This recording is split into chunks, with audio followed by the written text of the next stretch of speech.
Chapter 36. Chapter 30. Farewells. Jinx POV. Immediately after Ulthan's duel versus Abeloth. Location: Planet Naboo, Forests. I was meditating while levitating in a lotus position beneath a force-sensitive tree I had found here on Naboo.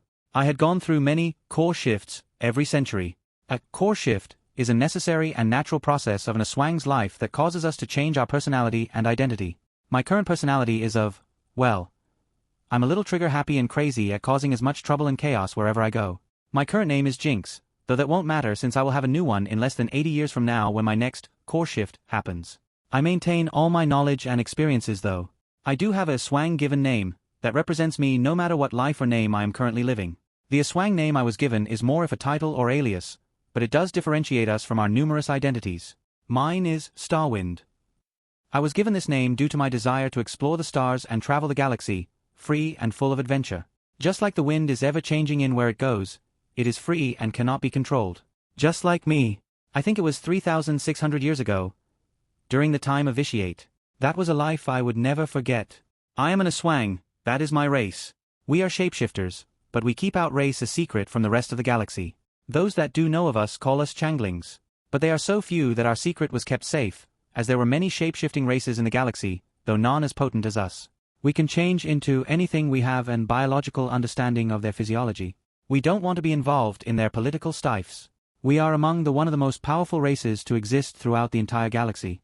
All Aswangs are force-sensitive. The weakest Aswangs are at least as strong as an average Jedi Knight of around 11,000 midichlorians. My homeworld is called Rashing. I had not set foot on Rashing for over 4,000 years. Our race do not have a lifespan as we are biologically immortal. We can never die of old age. I was 5,000 years old. Though I had forgotten how old I exactly was after the time of the Mandalorian Wars and the Eternal Empire. I lost count after that point. I had felt an odd feeling, a disturbance in the Force recently. And I came to this force-sensitive tree to meditate and discover what this disturbance could be. But it felt more personal. To me, it felt as if it was. It has been a while, Starwind. I turned around and took out my lightsaber as it ignited its silver kyber crystal. I was a little jumpy due to the surprise if not sensing Psi individual. But when I looked at them, I dropped my lightsaber as tears began to roll down my eyes. I haven't seen them for over 4,500 years. Jinx. Master. Yes, that is who I am. Who else can I be? I stared at him for a long time, before approaching him, and I cried as I hugged him tightly. He had been a lot of things to me and our relationship ran deep. He was my master, a father figure, a friend, brother, uncle, rival, companion, ally, supporter, savior and much more. Whatever it was, he was always able to be that for me as I GRE up on Rashing for my first 200 years since birth, and then I had left. After that I had almost died many times as I was still too prideful at the time and very arrogant in my abilities. So much so I had gotten into a situation where I can't win and I was almost killed. But Master had come for me and saved me. He was by my side for hundreds of years, younger than anyone I have ever known. Even my lovers had all died from old age, but Master was still there with me longer than even them. It seemed he understood how much our reunion was for me, as he wrapped my body with one hand, as his other seemed to be holding something. Not only that, but his wings had covered my whole body. Jinx. Master I dash. How many times do I need to tell you, young one? Call me by name, Ulthan. Jinx. I can't. You will always be my master. Ulthan. Not anymore, young one. Jinx. What do you mean? I was confused by his words, that I had unconsciously stuttered over my words. He separated us and stood straight. As he towered above me with his great height, he knelt down so wee eye level and I knew this was very serious. Ulthan, I have one final request to ask of you, Starwind. Would you hear me out? Jinx. Master, I don't understand. We're immortal. We will see each other again like we have now. Ulthan, even after all this time, you still are the same. You never change. That's good. For someone will need you, this you for a long time. Jinx. Master. Ulthan, please. Listen to my request. Master has never begged me for anything. He was always strict yet kind, serious and powerful. But now, he is showing weakness. He is begging to me. Jinx. I will do whatever you ask, Master Ulthan. I owe you that much for everything you've done for me. Ulthan, thank you. He then moved and showed me what he held in his other hand. It was a young girl, a baby. Ulthan, remember her eyes, her aura, one day it will be important. Once I nooded, I focused on memorizing them as best I could. Once I affirmed I was done, he continued. Ulthan, 16 years from now, you must go to Tatooine. There will be a Togrutan man there who would need your help, for he will be hunted down for having tried to seek justice for his family. Go to Ord Mantell and there, you paths will cross with another's. You must guide him and help him in his journey. Jinx, what is his name? He just shook his head as he stood up and began levitating without needing to flap his wings. Ulthan, I am afraid I cannot tell you that. I have already suad too much. This is my final farewell, Starwind. I bless you on the path ahead of you. May you find happiness with a mate to be with you for all eternity. I stumbled as I tried Zosim after his distancing figure. Jinx. Wait. Master. Please. I need you. Ulthan. Ulthan, please. Don't leave me. Ulthan, this is my final lesson to you. Now go and live your life. Stop being a wanderer and settle down with someone. Farewell, Starwind. Whelmed with that, his figure vanished and I was left alone, as I fell to my knees and cried. This always happens. Those you know, those you care for and those you love and call friends will leave you one day. Be it by the passage of time or some other reason. Being immortal is a curse if I must see everyone I know leave me one day. Present day. I watched as I saw Adrien carry the bounty hunter girl Oriole Omega on board the Icarus and to the medical bay. But something fells off about her. Her aura. It fells just like... Adrien, why are you crying? I heard his sudden words as I don't even realize he had approached me. I touched my cheeks and eyes and I was indeed crying. Maybe the girl's aura had reminded me of Master's words. Jinx. Nothing. Just old memories. Anyway, why you kidnap a girl this time? Are you a pervert or something? Or is this just a fetishism of yours? Adrien. How could you? You damn heathen. You have joined the Templars. I will send Ezio to teach you a lesson. As soon as I make a clone of him, that is. Jinx. Here you go with that Creo again. Adrien. Whatever. Hey Kara. How is Specimen 6 doing? Kara. Go check yourself. That monstrosity WOMT, shut up. Aggressive xenomorph sounds. Adrien, well, I did tell you that 6 is a feisty one. Kara, shut your crap and deal with it before I roast it alive. Its constant screaming is driving me insane that I'll overload. Even more aggressive xenomorph sounds. Adrien, fine. Jinx, put her in the medical bay, I'll deal with 6. I just waved my hand and Oriole's body was easily lifted by me. But when I did, 5 he feeling of her aura had begun to feel even more familiar. Can it be the child Master told me to remember? Chapter 37. Notice Chapter 38. Voting poll for Ava and Adrien. Let's start this off, shall we? I know a lot of you want this to happen ASAP. Read everything in this chapter first before you vote. So here is a voting poll for you lot. 3 options. 1. Adrien and Ava/Gwen reunite at Episode 1. 2. Adrien and Ava/Gwen reunite 5 chapters after Episode 1. Please choose this as I am planning something massive for this part, and this is the intended time of when it happens and they reunite. 3. Adrien and Ava/Gwen reunite during Clone Wars beginning. I doubt you'll choose this. Next off the list is, when Adrien becomes Force user. You knew this was coming. 3 options. 1. In a few chapters from now, it can happen and I am still pondering on if I should do it now or later, but there is also option 2. 2. After the Mortal vs. Goddess Round 3 chapter, which is like 7 or 8 chapters away, this is what I'm kinda going for. 3. Reunion chapter, which is when they get reunited. I had an amazing idea recently and it was for this moment. This is what is left before they are reunited and Clone Wars begins. Hunt for the map arc, 2 or 3 chapters left. Preparations arc, 4 chapters roughly. Mortal vs. Goddess Round 2. Episode 1, 3 chapters, 1 Anakin POV, 2 Adrien POV. Mortal vs. Goddess Round 3. Aftermath/conclusion to Episode 1 chapter. CC's arc. You're gonna like this if you choose option 2 for when they reunite and option 2 for when Adrien becomes a Force user. 5 chapters roughly, maybe -1 chapter. Mortal vs. Goddess Round 4. Reun. Aftermath stuff, Senate stuff about CC's. Clone Wars begins. Last thing, for the Ulthan vs. Abeloth chapter, I added a author note at the beginning. I couldn't do this then since it was like 2 or 3 AM for me and I didn't have time to do it then. But I changed it now. Comment. 12 comment. Vote. Chapter 39. Chapter 31. Mitra Surik's identity. Author's note, damn.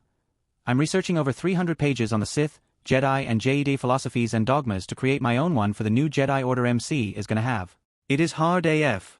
There's so much but also very interesting. By the way, how many of you know about Re Nimbus? He's the first Twi'lek to become a Banite Sith, the rule of 2. You should brush up on your history then. Also, the voting poll is still open. I will tell you when it closes. One thing, since I keep getting told this. Yes, I have spelling mistakes everywhere. I repeat, I type fast and don't have Grammarly.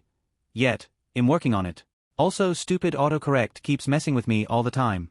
I am currently organizing all chapters for all my fics. Once that is done, the editing will be smooth sailing then on out. Hunt for the Map Arc, Part 6. Jinx Secret and Moraband. Adrian POV. Adrian. Easy. No.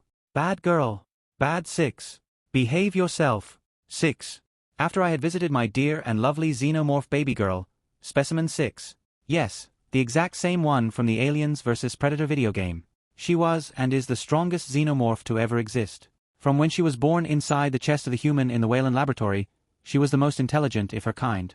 Having realized she was going to be captured, she went back inside the chest of the human she had just burst out from, and burst out from the throat instead. Then when she was fully grown on only a few hours later, she had then been able to escape and free the matriarch.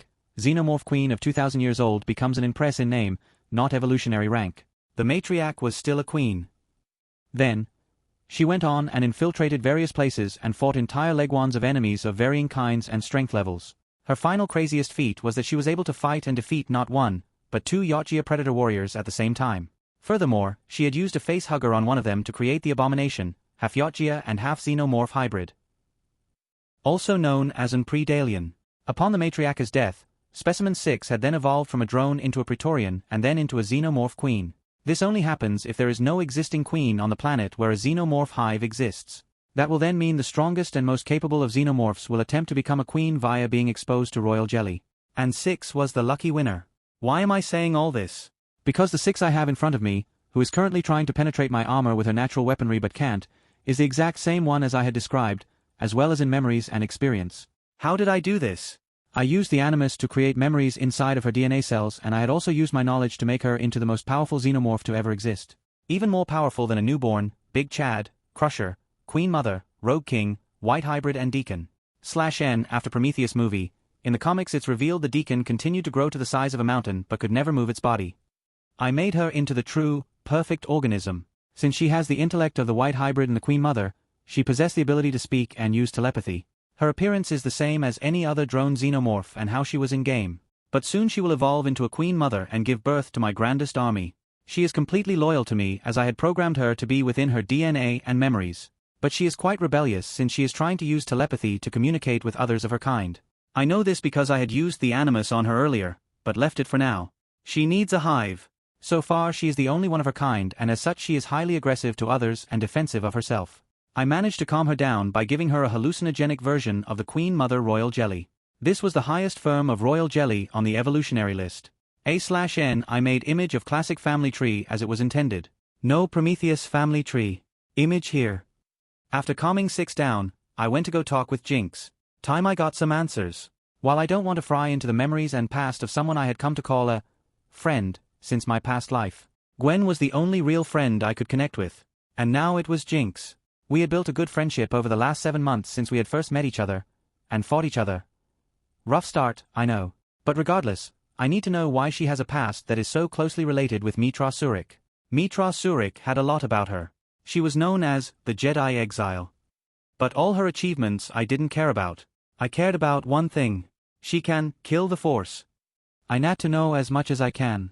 If I can resurrect Mitra Surik or use the world between worlds to time travel to the Old Republic era, then I can lure her to join me and to teach me what she knows.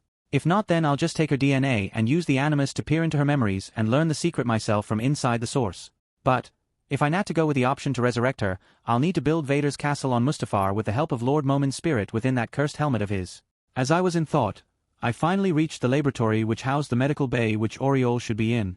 As I walked in, I saw that Oriole was sitting up on the medical bed. God damn it. I wanted to place her inside the Animus and read her memories. Oh well, I'll do it later. Not a single being in the galaxy can beta me on my ship. Except the Wills. Yes, I can even beat Abeloth if I lured her into my ship. That's how overpowered I made the Icarus. Although, I still need some Asalamir in order to finish my ship, otherwise she and any of the Force gods can use Mechadaru or Force crush my ship into oblivion. Jinx. You're here. Did you resolve that thing of yours? She didn't say it cause Oriole was here. Guess I'll do the same. It's natural for what we will talk about. Adrien. Remember what I said before we landed here? Jinx. Sigh yes. Adrien. Let's go. As for you, don't leave. I'll know. Oriole still seems to be out of whatever had happened to her, as she just nuded and went back to rest. As for me, I made sure to have Carabi on the lookout for Morai and on Oriole. I had made a countermeasure for her within only 20 minutes. 'Cause I'm smart ASF at $. After the both of us was in my room, one of the most fortified rooms on the ship, and in soundproof one at that, I got straight to it. Adrien, did you meet or know Mitra Surik? Jinx. Well, yes to both. Adrien. Jinx. Adrien, I gave you a few days to get over it. Spit it out. I need to know. She sacred at me, but then her shoulders seemed to sag and she relaxed her body. Jinx. Only if you promise not to go on taking about this to anyone else. Only you will know. My race is a secretive one and we keep all information about us on a tight watch. If I tell you this, the safety and security of my entire species is at risk if this spreads. I'm only telling you this because I have come to know you, and that you have proven to be trustworthy, ever since our deal. Adrien, I promise to do as you say. Now, tell me. Jinx, okay. I am Mitra Surik. Adrien. Jinx. Adrien. Jinx. Adrien. Jinx. Adrien, do you take me for a fool? Jinx. Why are you yelling? Adrien, why are you yelling? Jinx. 'Cause you're yelling first. Adrien, I am only yelling 'cause you said utter bullshit. Mitra Surik died and passed on into the netherworld of the Force you granny. Jinx. I said not to call me granny ever again. Adrien, then you shouldn't have lost in our duel when we first met you old HAG. Jinx. I'll show you and old hag when I break your bones bitch. Adrien, try it you walking corpse. And that was how a calm serious talk between friends turned into a chaotic mess as soon and as fast as it had begun. Some time later, things had calmed down. Jinx had tried using gigantic Gatling gun/laser cannon hybrid thing she pulled out of a storage deck unit, which Adrien had long since made and given to her. A/NSDU is the inventory of Borderlands universe, and the two had a chaotic fight. Adrien's room was a mess, but most of it had been avoided since Adrien was able to subdue and restrain her quickly since she wasn't using a lightsaber.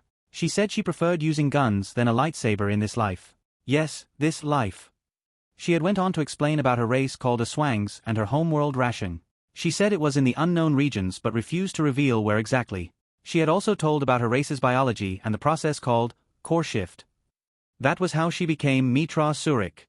She revered her age to that of an infant's, not intentionally, but as a result of the core shift process forcing her and her race to go through it.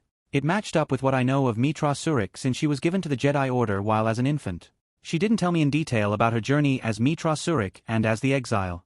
She did tell me something interesting though. She did in fact die, and she thought she would pass into the netherworld of the Force alongside Revan. But she didn't. She had encountered her voice before she entered the netherworld of the Force. This voice had said, "Your time has not yet come." And just like that, she had found herself awake on the grass fields on Tython. She had decided to follow the Jedi Order in all her multiple core shifts thereafter all the way until the extinction of the Sith. I can assume she meant 1,000 years ago, when Darth Bane made the rule of 2 to preserve the Sith lineage in secret. This was too crazy. One surprise after another. Will I never get break from all this shit? Anyway, we finally landed on Moraband. I felt uneasy since I was closer to Kessel, and in turn closer to the Maw, where Abeloth was. I wanted to not provoke her by going anywhere near her as of yet, and I was doing just the opposite of that by coming here, but I was still considered not close in my books, so I was still good. When we landed, Oriole immediately got off with me. Is she clingy or something? She's very close and she fidgets with something in her folds of her rear waist cloak from time to time. It is getting annoying. Once we landed, I had done a planetary-wide scan with the sensors of the Icarus. Me, Jinx and Oriole in co. had made our way to the rendezvous point we agreed on. We waited a few hours for everyone else to get here, but some didn't. Just as we were about to go check on them with some tracking fobs we had, we heard kaboom boom phew phew, the sound of blaster fire and explosions off in the distance.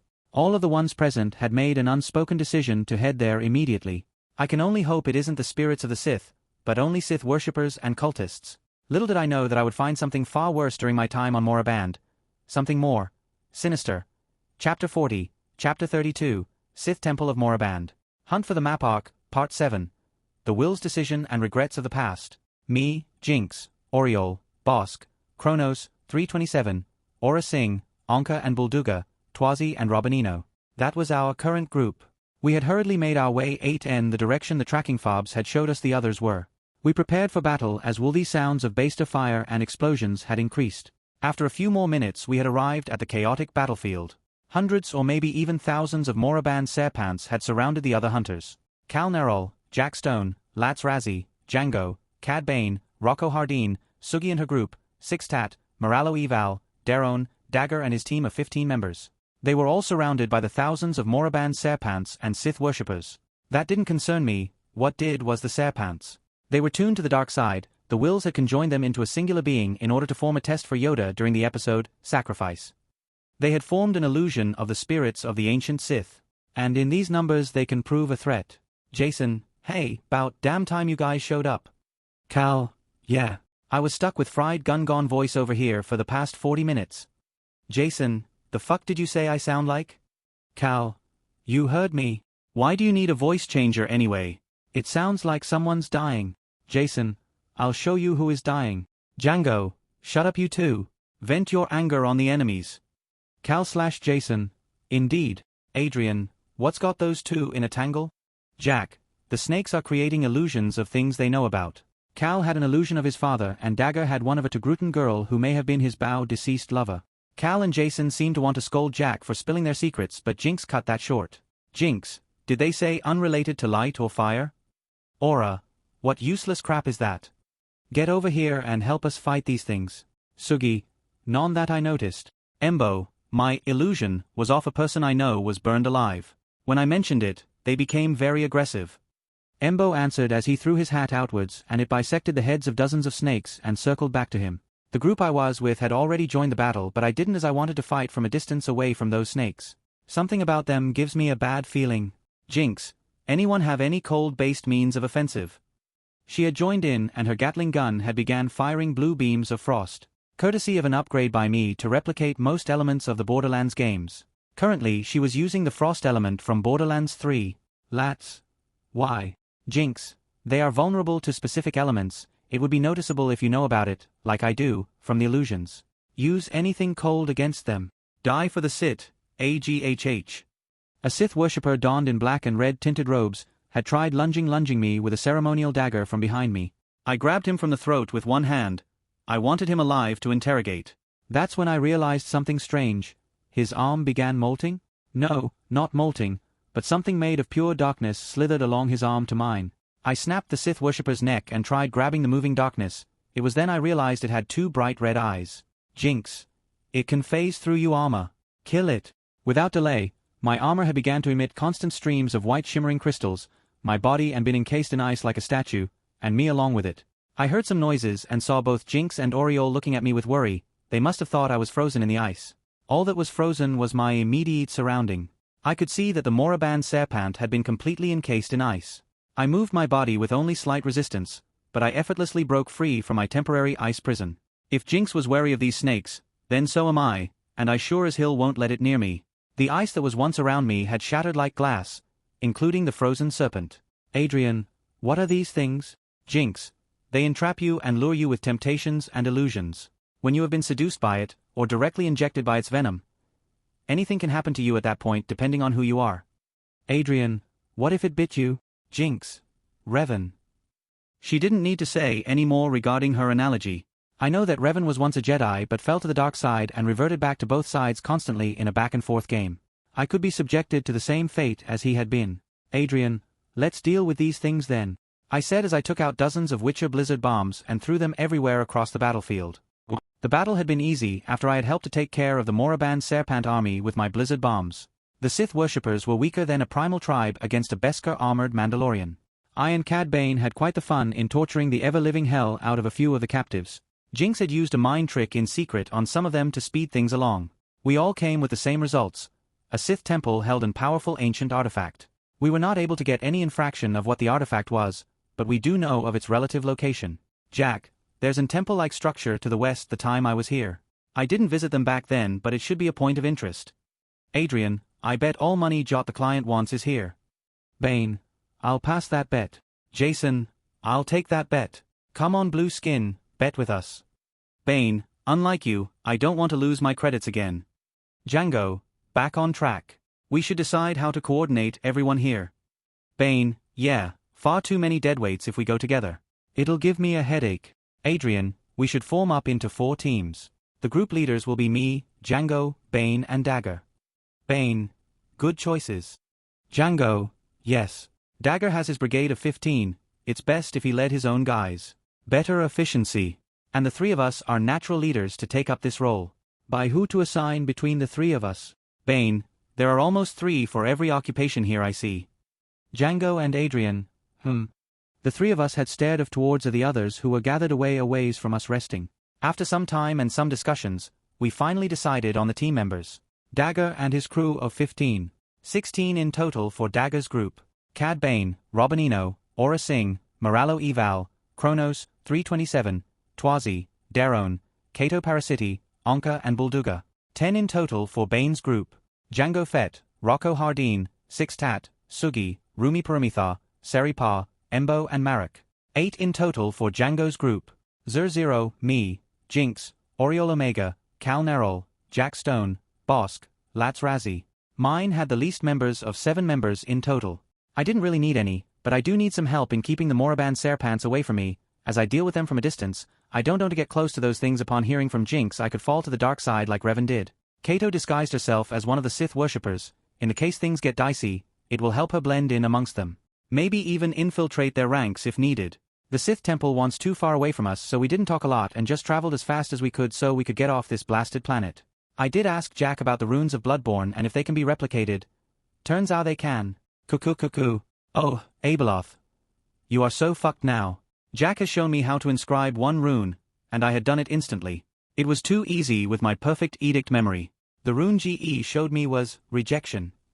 This wasn't one from the game, but a new word from the language of the Great Ones which he now knew. He also showed me contain, which is the rune used on the pouch which the player of Bloodborne actually used to hold all their items within. If I had to relate Bloodborne Great One runes to anything, I would say they are like the charms of Harry Potter. An extension charm in Harry Potter grants your own infinity pouch. The same is true with the contain rune. I asked Jack to teach me the rejection rune immediately. If I had that, then I could do many things. I might actually be capable of destroying the Force itself if I learned a destruction and the rejection runes. What is a rune of Bloodborne? It is a word or letter in the language of the Great Ones simply inscribed onto an item or parchment, thereby bestowing that word's full meaning upon said item it was inscribed onto. However, the quality of the object's material the latter was inscribed onto allows for a stronger and closer effect to the word's true meaning. This was why the formless Odian rune was considered the most powerful in the lore of Bloodborne. Precisely because Odian is formless, meaning if you had to achieve formless Odian, then you would need to inscribe the said rune upon reality and spacetime itself. And I think I can do precisely that. But I don't need to mess around with formless Odian. I don't want to become some kind of Lovecraftian entity worse than Abeloth turned out. Adrien, teach me more. Jack, you've gone insane. Stay away from me. Adrien, more runes, I need to know more. We all arrived at the Sith temple and entered it through various access points we were able to pry out if the interrogated captives earlier. Everyone, calms up. After making sure our communications were linked, we proceed through the multiple access point onto the Sith temple. There were a few terminals for the hackers of our group to do their jobs. The strong ones were used as muscle to remove most debris that remained in the secret entrances that hadn't been used in thousands of years, despite there being a few Sith worshippers occupying the structure they were in. We continued down our designated routes, and encountered some enemies along the way, to which we had stealthily picked off, as to not alert the rest to our positions. We delved deeper and deeper into the Sith temple, and had begun to hear strange noises, but I told them to ignore them all as it was a trick, and even if it wasn't, it is something they shouldn't encounter as it was not their objective. Dagger. Yo, my team have just entered a strange-looking atrium. It has a tom of creepy dark-looking hallways that screams, "You gonna die if you go in here," vibes with me right now. Adrien, hold your position, we'll catch up to where you're at. It's not safe to go alone with so few numbers while in a Sith temple. Moralo Eval, and why, pray tell, should we believe you just because you know a few things? Adrien, trust me, I know a lot about anything related to the Sith. Bane, he won't shut up about it when the topic pops up. Don't encourage him and get back to work on the blistered door. Moralo Eval is displeased with your lack of curiosity. Django, he'll always say something about the Jedi and Sith at one point. Bane, it got real annoying, since he would drag on the conversation onto their philosophies. Django, they are true, furthermore it is good to know your enemy. The statement made had nearly everyone silently or vocally humming in agreement to this. However, one did not seem to share our thoughts and had raised their voice of protest. Oriole, the Jedi aren't enemies, they are peacekeepers, and the Sith are all but extinct and are just false rumors. Jason, don't you dare spout that criffing druck with me. The Jedi are vile scum whom should all be burned alive. A/N, criffing, and druck are cuss words on Star Wars. Criffing, fuck, ing, druck. Shit, actually means excrement. I'm going to use words like this but nit explain every single one. I didn't expect such a response from the laid-back guy. Oriole didn't either, and I could see her twitch in surprise, which is odd since I hadn't seen this behavior from her in the short time before this. Lats, what's your problem with the Jedi? Jason. Lats. Hello? Is the comms working? I asked a question. Morad. Don't mind boss. Jones. Yeah, he isn't always an asshole. Just the Jedi frackled him real bad. Sadrin. Shut it, Jones. I apologize about them. I'm the second in command of this group led by our Captain Dagger. Name's Sadrin. A/N Morad, Jones, Sadrin, etc. names are a part of Dagger's 15-member team. More info on them at later date. Been busy recently so can't post info chaps for OCs yet. Bosk. Pleasure, mind answering the question for us? Morallo. Yes, Morallo Eval wishes to know as well. Jack. I don't think it's our place to pry into another person's personal lives. Morad. It's fine. Boss actually doesn't care if people knows. Doesn't really affect him anymore since it helps to denounce and reveal the Jedi for what they really are. Sadrin. We were on a job, it was just bad luck and pair of Jedi showed up. The previous second in command was Thora, Captain's lover. She was killed by the Jedi when we wanted to deliver refugee supplies to an Outer Rim world via the Bulkak market. The Jedi didn't care, nor did they ask. Their laser swords turned on and it broke out into a full-on war. Only one on our team died, and I already said who. Oriole, the Jedi were not to blame then, it was your own actions for CI ducting illegal operations by aligning yourselves to the black market. Tora, bitch. You want me to rip your heart out, yo dash. Jack. That's enough. I'm sure it's just a misunderstanding. I turned to face the one responsible for foolishly instigating this emotional response from a member of Dagger's group. The look on her face showed everything I needed to know. From all the wisdom I have from the near limitless volumes of knowledge I possessed, analyzing and evaluating someone was simple as breathing. I can tell that she was definitely ignorant of the darker and lower levels of society. She seems to have been raised in a protected environment and didn't fully understand the criminal world. She definitely was a rookie to all this. Adrian, Oriole, how much do you know about the black market? She looked at me like was some kind of an idiot and she was the correct one in this situation. Oriole, what exactly do you mean? Ora thing. Oh. For the love of dash. Kronos, 327. I have determined that the hunter Oriole Omega is incompetent, ignorant and inexperienced in such things. Aura Singh, we all know that rust bucket. Kronos, 327. The insult was unnecessary. Django, girl, the black market isn't all bad as you are misinterpreting it to be. It can be used to buy life-saving medicines or foods at cheaper prices at other times. Many people and families use the black market because public store prices are too high for them and even during wartime, it is all the more necessary. Jinx, during my life, I have seen various black market organizations take, but also save, lives over the years. Cal, I was an orphan long ago before I was adopted around when I was around 7. Before that I had to scrape by to survive on the lower levels of Coruscant. If it wasn't for the black market I would have starved to death long ago. Definitely not something I'd want. I mean, if I died then, I wouldn't be here now, would I? Jack, was that your attempt of humor to cover up your possible death at a young age? Cal, I mean... Jack, could have done better. Cal, what? That simply isn't possible. Jones, nah, boss is way better than you. You're small fry compared to him. Jason, see, need I say more? In fact, I don't say anything at all and I already won.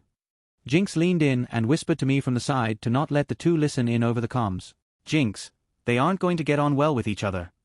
I looked back at Cal, since Dagger, Jason, wasn't here as he was with his own team. Adrien, nah, I think they'll get along well with each other in the future.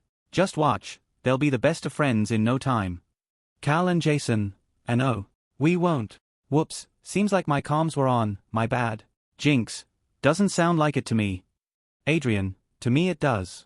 Reminds me of my friend Gwen. Ah, good times. I felt an sensation when I said that just now. My head feels itchy, damn it, I hate helmets, my head's really itchy. I really want to take it off and scratch it, but I'll bear through it for now. Fuck, it's so itchy. I heard a weird sound behind me, and when I turned to look I can see Oriole crunching her eyebrows and scratching her head like she wanted to scratch her brain. Huh. What a coincidence she has it too. Jack, oh, you mean the one you told me about? Adrien, yeah. Jason, the who and the what and the when now? Adrien, don't worry about it.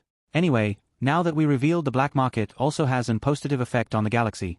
Back to the story. Bane, yes, I'm curious now, do go on. Sadran, alright. After our run-in with the Jedi, there was the fight which I mentioned had occurred. Thora died in the battle and we buried her. Her sister was also on the team, but she left after her death. Many years ago, the Jedi brainwashed Thora and her sister, took their little baby sister away to be conscripted as a blind slave to their Jedi order of so-called peace. Sora, I swear, if they dare to try and do that to my sisters, I'll skim them alive. Cora, yes sis. Thora, I'd like to see those fucking baby-stealing Jedi try that with us three. Jason, anyway, we fought against the Jedi many times, and tried to find her but couldn't. All this seems to fit now. I think I may have encountered her the Jedi Temple, that Jedi Sentinel guard that I spared back then. Adrien, what's her name? Jason, Oriole. Yep, it's her. Oriole was walking within my peripheral view, and I was the only one of my team Todd had seen her eyes widened in surprise and recognition of that name. I ignored her for now, I'll find out later. Adrien, I have encountered her at Tij. Jason, where is she? Adrien, she's fine. I'll tell you more and will even help you get her back, for a price. Whatever money he could give wouldn't be enough to even put a dent in the costs I need for all my projects. It was purely to throw his suspicions of me off. Anyone who asks for a reward in exchange for doing something is less suspicious than someone doing a random act of kindness for a complete stranger. We had only met each other a few days ago after all. Jason, deal. Django, I'm galled everyone is getting along, but my team almost reached the atrium you're at Dagger. Bane, same here. Hurry up you two. Robinino, patience, you can't rush genius. Moralo Eval invites you to try this Bane. To do 360, I could sew it far faster than any of you could. Bane, can it to do? Adrien, there. I finished hacking the console. I'm sending in frequency code TAR will match this temple's Sith holocron key's signature. It will allow you to open a majority of the doors in the temple. After passing through a triangular-shaped corridor, Oriole had approached near me at the front. Oriole, how did you know?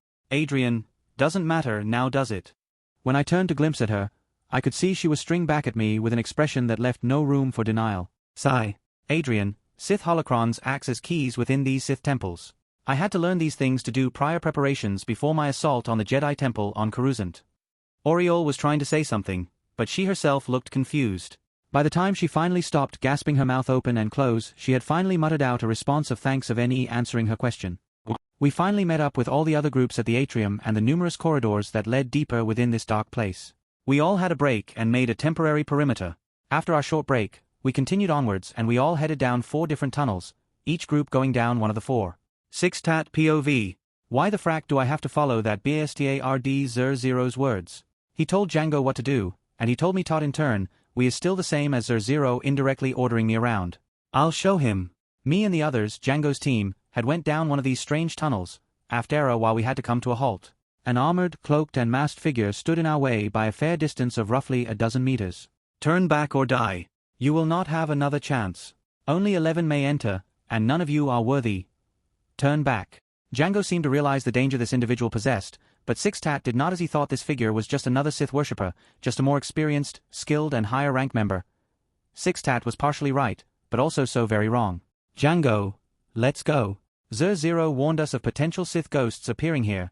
That must be one of them. It won't attack us if we listen to what it says. Sixtat was beyond reason at this point. His pride would not allow him to be insulted like this. To have to listen to his words and retreat like a coward. I am the Outlands Butcher. I do not run like a coward. Sixtat, who the fuck do you think you are? I go as I please. And you don't even have a blaster, while I do. I'd like to see what you do now, you criff. The mysterious figure down the hallway extended their hand and pointed towards the ceiling above me. I wasn't flying to be fooled to look up. I saw the figure then move their hand, only slightly, downwards and pointed to the floor. Rumble, rumble. In the next moment, I heard a sound above me. I looked up and my eyes widened. Crack, crack. The ceiling cracked apart and fell down to crush me. I rolled to the side and managed to evade the now collapsed ceiling, but once I recovered I looked all around me to see where the BSRD was. He was nowhere to be seen and had vanished out of thin air. I looked back to where I was, and saw that my path back to the others had been blocked off by the rubble I had evaded. I had no choice now but to find another way back TK the others, once I kill this Criff. However, unbeknownst to Sixtat, the figure still watched him, and was standing only meters away from Sixtat, but the latter could not see the former. They had taken out two strange cylinder objects from beneath their clothing, and held it in their hands. The figure followed Sixtat down the hallways, trailing only a few steps behind. Django POV. I had checked in with the other group leaders and told them about cave-in and figure that we encountered. None of us cod fed in contact with Sixtat as there was an interference with the comms. Bane was suspicious of this place and suggested to fall back for now. Zero said that they can't. The faster they get the artifact, the safer it will be, as prolonged exposure to this place is not a good thing for any of them. I agreed with him since on their jobs we did together 5 months ago until now, he had been reliable and trustworthy. Bane seems to share the same opinion as I do about Zero and had reluctantly agreed to venture onwards and to not pull back for the time being. Django, Zero, I want to ask you something. Zero, go on. Django, have you decided on your clan? I had asked him this as I had now begun to trust him more over the time we had been on jobs together. I had watched him and evaluated him over all this time. He is a great warrior, he follows the traditions, but not all of them. He seems to disown some of them, such as the more brutal ancient customs that Deathwatch was trying to revive. I had asked what clan he belonged to, but he didn't share it. I could only assume he belonged to Deathwatch and had abandoned them. When I pressed the matter, he had finally relented and said he was a part of them as he had grown up amongst them from his childhood, but he pretended to obey their orders and would avoid any killing of innocents with enough thorough preparations for usable excuses. He also had revealed he was planning to make a clan of his own and would return to Mandalore to challenge Pre-Vizsla to claim the Darksaber before all of Mandalore. The plans and preparations he revealed to me on what he would do, of what he will bring to the people of Mandalore and how he would reform it. It was something I would gladly join his clan, and I would frequently ask him if he had decided on one yet. His ideals were the same as Jaster Mariel's own beliefs. /N Jaster Mariel was the leader and flutter of the true Mandalorians. Upon his death, Django avenged him by killing Tor Vizsla. I found that the Ramage translation is sometimes as Bor Vizsla, and became the next leader if the true Mandalorians until the 11 Jedi and Dooku was set to apprehend him. This clan was then dissolved in 44 BBY. Tor Vizsla was killed by Django in 42 BBY when he escaped from prison to avenge Jaster Mariel's death. Look in author notes at end. That was someone I would follow, and I truly believe he can succeed Jaster, where I could not. Maybe I can put my life as a bounty hunter behind and join his clan. Maybe I can have a family and live a life back on Mandalore, maybe even have a son. A/N Boba born 32 BBY. Current year is 36 BBY. Zero. Yes, I have. I decided to have my clan and signet authenticated once I return to Mandalore soon to deal with some things. It will be known as Clan Dova. Django. Zero. We should hurry up and meet up with each other the rendezvous, then we'll go down the tunnels thereafter. Location: Wellspring of Life, the Wills home/cottage. The Wills/Force priestesses POV. Serenity, anger, confusion, sadness, joy. S/N it said they are all one being at one point, but Serenity had once said, Count Sins, in the Clone Wars TV show. I'm gonna go with they are one being, just separated into 5 emotional aspects. Serenity, he is nearing it. Anger, he does not realize what he seeks, where it will lead him to. He does not deserve it. Confusion, but why? Has he not endured so much? Sadness, yes, Amar had suffered so much, he should be with her, with Gwen. And yet she didn't remember him. It was just never be. They will never be reunited with one another, their hearts will forever be empty. Joy, oh, no. I'm certain she'll remember him. Can you not see it? They are so close, all I need do is wave my fingers to remove his helmet and they'll be together again. Anger, and why would we do that? It's better they stay apart. Their ideals oppose one another's. Ben, if she remembers him, they will be enemies. Sadness, I knew it, it's hopeless. Confusion, are they not a dyad in the Force? Will they not be together as they were in their past lives? Serenity, indeed they once were. But in this life, here in this universe, they are not bound by the same fate as they once were. And no, they are not. He does not wield the Force, and can never be a dyad with her. A/N only 2 Force users can be in dyad in the Force. This is canon by you-know-who's. Anger, and what about when he goes there? He cannot be allowed to learn its secrets. He will misuse it. I will deal with him myself, permanently. Serenity, you will do no such thing, it is not your place to decide his fate. Who decides to leave the hawk to face the spider? Joy, I do. Let him be. Confusion, if you decide, then so shall I on whichever is chosen the most.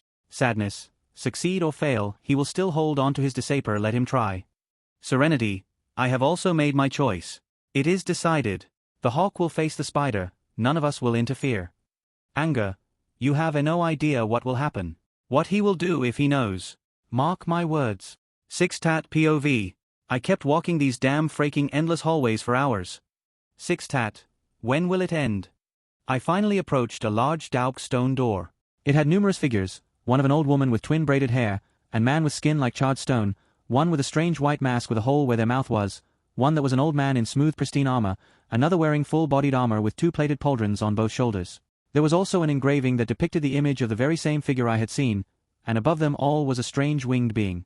I pushed the doors open and entered. I walked further into the room as it could be my only way to escape this place. Step, step, step. Sixtat. Who's there? I spun around and faced the direction of the sound's footsteps. I aimed my blaster at them and was ready to blow holes in them. I can't see them well in the near-complete darkness of the room. You want to escape, yes? It is TK late for that now, but there is another way to escape. I help you, and make it so you can escape the prison that is life with your death. The room brightened up in two vibrant colors, and I was able to see the figure clearly now. Slam. I spun around at the sound of the doors I had came through closing suddenly. I turned back to face the figure. But I couldn't move. My whole body was frozen. I couldn't even turn to look back at them nor open my mouth to shout out for mercy. As if reading my mind, he had spoken once again. You shouldn't have ignored my words. My warning was my mercy to you. Now you pay the price. And with that, I felt two objects pierce my back and through my chest. I. Those were the final words that Sixtat could say, in his mind, as he died near instantly. The figure pulled the two glowing objects he had used to impale Sixtat with. They were lightsabers. But not just any ordinary pair of lightsabers. For this pair of lightsabers belonged to only one individual in the history of the galaxy. The lightsabers, paired with the cloak, armor and the unique masked helmet he wore was even more evidence to this. One was red, and the other was purple. The figure deactivated his lightsabers and simply vanished as if he were never there in the first place. For in truth, he never was. And what this figure was simply an illusion of one of the most powerful of the ancient Sith to exist. Adrian POV. After my group had met up with THR others, we proceeded through and down the multiple maze-like tunnels of this insider place, descending ever deeper towards something that we would unknowingly encounter. I would sometimes hear voices, calling out to me, voices I had never wanted to hear again, ones I had wanted to forget about. Voice 1, get out. Voice 2, failure. Voice 3, you can't even do this right if nothing else. Gwen, what did you do? Why did you do this? Oh, murderer. Amar's mother, I'm sorry. I would hear the taunting voices of my past life, of everyone involved. No, it won't stop. Adrien, shut up. When I finally looked up I turned to see around me and noticed everyone was nowhere to be seen. Not only that but I had somehow appeared in an unfamiliar place of the temple. Previously I was still walking down the corridors. Psi must be the Force at work. When Kanan, Ezra and Ahsoka went to the Lothal Jedi Temple. Kanan had walked straight into a wall but somehow vanished into thin air to the eyes of Ezra and Ahsoka. Then same happened when Ahsoka was talking to Ezek, but he too had vanished into thin air, when in reality they had been teleported to another area of the temple. I must have been teleported. Adrian, Kara. Adrian, Kara? Adrian, Kara. Why isn't she responding? I made my wish with the ROB when I was first reincarnated to be it so that Kara would always be a part of me and inside my head. No matter what, even if an EMP went off right next to me, she is always inside my head. With her phase shift she is fully able to possess other technologies as she has been doing up until now. So I was confused at how she wasn't able to respond to me. I quickly came to a conclusion that my mind is completely vulnerable and is under the influence of two things. First, which is the most likely, is that the Force via the Force connection of the temple is doing an illusion on my mind. Much like how those dark side caves are like how Luke faced an Vader Luke illusion of himself. Or when Starkiller confronted the illusions of the numerous clones of himself. Or when Yoda had to face Darkside Yoda at the wellspring of life. Second, and least likely, is the Wills is interfering and creating this illusion. But I doubt it since none of them can take action without the full consent of all five of them via mutual agreement or by majority vote. I am perfectly safe since no matter what, majority vote will always happen. Only anger is an annoyance since she will always disagree on nearly everything. But the others will keep her in check so I'm all good. I kept walking these infernal endless halls until I finally appeared before a large set of double stone doors. I recognized what this was. It was a door that had the engraved images of many ancient Sith Lords. Darth Nihilus, Darth Trier, aka Kryer, Darth Sion, Darth Malgus, Darth Bane, Darth Vitiate, aka Tenebrae and Valkorion, Darth Sanguis, Darth Noctis, and many others Sith Lords throughout history. There was also Darth Revan too, and there was one atop all of them, a range being I had never seen before with 2 feathery wings. I ignored the distractions and pushed the doors open and entered. In the next instant, the room began to light up as hundreds of red and blue flaming basins and torches had suddenly lit themselves one by one. I looked around, but the room was barren and devoid of anything. I focused back to the opposite end if the doors I had came through, and before me was a large throne made from rough black stone. On top of the throne was a skeleton. It had a pair of skeletal wings, and I linked it to possibly being the same winged bring I saw on the door earlier. I leaned forward to look closer to the skeletal remains, and I saw a note in their hands. I took it and broke the bone fingers in the process. Adrian Hawke, or should I call you Amar Singh of your past life? Yes, I know now who you are. If you are reading this, then you have found my remains. I know what you seek. I have had vision of you for a long time now. How long have I waited? I no longer know myself. It matters not. What does matter is this moment. You are not ready. You are not worthy of what I possess. But go on. Prove me wrong. Speak the words on the other side of this note, and you shall face your test. You cling to your fears and regrets, which is why you will never be worthy. You mourn your mother in your past life still, and yet you abandoned and brainwashed the mother that birthed you in this life. And that is just the beginning, isn't it? You harbor much despair within you. I do not care for what you may think. I am a guardian, even now. I could care less if you died now or not. Let the universe burn, let me bathe in the blood of trillions as I once did. I am neither a follower of Ashla or Bogan. I am balance, and I care not for you in the slightest nor what you may do. Pass the test, and you shall receive what you want, if you would dare to face it, that is. Ulton, the blood go. I scrunched the paper in rage as I read every word, unbeknownst to me as my eyes were turning a Sith yellow. Adrian, I regret nothing. I took out Zachary and had swung it at the skeleton of this so-called god Ulthan. God or not, you do not provoke me. Not a single atom of Ulthan's bones had remained. Neither did the throne. I flat-turned the once crushed-up paper and read the words on the back, in direct defiance to the words of Ulthan I had read. Adrian, Nik Shiva Radra Webbog DL Lil Nal Shakrav Hawk. When I next blinked, I instantly noticed my surroundings had changed. I looked around and saw where exactly I was. Adrian, no. We shall now conduct the final hearing of Mr. Adrian Hawke for the murder of Mr. North Clayman on January the 1st, 2018 AD. Please step forward. I turned to see an Indian teenager who was almost an adult, wearing a black suit and grey tie, walk past me as if I wasn't here and towards a person holding a Bible. Adrian, past life, your honor. I am not a Christian and as such, cannot make the oath with the Bible, but I will swear so on my religion's own holy book if you would please allow so, your honor. You may proceed as such, Mr. Hawke. When his words left, I looked behind me as I knew what would happen, and as expected, I saw a black-haired girl I knew too well wall up with a book-shaped object, covered and wrapped in cloth. Adrien, Gwen. That was all I muttered out as I saw her walk past me towards my past life self. The one tot was born as Amar Singh and had renamed to Adrian Hawke. This day was the one of a few days in my life that will forever be remembered as my greatest fears, sadness, despairs and, just as Ulthan did say, regrets. Because I had killed someone in my past life. North Clayman. And what happens next is the second most saddest and painful day in my life, second only to the day of death of my mother. Chapter 41. OCs in Auxiliary being posted.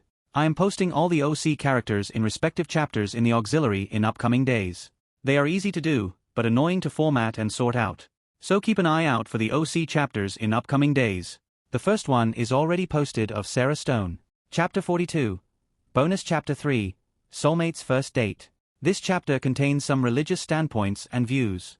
I included this to create more depth between the two synths. You guys have sometimes said, are they Indians? Why do they have a non-Indian name? I already answered this in previous Bomu's chapters.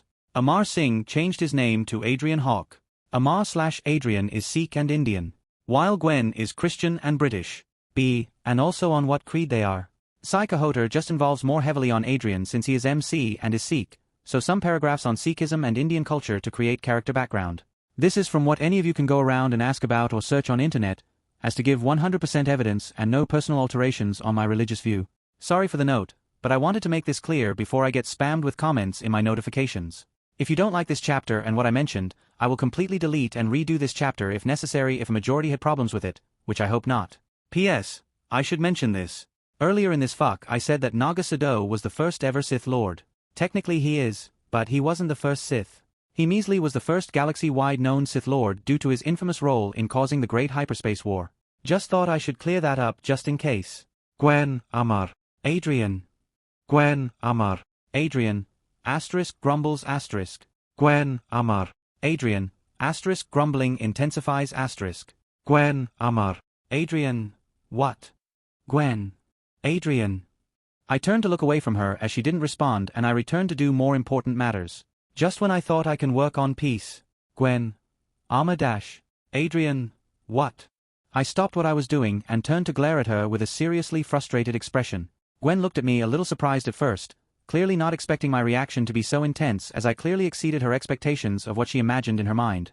She would always tease me on my old name from time to time, which would get on my nerves. But all those other times I had held it back since I thought she would stop. But it didn't, and eventually snapped and lashed out at her in this moment. Gwen, sorry. It's nothing important. I have to go back home now since it'll be late by the time I get back from here. She seemed to say something else, and I can tell she was partially lying and even what it might be about. She probably wanted to spend time with me. I had finally been able to get a stable income, and I have stocked up on a lot of cash as backup. I spent the least on luxury as I had to start at the bottom with no money to my name, and I even had to get a lot of loans. Fortunately, I had been good at predicting my expenses and had been able to save up a lot. I had just gotten a new job recently as a QA game tester for a small Android game company. Once I build up my portfolio, I will be able to get a better position in some of the larger companies. As a QA tester, I would play the game's level repeatedly and write a report on what bugs and my evaluation on it. Psi was my dream job. My first one was plumbing, which while successful, is not something I wanted to do my whole life. It was just a starting career. And so, I had gotten in flat, and now I had moved into an apartment quite some distance away from where Gwen lives. It would take the whole day to get to where I was and back. She would sometimes stay overnight here for a few days as a sort of vacation, so she can hang out with me for a while, since traveling back and forth in one day is not very logical. And so she was planning to return today and had to leave in 30 minutes, but was currently going to get her packed bag early. Definitely because of my reaction making her stay more uncomfortable. Sigh. I stopped what I was doing, which was fixing the plumbing/pipework since I had to change a few things around for my own reasons. I got up and approached her from behind and put a hand on her arm. Adrien, Gwen, I'm sorry for shouting. I'm just a little tired from working at the company, moving in, and all the work I have to do here now non-stop. Stay, you still have time before you have to go. She stayed still for a moment before placing the bag back down and turned to face me. She was nervous and shy for some reason. She had acted like this a few times, but not this much. Don't tell me. We made our way to the sofa and sat down. I poured a drink for the both of us, and I drank, just as I did. Gwen, can we go on a date? Choking sound. Gwen, Adrien. I was actually choking on my drink slightly. It wasn't much, just a second or two choke, and then followed up by lots of coughing. This is what happens when you drink something and it goes down the larynx instead of the pharynx. And we actually have two throats. One is when we breath and it goes to lungs called larynx. The other is for drinks and food called pharynx. We actually breath as we eat simultaneously, and these throats prevent us from choking cause they are separated like heart-moon valves and atriums. Both exist within our throat, they just branch off in two at the base of neck area. Gwen patted my back quite hard. She is actually quite strong. She is not only incredibly intelligent, but also an martial artist. She's a prodigy in everything and I'm always jealous of that. Oh well. She patted my back and chest and I eventually stopped coughing. I stared at her and we both looked at each other for a while before I spoke up. Adrien, isn't it the guys that asked the girl out? Gwen, **** it is, but you're so dense that if never said it, you wouldn't either. This is your fault so you have to make it up for me. She fell onto my chest and rested on top of me. She's always even like this since I changed my name and got my first job. I didn't really care about it as I did most things. I just thought we would stay as friends so didn't mind it since it made her happy. Clearly I was wrong. Adrien, don't blame me. I'm incredibly antisocial. Gwen just huffed in response and held on to me tighter. She was looking at me like a damn puppy. Stop it. I am not a weak-willed mortal. I will not be tricked. Gwen. Please woof. Fuck. God damn it. I was walking alongside Gwen to go get some date shopping done due to her insistence. She was able to annoy me into accepting. I wasn't tricked by her puppy eyes and wolf shenanigans. She knows I like wolves or wolf-related animals like a German shepherd, which is why she catered that way. I tried refusing as I needed to get work done, but she insisted that I need a day off to calm myself since I had been working non-stop for a few months now. When I had told her just before we left, she blew into a rage or something and dragged me with greater speed and force to the miserable outside world. Tot had the worst weather imaginable.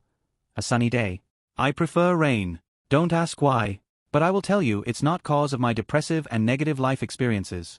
Gwen had dragged me back and forth and I would just be holding stuff while she bought her own things. I am supposed to be the man that buys the things for the girl. She is buying her own shopping because she knows I can't financially spend hundreds of pounds/sterlings, /n he lives in UK, up to thousands on shopping here and there. She would try on all sorts of clothings and buy lots of makeup and jewelry. We had bumped into a mid-20s couple who had been walking around with their own stuff. They were definitely a couple or maybe married. The female had green emerald eyes and red hair and good-shaped body for a seductive-looking female. The man had black hair and brown eyes. Gwen, oh me God. We're so sorry. Well, help you. Female. No, don't worry. We weren't carrying anything important. Just a few things and games. I reached down and picked 2 of the many video games they had gotten and dropped because of us bumping into them. Adrien, Soul Calibur 6 and Bloodborne? Male, I prefer Bloodborne, but my wife wanted to play something with me, so we got Soul Calibur as well. Adrien, you're a gaming couple? Don't find many of those nowadays. Gwen, oh. You 2 play video games too? Female, someone's jumpy. Jack, why don't we make introductions for interrupting the young couple's date? Gwen was partially blushing from having been told that she and I were a couple and on a date. Which is half true. Jack. Aha. Of course. My name is Jack Stone, and this here is my wife Sarah Stone. Adrien. I'm Adrian Hawke. And the tomato girl is Gwendolyn Capillis. Ouch. Gwen had elbowed me in the side. I mean, she is a tomato right now, so why is she getting mad? Sarah. Haha. You 2 seem fun. I assume you 2 play as well. Gwen and Adrien, yes/yeah. Gwen, how about we all play together sometime? Sarah, that would be wonderful. Adrien, don't we get a say in this? Gwen and Sarah, nope/no. Jack, give up. Girls are always the dominate one in the relationship. Adrien, I pray you survive your life married to her. Jack, and I pray you don't suffer like I have too with her. After our meeting with Jack Stone and Sarah Stone, we continued on our own ways after getting each other's phone numbers and game account details. A/N there is a reason why Adrien and Jack can't remember each other in Star Wars universe. Will be explained in future chapters. Gwen was wearing a straw hat, and a blue one-piece dress with an exposed back and saddles. I just wore some black jeans, a black and red shirt with a devil on it. She had tried forcing me to wear something else, but I loved this shirt. I had some standard trainers and a grey hoodie, with the hood down. I also had a ring with a 3D version of an Anubis figure on it with horns sticking out and upwards. I feel useless because I can't even buy anything even though it was supposed to be a date. Ding. Idea. Adrien, Gwen. Come with me, I need to take you somewhere to eat. Gwen was a little surprised since I finally recommended a place to go instead of her needing the way. She happily clung to my arm as we went to a series of cramped roads. Many people of mixed skin colors and of Asian origins can clearly be identified from a simple glance. Especially since a majority of them were wearing a metal bracelet around one of their wrists, just like I was wearing one on my right wrist. This was a kara worn by all followers of the Sikh religion. It is one of 5 symbols of the Sikh religion, known as the Panj Kakars or 5 Ks, which are worn at all times by devout followers. The iron bangle acts as a visual reminder not to commit sins and is the final thing Sikhs would look on before committing a sin with their hands. It is more commonly known to be worn due to the Sikhs' own religious creed and teachings of God. God is eternal, he is not bound by the concept of life and death, and is thereby self-existent and was never born as he has always existed. Before the timeless beginning with a formless body. A kara is in the shape of a circle to represent that it has no beginning or end, just like God has no beginning/birth and will never end because he is immortal and eternal. Adrien was currently taking Gwen to one of 2 places, the first being a religious Sikh temple known as a Gurdwara. When Gwen realized where we were going, she tried stopping me. I turned to look at her and I asked, Adrien, what's wrong? Gwen, I'm not a Sikh, I'm a Christian. Won't I not be allowed in? Adrien, no. It doesn't matter what religion you belong to. Just do what I do and any person is allowed inside, be they black, white, atheist, Muslim, Christian, Jew or any other. Sikhism accepts any religion and doesn't discredit or ostracize them. Come on, I'll show you why Indians treat one another as family despite not being of same blood. We made our way inside the Gurdwara. I had already placed the bags of shopping in my car before coming inside. We took off our footwear and placed them in shoe racks. Next we washed our hands and covered the hair on our heads. We then entered and went to the main prayer hall, where we placed in some coins and left after praying for a moment in respect. We had then left to the Lager Hall, where free food is served. Many people and kids were walking around either filling cups, carrying dishes to the washroom or handing them out. All this was done for free and purely to help. I had a conversation with some other people I had met for the first time. We all called each other brother in Punjabi, since we treat each other as if we really were brothers. Gwen was left out, and I along with many others teased her at not being able to understand our conversation. Not only that, but it was her first time eating roti with dal. It was amusing to watch and everyone enjoyed watching it as I helped teach her how to eat properly. I left some money in the donation box Tot was there before we left. After that was done, we had left the Gurdwara and went to have some dinner at an Indian restaurant. I had been the one to order many of the foods we had gotten here. Gwen had begun to see I was more cheerful than before and I could see the beautiful smile she would rarely show to others. We had returned back at my apartment. We did the same old stuff a person would do when they get back, and unpacked so can relax. Gwen had called her family and told them she was staying for a few days more virays we had left this morning. This had been a really enjoyable day for me. Gwen, upon coming back and, after she finished placing all of her shopping thingy girly stuff, had hugged me and started crying softly. I was confused as to why she was. This was so sudden. Adrien, what's wrong? She didn't answer but just kept hugging me. I wrapped my arms around her and hugged her. She was there for me in that alley and afterwards, so I will be there for her now. Adrien, did I do something to upset you? Gwen. No. I'm happy. Adrien, why? Gwen looked up at me. Her teary red eyes showed a stern and resolute feeling. Gwen, I got to go out on a date with you. Adrien. Gwen. Because. Adrien. Gwen. Adrien. Gwen, I like you. It took me a moment to register what she had just said. She likes me? I know she hangs around with him a lot, and I wasn't a dense guy, as I could tell that she did. But I think she actually means the deeper kind of like. As in the kind that is the lead up to becoming a boyfriend and girlfriend couple. And in some cases, love and marriage thereafter. I do feel the same way about her, but love? Sci isn't Southeast kind of fantasy or piece of fiction. Love just doesn't sprout out of thin air, it is built upon over time. But in society and most families, one would commonly have an arranged marriage.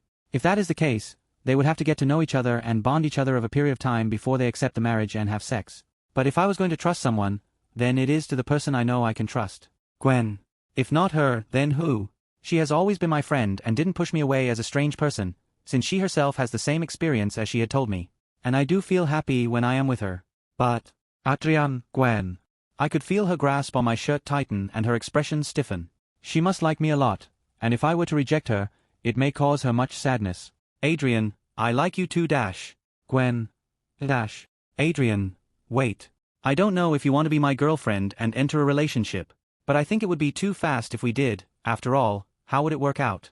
We will barely get to spend time with each other, and by then, our feelings for one another might fade until I gotten a better paying job and can move closer to you. So, how about we just like that engagement thing before marriage, but instead of that, it's like engagement before being a girlfriend and boyfriend couple type thing. Gwen. Yes. She practically glued herself to me like a koala and her legs wrapped around me to my back and her arms around my neck. I legit swear that I saw her eyes shine with bright big stars. I shit you not, they shinned. Adrien, someone's happy. Well then, how about a kiss? I am mate. Before I realized it, Gwen had kissed me and my back hit against a wall because of the suddenness of her weight shifting, as she was still attached to me. I was still surprised by the suddenness of all this. When we separated from the unexpected kiss, both of us were blushing. We didn't say anything for a few moments. Gwen is stammering over the same word over and over again. She kept saying, no, literally nothing else. I decided to give her a helping hand. Adrien, well, we do have to start somewhere, I suppose. Gwen trued, lowering her head to hide her face more, as she became flustered over the meaning of my words. She wanted to and tried to say something, but I kissed her. Now it was her turn to be surprised by the unexpected kiss. Our tinges interlocked and rolled over each other's. At first she didn't know if she should stop or give in. She had chose the latter as I carried her to the bed and laid her down. I took off my shirt as I then removed the clothes from a shocked and red-faced Ava. I wasn't some six-pack monster, but I did have a decent body as I had been going to the gym. Her body was well-defined as well, since she too stays fit and in good shape through the various exercises and martial arts training she does. I gave her a shoulder kiss and moved to her neck, giving her a bite like what I had read about. I never been in a relationship, so I'll just copy what I learnt. She held on to me and grabbed my back as she was still nervous from all this but clearly wanted it. I looked to her breast and she seemed to have noticed and looked at me.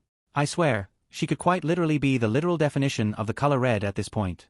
She nodded her head, indicating it was okay for me to proceed. I grabbed her soft warm breast with my hand as I sulked the other one with my mouth. I could feel Gwen scratching my back and I could only assume that her nails had dug very deep, since I may be bleeding now.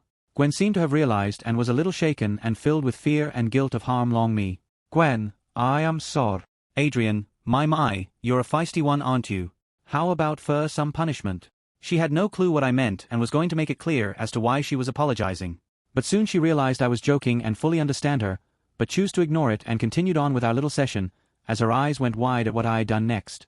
I had muffled her mouth with one hand as I shoved my index and middle fingers into her clit. I can feel her clit closing tight around my fingers as I continued to twist and turn inside her. Soon after my fingers had become wet, and that was when we decided to stop. After all, it was our first time and going this far was enough. But definitely no sex yet, since that would be counter to what we both would want, and we knew that and were fully satisfied with what we did. She would touch my naked chest from time to time and had fallen asleep on top of me, and now I was the pillow. After some time of resting, I had gotten up in the middle of the night and had made sure not to wake Gwen up. I made my way to the kitchen and made myself something to eat as I was hungry. I got a plate, my food, a plastic fork and metal knife. I had to save on as much costs, so I still had plastic forks and spoons. I should really go get metal ones soon. When I was on my way back to the bedroom, I saw that the entrance door to the apartment was slightly open. The areas of my old home, with my old family, had been robbed repeatedly. I had grown to be cautious and paranoid for such things, just as my family was. I must have gotten this paranoia from them. I guess it was a good thing. I suspect that there was a break-in. I rushed to the bedroom, while being careful enough to not make a sound, in case the guy is next to Gwen, otherwise she would be killed instantly or taken hostage. I had placed the plate and fork down, but kept the knife in my hand in case I had to use it. I arrived at the bedroom and I saw a masked male was about to slit Gwen's throat while she was asleep. I threw the knife directly at the man. I had training in knife and weapons combat in my karate lessons, which came in handy. I wasn't a black belt monster, but I can handle myself, and I pray it will be enough. It misses its target but hit the man in his side and caused him to stammer and make some noise. Gwen awoke, but Guy hit her with the back of the gun he had pulled out and knocked her out instantly, as she was very tired and was unable to react fast enough. I rushed at him while this happened, immediately after Aid has thrown the knife, and tried stabbing his throat with a pen I had picked up of a nearby table stand. It was the life of a bad and evil person or the life of two innocent people, especially Gwen. And this was self-defense. I don't know if I am capable of physically restraining or incapacitating the man, but I couldn't hold back and wait for the authorities to arrive. I AHD to make a choice, either take action, or don't. Life or death. The man grabbed my hand with the pen in it and gripped it tightly. We struggled for dominance, but he was clearly stronger and had twisted my hand, causing me to release the pen and it dropped to the ground.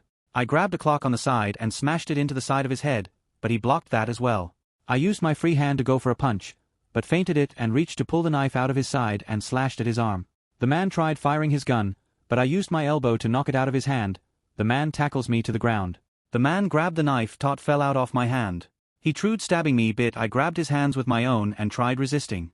However, he was physically stronger and eventually overwhelmed me and stabbed into my left arm. I screamed in pain, as I had never experienced something this agonizing before. This was the most pain I had ever experienced in my life. But I pushed through it, and I knew Gwen would die if I failed to stop him here. I gritted my teeth so hard that I could practically bite through steel. I grabbed the man's wrist and began twisting it slowly but with string and hard grip. I headbutted the man's forehead and we were rolling all over the place trying to get on top of one another. The knife was still in my arm and went deeper. As a result, I could feel the strength begin to fade from my body, but I was not done yet. I had no choice, as I would soon pass out from the pain. The man took advantage of my weakness and was able to get his hands around my throat and began to choke the life from me. I tried getting free, but it was useless. I remembered the gun he had dropped earlier and tried peeking around for it. I found it and it was where his foot was. I used my foot to hook around and pull/knock the gun upwards and to my right hand. The man sees this but is too late to react, as I had shoot him in the side and then to the head while he was stunned by the first shot. I saw if he was dead and down for the count, and he was motionless. I fell back and laid on the floor for a while as the pain experienced was too much for me to handle, but he still remained conscious. The adrenaline was all but gone from Melt Body and I was on the verge of passing out. I wanted to check on Gwen, but I was far too weak, no matter how hard I tried. Gwen eventually woke up and shook her head. The first thing she saw was both of us, but the blood of the intruder caught her attention first and then me. She hadn't realized my injuries as she looked on with horror that I had murdered someone. Gwen, what did you do? Why did you do this? Crack. I heard the sound of glass cracking, but it might be my imagination. I still hadn't placed any mirrors on the apartment as I was still unpacking my things and it was still in boxes. Adrien, I had no choice. Those were the only words I could mutter out in response. She seemed to have them realize my condition and had ran over to me. She began sobbing her eyes out. Police sirens resound in the background as Gwen hugged me and had placed my head on her lap, waiting until an ambulance comes to treat to my wounds, and for the police, that would no doubt arrest me for the crime of murder. The man that had broken into the apartment would later be revealed and broadcasted live in TV. Chapter 43, Bonus Chapter 4, Hearing of Adrian Hawke, Star Wars Reincarnation, POV. I stood there and watched on as the memory of my hearing took place. After a constantly going back and forth from country to country, going to each different court, I was on the losing side. The family of North Clayman tried to defend their son and claimed he was innocent. At first I was on the winning side as the evidence was against them, but they were older, more experienced and had more money. They were able to turn the truth into what they wanted. They just couldn't accept the fact that their son tried to murder 2 young people such as Gwen and I. They were in denial and refused to accept the truth, and I was paying severely for that. Gwen had helped as best she can. She was very smart, but that can only take you so far. She had made a very appealing argument and various testimonies that had helped the lawyer to amend only some things to make them better. But the other side had more money and could afford a better lawyer. It is ridiculous how corrupt society is. A killer who murders and rapes people can go free in only a matter of years rather than face a life sentence if they had a good lawyer. Not only that, but sexism proof of this. A man rapes a woman and causes her to get pregnant only suffers 5 years in prison. While the said pregnant woman tries to get an abortion illegally since the country they are in wouldn't allow them to, and they suffer 15 years in jail. A person who tries to commit SCIDE will suffer a dozen or more years in prison, but if they die on the streets from starvation, then they suffer no penalty of the law. They still died in the end, and yet, you don't see every homeless person getting sent to jail cause job they are doing technically counts as self-imposed suicide. Most failed in life and it led to them having no job, home, or food to buy. As a result, they become homeless from their own errors and die from starvation slowly. There are homeless people who had their homes taken away from natural worldwide calamities like weather or war, but I'm talking about those that were responsible for what happened to them. I made the oath in court under the Guru Granth Sahib Ji, the holy book of the Sikh religion. It is not so much considered a holy book, but is more commonly referred to as the 11th Guru, the eternal Guru of the Sikh religion. A/N Guru means teacher. Ji is used as a form of respect. Example, Dad Ji equals you are showing respect to your father's name and being. It isn't a part of the 11 Gurus' actual given name. It is used as a form of respect for them. This just for anyone who doesn't know. One would have to swear an oath if truth while in court on whatever holy book of whatever religion they are from. The most commonly known and seen example was of the Bible. But I wasn't a Christian, and as such, these changes occurs. The final hearing had lasted for hours. My past life self stood up and said my final speech. Adrien, past life, I not to make this all clear. I do not regret the actions I took, as it was in full self-defense. I am not physical strong, and as such could not restrain nor was I capable of incapacitating Mr. Clayman before the authorities arrived. My sustained injuries is proof of that. I was unable to even remain conscious from the injuries I sustained from Mr. Clayman's attempt on mine and Ms. Capilla's lives. I took action. I made a split-second choice. I choose to defend myself as any officer if the law would have done. There was an instance where a man had opened the door, and an officer at the door had falsely seen what the man was holding. They pulled their gun on him and told him to drop the weapon. When he tried explaining I wasn't a weapon, the officer shot the man and he died. What he was holding was just a black remote for a games console. An officer is allowed to kill under the pretense that they feel threatened and their life is in danger. I felt threatened, and mine and Ms. Capilla's lives were in danger. Should I have done nothing and allowed Mr. Clayman to kill us, or should I protect myself as is my right? Should I stand by as a woman is murdered in a bed, or should I call the police, or should I try and stop it and save the woman's life? I made a choice. Why should I be condemned for taking action as any officer would have done? If I was an officer of the law, I wouldn't be charged with the crime of murder, but I would be getting praised in the police station for having stopped a murderer. This separation and distinction between officers and non-officers, it doesn't and shouldn't exist. If an officer killed in self-defense, then why would a non-officer, WHI did the exact same thing, get sent to jail? I regret nothing. I made a choice. I saved a life. An innocent one. By this point I had been dragged out of the court for ignoring the countless objection heresies that the other side was constantly speaking over me saying, and I also ignored everyone else. What I would later find out is that my speech in my final hearing had actually caused a bit of a protest. Many people of all creeds and religions and backgrounds were protesting my innocence, after Gwen did one final fuck you to Clayman's family side who tried to put me behind bars and defended their murderous son's reputation. Gwen had been able to, after months, hacked into the security feed of my apartment. She had no choice but to hack into it, since North Clayman had deactivated it the night he broke in and almost killed us. The authorities were useless, but Gwen was persistent and finally managed what they failed to do. She posted it online and all over social media, and everyone stormed a rage to the place I was being held. They demanded my freedom and that you should be declared innocent. The court and the law, being the prideful and trying to maintain their good reputation, had eventually reduced my sentence to a few months in prison. My family had come to see me, but I saw no love in their eyes. They refused to speak, but I can tell what they were thinking. And it broke me inside. No matter what they may think, they are the family I once knew and loved. I will never forget those memories. But the family now, they are not them. Not mine. But I learned something valuable in these few months. I had a new family. And one day, I will ask Gwen to be my girlfriend, and soon thereafter, if all things go well, I will marry her. But it was not to be. I had died in a terrorist attack and had been reborn into Star Wars. That was when I pondered over the words in the letter I found in the skeletal remains of Olan at the Sith temple. I do cling to my fears and regrets. The regret I feel, that still lingers in me. Is this why killing in my new life is easier? Was I some kind of sociopathic murderer? Is this what I had become? What are you? I turned around sharply and was met with new surroundings. I was in a cave that constantly exuded lava everywhere. I could feel the heat. This was no illusion. No memory of mine. Why are you here? To seek answers? Absolution of sin? Or something else? Adrien, show yourself. This voice, these words. I can't help but feel something is familiar about them. I had only then realized that I wasn't holding any of my weapons. Hell, I wasn't even wearing my armor. My armor is just like Iron Man's nanotechnology armor, so I can uncreate and create it at will around my body. But all I was now wearing was just my clothes underneath. Fortunately for me, my clothes were made from countless particle-sized vibranium and adamantium and dimerithium plating fragments. In addition, to also having my spirit URU material weaved into the clothes.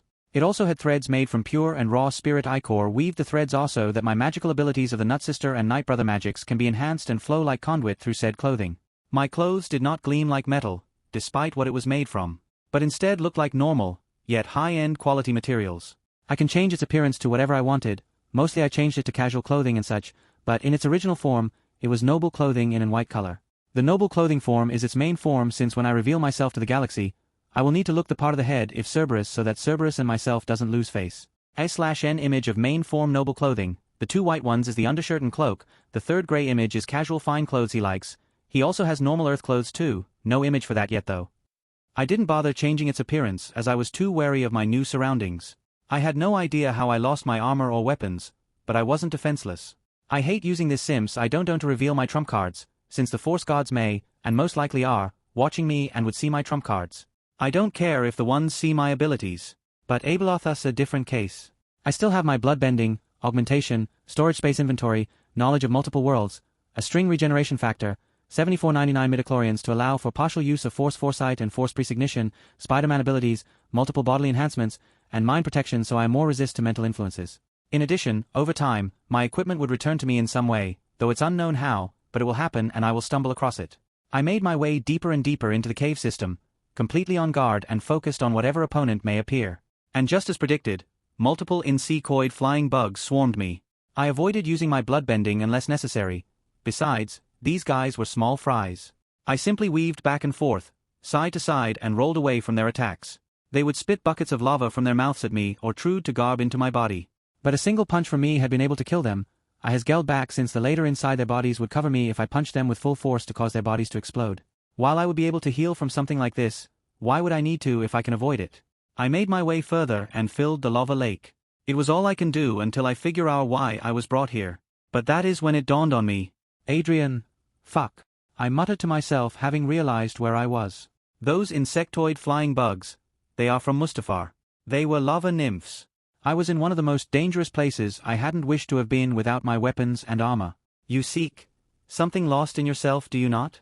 Why deny it? Question after question, I would hear the same voice. I wished I had Zachary with me and my armor. Only then would I ever confront this being. But I know the path to turn back is too late. This entity will never reveal itself to me again if I leave. It was a miracle he even is calling me to him. I made my way further down and into the rabbit hole. This is the dumbest thing I have ever done, and I vowed I would not repeat this level of stupidity ever again. I would ensure I would not repeat my mistakes again once I leave Mustafar. As I was walking beside the lava lake, I had passively used psychic blood bending to sense the blood around me in any nearby living creatures so I wouldn't be caught off guard and can predict an attack. Felicia Hardy aka Black Cat had proven in the Spider-Man comics that she and others can get around the Spidey sensibility. The same can happen to me. I'll take no chances here. As predicted once again, I was ambushed and two lava eels, both 12 meters in length, had pounced out of the lava lake and tried doing bite me. It seems they were faster than I predicted, but that didn't matter. I rolled to one side, as the other bobbed their head and almost devoured my whole body with its gigantic mouth. I used my hands and grabbed the top and bottom of its jaws and slowly strained my muscles as I tore it wide open. This was an impressive feat to say the least for me, since this creature had a bite force of around 7,000 psi. A Tyrannosaurus Rex has 10,000 psi. An wolf has around 400 and an American alligator has around 2,200 psi. And I'm not sure on this, but do correct me if so. 1 ton is equal to 2,239.999 psi. This is what I used to calculate this. I'm not sure if I am right or wrong though. Although, I am able to lift 30 tons, and a maximum of around 50 tons. This was thanks mostly due to Spider-Man's ability that came from the spider, which can lift 170 times their own weight. But since I had this power when I was reborn, it would be weak as sauce. Fortunately, the ROB Jr. had saw this problem and had given me 50 tons as my limit. I'm kinda pissed since I wanted to be far stronger, but I accepted this as one if the limitations he said he would place on my abilities, since they were very strong wishes to be honest and still are. The lava eel had been completely torn in two. I used the carcass of the one in my hands to effortlessly swing the eel, that weighs 2 tons, directly at the other one. I rushed forward and quickly broke its skull with a leaping jump, where I landed with my feet at full force, killing it instantly as I landed on its head. I continued onwards, and would constantly get attacked by lava eels and lava nymphs every now and then. Eventually I reached a large lake, and a familiar figure I wished I wouldn't have to meet without my weapons or armor. I had tried summoning something from my storage space inventory, but it didn't seem to be working. It may be working in reality, but I may be under an illusion that bypassed my mental defenses. Not surprising, since this being in the gigantic lava lake was able to do the same thing to Vader and play with his mind. Where was I? I beneath the Gehen Plains. Somewhere near the forests of Korvax Fon was a cave that descended beneath the surface. This very cave I was in is that place. And it is home to one of the most mysterious and powerful beings that isn't a Force god. You have come. Adrien. I remained silent as I observed the being known by some as the Oracle turn and rotate upon a gigantic bold-headed blind giant that had its entire body submerged below the lava, except for anything above the nose level. Upon the head of said blind giant was the Oracle, a strange and quite large spider-like alien. And once the blind giant's head had rotated, I gazed into the eye of the Oracle. The eye. Why have you come here, Amar Singh? Or should I call you, Adrian Hawke? Why have you come to the Eye of Webbyish Bog? Image, Chapter 44, Chapter 33, The Eye of Webbyish Bog Inks POV. Location, and unknown place of despair. Starwind, Jinx, Jedi Exile Mitra Surik, Jedi Grandmaster Nomi Sunrider, Alarega Bashtar A, Nuali Sakarenda, Bruno Bravilla. So many names, yet so much pain. Jinx could do nothing. She wanted to act, to move, to look around and say something, but she could not. She could only feel the abyss she was trapped in. Abandoned by the one who you called father, by the one who was like so like an brother, and one you once called master. Poor little Jinx. All alone again. And soon you will once again bury those you call friends and family. Jinx couldn't do anything as she watched. She could see in front of her very eyes was Adrien, Ahsoka, Anakin, Shmi, Cal, Dagger, Oriole, Kara, Jack. Everyone who she had just recently met. They were all mortal. She watched as their figures began to visibly and rapidly age before her. She watched on as she was helpless. She couldn't do anything as she watched their bodies wither and turn to dust from the cruel unending passage of time. Immortality. Others crave it, lust for it, and yet you have what they do not. You are an Aswang, a member of an immortal race. Why mourn for them, why care for them? They will all die one day, and you know it. And yet you still continue to travel the galaxy in search for something. Something you don't even know. You don't even remember why you left your homeworld of Rashing in the first place, do you? Tears began to fall from Jinx's eyes as she was faced more and more with the truth in the unknown being's words. So I say once more, and leave you with one final question. Was it all worth it? The suffering? The mourning? The failures? The deaths? And for what? You don't even know, do you? How pitiful. Stay here and rot. And with those last words, Jinx was left alone in a cold dark room as she was now free to move, but all she did was curl up into a ball and cried. Jinx, Master, Ulthan, Dad. I need you, please. Kal Neralpo. Location, and unknown place of deception. Kal Nerol, Mandalorian, bounty hunter, smuggler, mercenary, singer, poet, artist. You are nothing more than a fraud and a liar. Kal could see nothing but an empty darkness surround all around him. He tried breaking free, but he was chained up with black chains that seemingly were made from actual writhing shadows. Voice 1. Haha, what fun. Ah, what fun. Kill the little mouse. Voice 2. A tone. Voice 3, liar, deceiver, devil. You lie and trick others. You claim to make songs, to be a self-proclaimed expert of your trade, but you nearly stole the accomplishments of others for yourself. You pretend and swindle your allies and clan. You even deceive your own father. Va Nerol, adoptive father, get out. I should have never taken you in the first place. You should have just rotted I the slumps of Coruscant where I found you. It would have been better off had that Vornsker killed and eaten you. You will never be my son. Cal wanted to break free from the chains and chase after the disappearing figure if his father. He wanted to speak and shout out to him, but his throat felt like flames were erupting from within his body. You are afraid of being abandoned by those you know. You lie because yours are nothing. Worse than nothing. Forever nothing.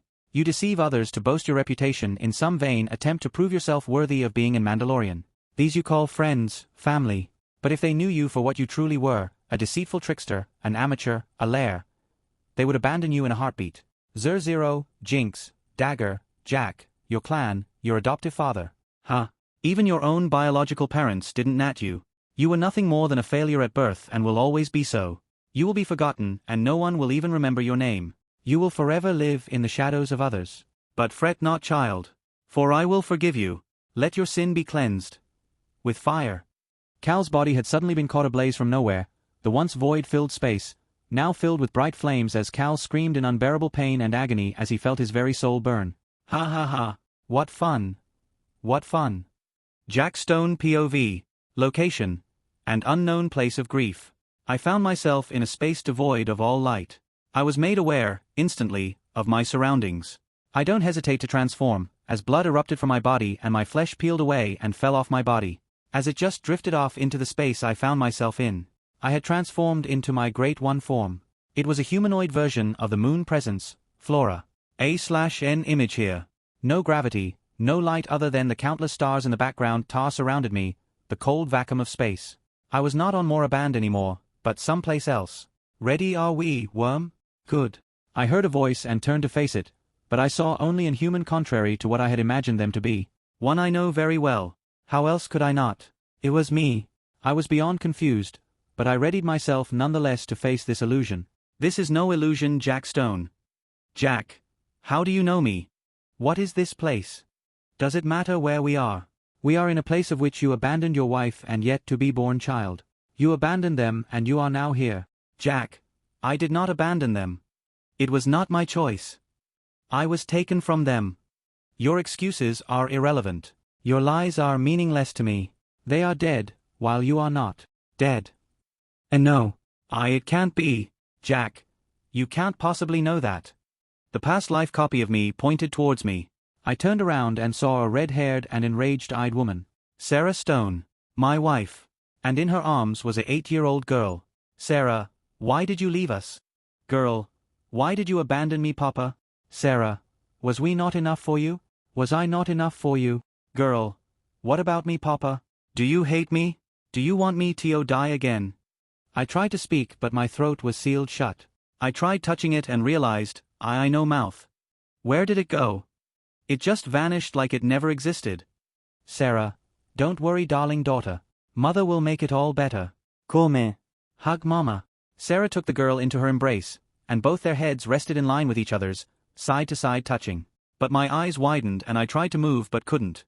Sarah had pulled out a gun from somewhere and had aimed it with the temple of her head, and on the other side was the girl also in Ligulna of the bullet's trajectory should she shoot. Girl, will Papa kill me again now? Sarah, of course, sweetie. That's what he'll do. It's what he did to us. He abandoned us. He killed us. Bang. And just like that, both Sarah and the girl died instantly as a single bullet killed both of them. All I could do was stare at that sight as I watched the blood pour out from their heads. The look-alike me had approached and stood by my side. He spoke, almost like a whisper as I remained paralyzed with despair at what I had seen. Do you seek redemption? Jack, yes. I spoke with a hollow and lifeless voice as I hadn't noticed that I regained my ability to speak. Do you seek absolution for your sin? Jack, yes. Then strike a bargain with me. I will bring them back from the realm of death. I will grant you what you want. To be with your family once more. I fell to my knees, my body shifted and retransformed back to my human form as my arms hung from my shoulders like strangler's puppets. My slouched back arched forwards as I stared at the ground. Jack, what do you want from me? Do exactly as I say, and I will give your family back. Jack, then tell me. I accept your deal. Good. We will have nothing but fun times ahead of us. Ava Kendra POV. I groaned loudly as I felt pain spread across my body. I feel like I've been torn from the inside out, it freaking hurts. I leaned forward as I was laying on my back. I looked around and all I saw was an endless expanse of grassy hills. This place feels familiar somehow. I feel anger, hate, rage, despair, loneliness, misery, sadness, mourning, obsession, desire, a lost joy. These feelings linger here in this place. I channel the force through me and into the ground. There are two very powerful sources of force energy on this planet, wherever I am. Both are sources of water, and yet I feel an odd connection to them. I stood up and looked around and saw three ghost-like illusions. A winged being of sorts carrying a small baby girl. Off in the distance just opposite the winged man, was a naked ashen-haired woman who looked like her soul had left her body. The winged person used their free hand to slash at the air, and in the next instant, he threw the child into the same place. But the child had vanished. Woman, H. I'll kill you. I'll make you suffer. The woman screamed on pure hate, rage, anger and misery when the child had vanished. Winged man, Nick Abeloth Dran Shun Zykel. Come Abeloth, beloved queen of the stars. You can take your child from me. If you can best me, I will return her. When these words left the man, the now identified woman, Abeloth had vanished at blinding speeds faster than I could react and appeared before the winged man. He had intercepted her attack with a black mist-like substance in his hand forming the shape of a blade. Winged man, face me Abeloth, face Ulthan, the creator of the Force itself, the unbound god, the hidden one. And with that a bat on proportions and scales that I couldn't even imagine had taken place. Such power. No one in the Jedi Order could do this. Not even if all the Jedi in the Order combined could ever accomplish this alone. And here are two beings that can cause such devastation and destruction with just the swipe of their hands. Entire mountains had been destroyed and the ground uplifted for thousands of meters. But the damage had been long since reappeared from whenever this battle took place. What I was seeing was an force illusion. A trace of residual force energies, be it light or dark, will leave traces of their presence. And this place had a lot of it. I wandered around. The two figures, Abeloth and Ulthan in the illusion or memory, I'll call it, had vanished into a black portal that I was unable to follow since it was a memory after all. Eventually, I came across a large lake in the middle of nowhere. I looked around at the beautiful water as it reflected the light of the moon's light. Only then did I notice that there was something in the water. A figure, a woman with ashen white hair identical to my own, was laying naked beside the edge of the lake. They seemed to have sensed my stare and presence as they turned her head to face me. But as soon as she looked into my eyes, her eyes went so wide thought they might pop out at any moment. She hurriedly scrambled and clawed her way out of the waters like a mad beast and ran straight for me. She had closed the distance of 1,000 meters in less than 4 seconds. But just as she opened her arms wide, seemingly trying to hug me as many of my friends have done before, I heard a voice, as time itself seems have gone still for but a moment. I recognized this voice from earlier. Ulthan, not yet. Snap. A loud echoing snap had responded and I lost consciousness. The last thing I could see were the horror in the woman's eyes as I could see in the reflection of her pupils that my body was vanishing at a rapid pace, too fast for even her immense speeds to reach me in time. Abeloth, and my child. The present time with Adrien on Mustafar in a heated conversation with the Eye of Webbyish Bog. Adrien POV.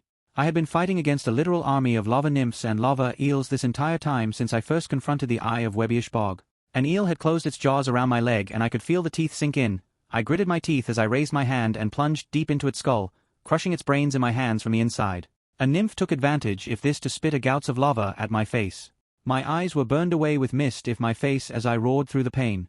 I may be powerful even without my gear, but even I can be overwhelmed by the sheer number of foes and attacks coming from every angle. I was not omnipresent nor omnipotent to do such a thing. I began to channel spirit ichor within my body to accelerate my healing ability, and to release a magic force repulse imitation. A shock wave of green lighting erupted outwards with me being the epicenter, disintegrating all the nearby enemies in an instant. I could hear the buzzing of more lava nymphs and decided it was too dangerous to fight head-on, and thus I chose to make a tactical retreat. I felt my eyes regenerating from having been melted by molten magma, and I was now able to see. Kara was still not responding to my calls for help. I was still on my own. You don't even know why you are here or which questions to say, despite knowing all you need do is ask, but why don't you? I ran directly along the walls, defying the laws of gravity thanks to my wall-crawling power from my Spider-Man wish. You know me, but do you know yourself? Adrien, I am me, and that is all to it. I replied as I was confronted by a group of lava fleas. I jumped up to heights that only Jedi were capable of doing and brought down both my fists to smash the cranium of the hard exoskeleton of a lava flea. The armor agave way and it was crushed completely with its insides going everywhere. I backflipped and landed on another lava flea and proceeded to rip of its exoskeleton shell plating, and used them as discs as I spun and threw them at the others. The thrown shell discs had dealt lethal blows to the every target I threw them at, as the strength I used was enough to bisect even a row of fully armored clone troppers in the Mark 1 armor, with even a thrown blunt board made from wood. Brute force cannot solve the riddless, or do you intend to slay every being in the galaxy if it meant all your problems can be solved? Adrien, I'll fight the storm if I have to. Nothing stands in my way, and I will be ripping your bloody spine out your throat once I get back to the lake you will drown in soon enough. You're a fierce one, aren't you? I was now confronted with over a dozen bull-like insectoid creatures known as an Zandank. But do you think you can sweep all your enemies away so easily? They all charged at me and I knew I would be trampled underfoot if I fought them head-on in this narrow space. The ceiling was too low so I can't jump. That led me to one of two options. I choose option 3. I brought my nads together and began to chant as my eyes began to glow green and emit a mist like flare/aura. Adrien, way the Erike the way, way the Erike the way, way the Erike the way, way the Erike the way. I chanted the spell of the storm, which granted access to use the power of telekinesis and practically any force ability associated with it. I released a powerful and a tremendously condensed ball of spirit ichor, and once the dozens of Zandanks were close enough to me, I released the spell and a violently destructive force shockwave was released and completely decimated the herd that approached me. The closest ones were disintegrated, while the ones in the rear had their heads caved in or some which had said heads removed from their bodies.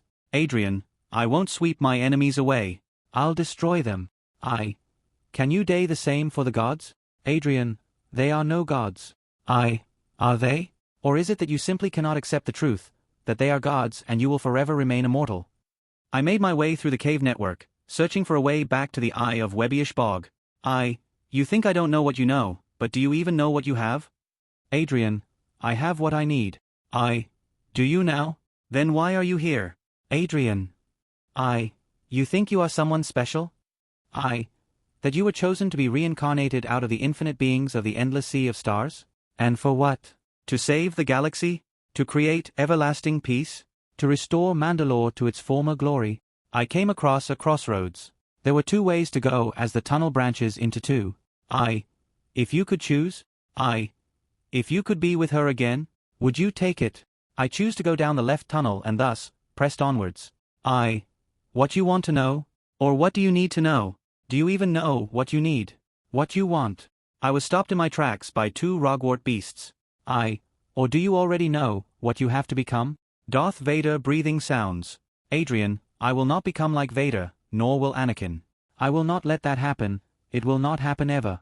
I rushed at one if the Rogwarts and it tried to swipe me with its claws. I slid between its legs as its claws went right over my head. I simultaneously kicked at the leg of the Rogwart as its leg had been bent the other way and was now broken. With one immobilized I ran to the other one, its tail came in fast, but that's what I wanted. I raised my forearm to defend, and the tail pierces through my forearm. I twisted my arm and gripped its tail. I then ripped it off violently, and the beast howled in pain.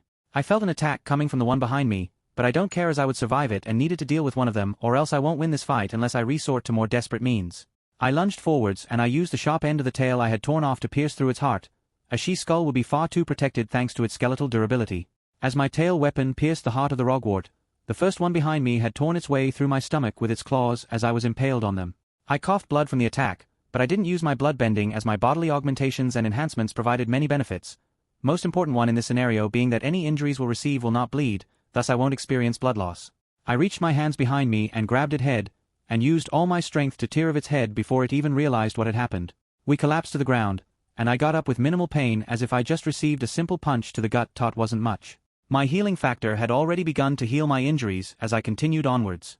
How can you be so sure that the boy would not become this Darth Vader? Perhaps it is his destiny to become Darth Vader? You think you are so different than Darth Vader? Are you so sure about that? Soon I was confronted with a fucking rancor. But not just any ordinary one, but a mutated one known as a Darkcast. My injuries still hadn't fully healed so my mobility will be hampered. I don't have a choice here, so I had to use my magic once more. To be specific, creation magic via channeling spirit ichor, which I had now just used to create a spear that has a magical enchantment which will enhance itself and become stronger with more blood is shed upon the spear. I had quickly engraved 3 new bloodborne runes I had learned from Jack Stone. Sharpness, through, blood. Not only will it now enhance itself in sheer power, but it will also become sharper. I don't know if I should be thankful that the Darkcast was not approaching me.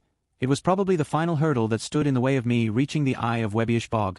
I gripped the spear and pierced it straight into my chest over and over again, amusing a fountain of blood to erupt from my body as my healing factor kept pumping an endless supply of blood which spilt onto the spear.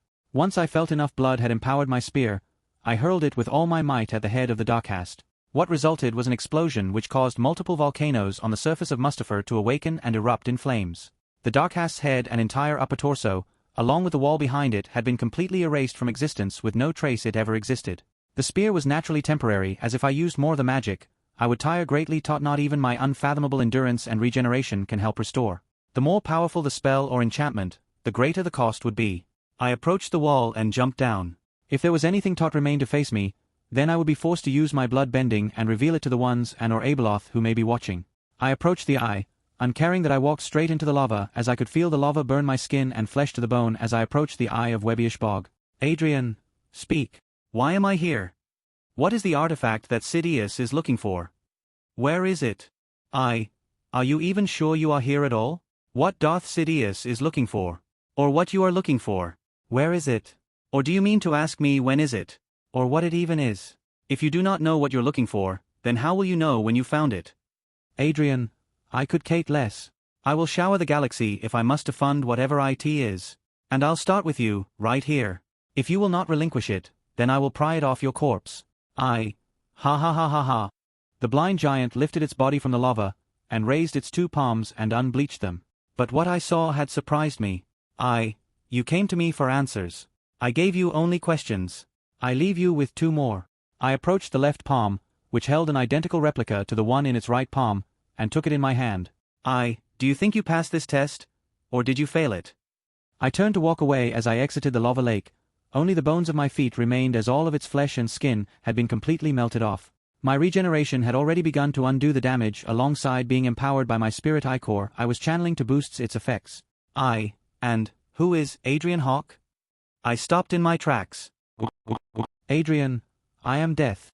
I turned and waved my hand as I conjured and threw a barrage of thousands of ice-firmed weapons to impale and skewer the eye and the blind giant. But my weapons passed through nothing but air, until it collided with the other side of the room. Ha ha ha ha ha ha ha. How can you kill me, if you can't even kill a god? I left the cave, with the artifact in my hand. Sith Wyvinder. The Map to Exegol, the Hidden World of the Sith. Chapter 45, Chapter 34, Settling Matters. Preparations Arc, Part 1, Return to Mandalore. I made my way out of the cave of the the Webbyish Bog, and in the next moment, I reappeared back in the Sith Temple. My clothing had been repaired long ago, along with my body had regenerated from their wounds. I was in the same room that I had been in before reading the note which took me into my past life memories and then to Mustafar somehow. I didn't care, and I wanted to be done with Moraband. Along the way out, I came across everyone else in my team except Furbosk and Latz Razzie. Although when I check in the comms they were fine. Cal and Jinx looked like they had been through hell and back, while Jack seemed different. Oriole looked confused. I told them all not to trust nor believe what they saw, as they most likely saw an illusion that would twist their memories to lie and corrupt their minds. It did end up helping them somewhat. Although, Jinx seemed more affected. It is natural. She is 5 millennium years old and must have been through some tough shit. Whatever the illusion she faced must be very deep for her. Soon we exited and I quickly went to the Icarus and had Kara examine the Sith Wayfinder and create a fake replica of it immediately using all the knowledge I had stolen from the Jedi Temple and Sidious collection of Sith artifacts to create my own fake Sith Wayfinder. I lied to everybody that I had found the artifact L, which is technically true, but I was going to keep the real thing. As I was leaving, I had met up with Cal, and spoke with him for a bit, but then things get a little interesting. Cal, I want to join your clan. Adrien, you already belong to one. Why would you abandon your own to join me? Cal, this whole experience has changed my perspective on some things. Besides, Nit like my old man is gonna miss me while I'm gone. At least I hope not. Adrien, what happens if he isn't okay with it? Cal, oh no big deal. He'll probably try to shift your little brother off. Adrien, damn, your clan is psychotic. Jack, wouldn't I count as mad and psychotic since I essentially am a Lovecraftian being now? Adrien, I guess so. So why are you here? Jack, I want to join your clan as well. Besides, we share a common goal, remember. So the more the merrier. Jinx, I should join in as well. Been months of traveling. At this point I wouldn't be surprised if I had to protect your clan's HQ in the future with the rate of which you are doing all these crazy jobs and adventures of yours. Adrien, seriously. Why Bajir hell are all I do even coming from? Oriole. Adrien, let's me guess. You want to join my clan as well, don't you? Oriole, while that is a generous offer, I must decline. I have other matters to attend to, perhaps we will meet each other again on more good terms at least. Dagger, and here I thought you two of you would make a great married couple. Oriole and Adrien, we don't. Oriole and I looked at each other, and after a small staring contest, she bid her farewells and left. Adrien, so, what do you want now? Dagger, I want your help as we discussed earlier with saving Aurora from continuing being used by those bean-washing, stealing, slave-owning, Jedi kidnapping assholes. Adrien, I could use some help with that as it would help my plans hasten up a little. Once most of it is done, I will be able to lure Aurora in the future and then we can restrain and capture her and you can tell her the truth, whilst also getting revenge on the ones who killed Thora and stole Aurora all those years ago. Dagger, if it means it will speed things along and you help me, then I will join you. Adrien, But first, all of you must be subjected to a mind examination test. Jinx already experienced it so she can tell you about it. I won't pry into your personal lives, it will just read surface thoughts and emotions and such in a unique way. Jack, I don't mind it. But you do understand my particular circumstances. I would advise against it cause if the whole Lovecraftian mind thing. Adrien, agreed. Cal, well I don't mind it. But don't look at the memory of me holding a pink datapad. Adrien. Jinx. Dagger. Jack. Cal. Winky face. Dagger, anyway. I will gladly join your clan once Aurora is saved. Until then we are comrades. I think I should properly greet myself. Takes of helmet. My name is Jason Smoke, I go by Dagger as my alias. Adrien, pleasure to be working with you. Small time skip. I went to deliver the fake Sith Wayfinder to Sidious in the industrial district of Coruscant. I kept my interaction with him very brief as I knew he was trying to probe my mind and emotions with the Force and I didn't like it. After giving the fake Sith Wayfinder, I departed with my reward. The others received their payments of 500,000 credits as stated in the contract, in their desired form of payment. While I received the 2.5 million unmarked credits as the bonus reward. I also requested for the 500,000 credits base reward to be in the form of as many Kyber crystals it was worth. I once an idiot and so I had scanned the case, and found a tracker. Sidious probably suspects that I was the one who stole his collection of Sith artifacts. Come on man. I left the big ones for you cause I was being generous. Totally not because they were to bug for my infiltration team to be able to extract, which is totally not why I left the big artifacts there in his secret tower. Avapo. Location, Jedi Spire, Jedi High Council. I was summoned before the Jedi High Council. I was standing in the center of the room in my regular Jedi attire, my face and appearance had changed back to what it once was, as I no longer need to disguise myself. They had just told me that they had just sent Jedi Padawan Obi-Wan Kenobi and Jedi Master Qui-Gon Jinn to Mandalore, to find out any possible leads to Zero's Mandalorian past from Duchess Satine if possible. Windu, we did not permit you to undergo this assignment that Senator Palpatine had asked of you. While we do not agree with your actions, you should have informed us, even if you were planning to do it behind our backs. Ava, I'll accept any punishment the council decides, Master. Yoda, receive punishment you shall not. Thanks to you, what the Mandalorian has, we have learned. Windu, a Sith wayfinder to an ancient homeworld of the Sith. Ki-Adi-Mundi, Zero still poses a great danger. He still has the list of Force-sensitive children and nearly all the Jedi records and artifacts we had gathered over thousands of years. Yoda, go with Master Qui-Gon and Padawan Kenobi, you will. Fought Zero before you did. A great warrior, he is. Need your help, they will. Ava, yes masters. Adrian POV. I was working on the various plans I will soon begin to enact. I was fine-tuning the preparations before they could begin, along with being able to focus on creating my Makluan rings. Originally, I wanted to create the 10th Makluan ring, pink, life manipulation, but my priorities had changed after my duel with Ava Kendra. She was powerful, and made M realize that I needed to focus more on the present and not far into the future. Besides, in 3 years I can make 2 rings. I can just make the life ring my second one I'd create. The first Makluan ring, purple, space manipulation, is what I will now be creating first. This will help me in creating Project MGR and Project MGS. A/N remember these. As I was going to move on to the blueprints for some of my larger operations I will soon enact, 2 moronic individuals barged into the war room I was in and fell to the floor. Adrien, what is the meaning of this? I said in a tired and uninterested tone, knowing full well the level of these two individuals' stupidity. Cal. He started it. Jason. You wanted to see was the fastest, and I told you it was futile. Cal. I still tied with you. Jason. But I was the one who knocked the door open first, so I was the first one. Cal. But I am the closest to him, so I won. Jason. Then you're a weirdo who invades personal space. Cal. Adrian. Enough of this. The two noisy rats of my ship had finally shut up. They were a real pain to deal with, but they quickly learned to be fully obedient to me when I ordered them to stop. One of the benefits of having used my nightmare gas on them. There was an awkward silence between the three of us. Vroom. A vacuum cleaner droid in the shadow of a sandcart, called 7-6, awkwardly passed between all of us as it left the room. Probably finished cleaning my war room office that was to the side. We just stared at it as it left the room. 76 noticed us and just stayed there motionless for a minute. Adrian. Jason. Cal. 76. Beeb. Adrian.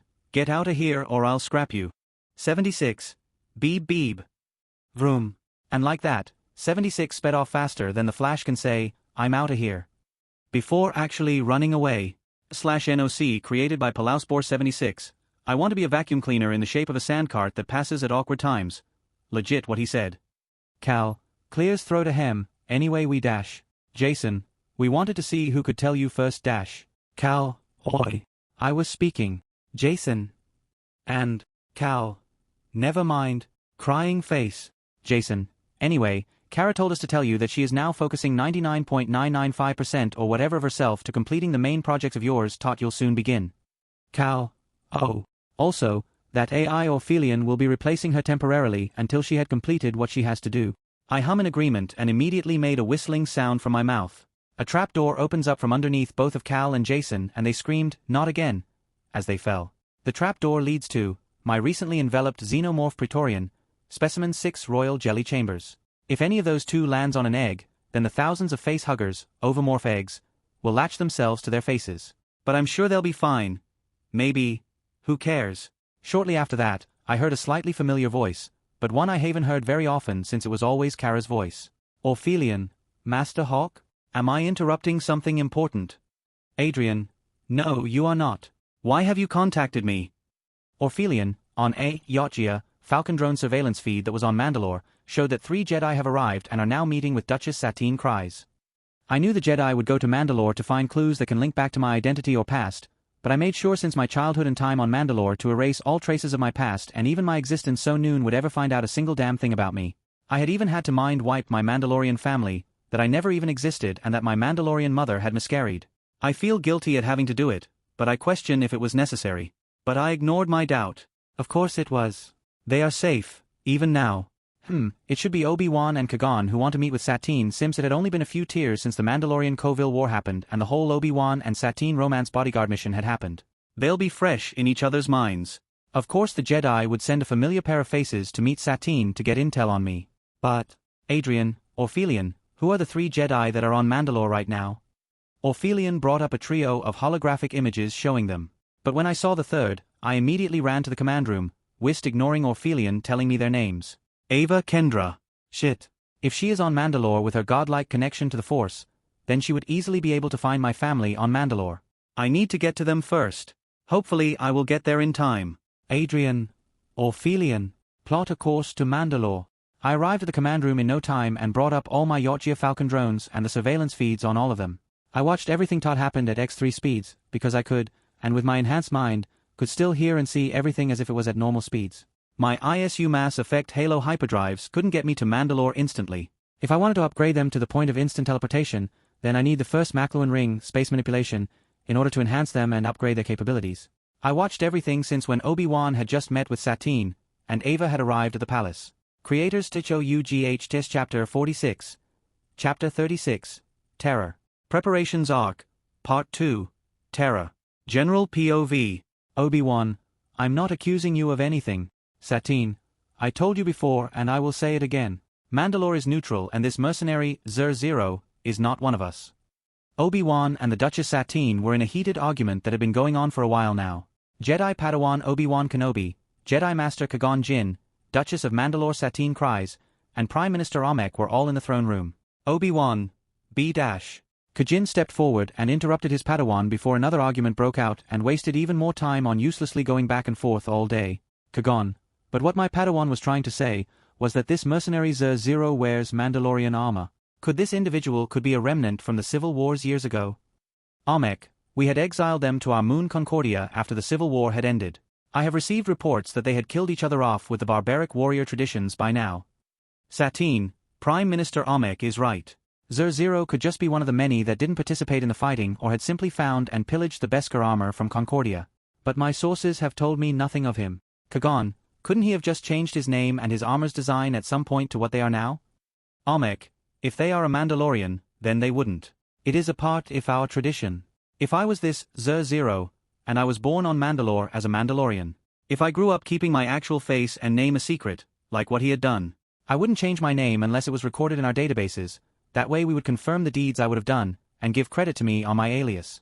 I can change my armor's design as many times as I choose, but my name would remain. Think of the Duchess Satine, she is widely respected by the populace because she is known for her deeds and actions. But if she uses a different name and appearance and had done all those deeds, would Satine Kryze have all that respect, or would the different persona? Kagon, thank you. I somewhat have an understanding now. Satine, are you sure he couldn't be an enigma from another world? Possibly the outer or mid-rim territories. Obi-Wan, no. I can sense he still has ties to Mandalore in some way. But to what and by how much I'm unsure. Satine didn't question Obi-Wan. When they were together on the run from insurgents that tried targeting her life for a while year, 42 BBY. She had come to trust him and his abilities in the so-called force which he and the Jedi uses.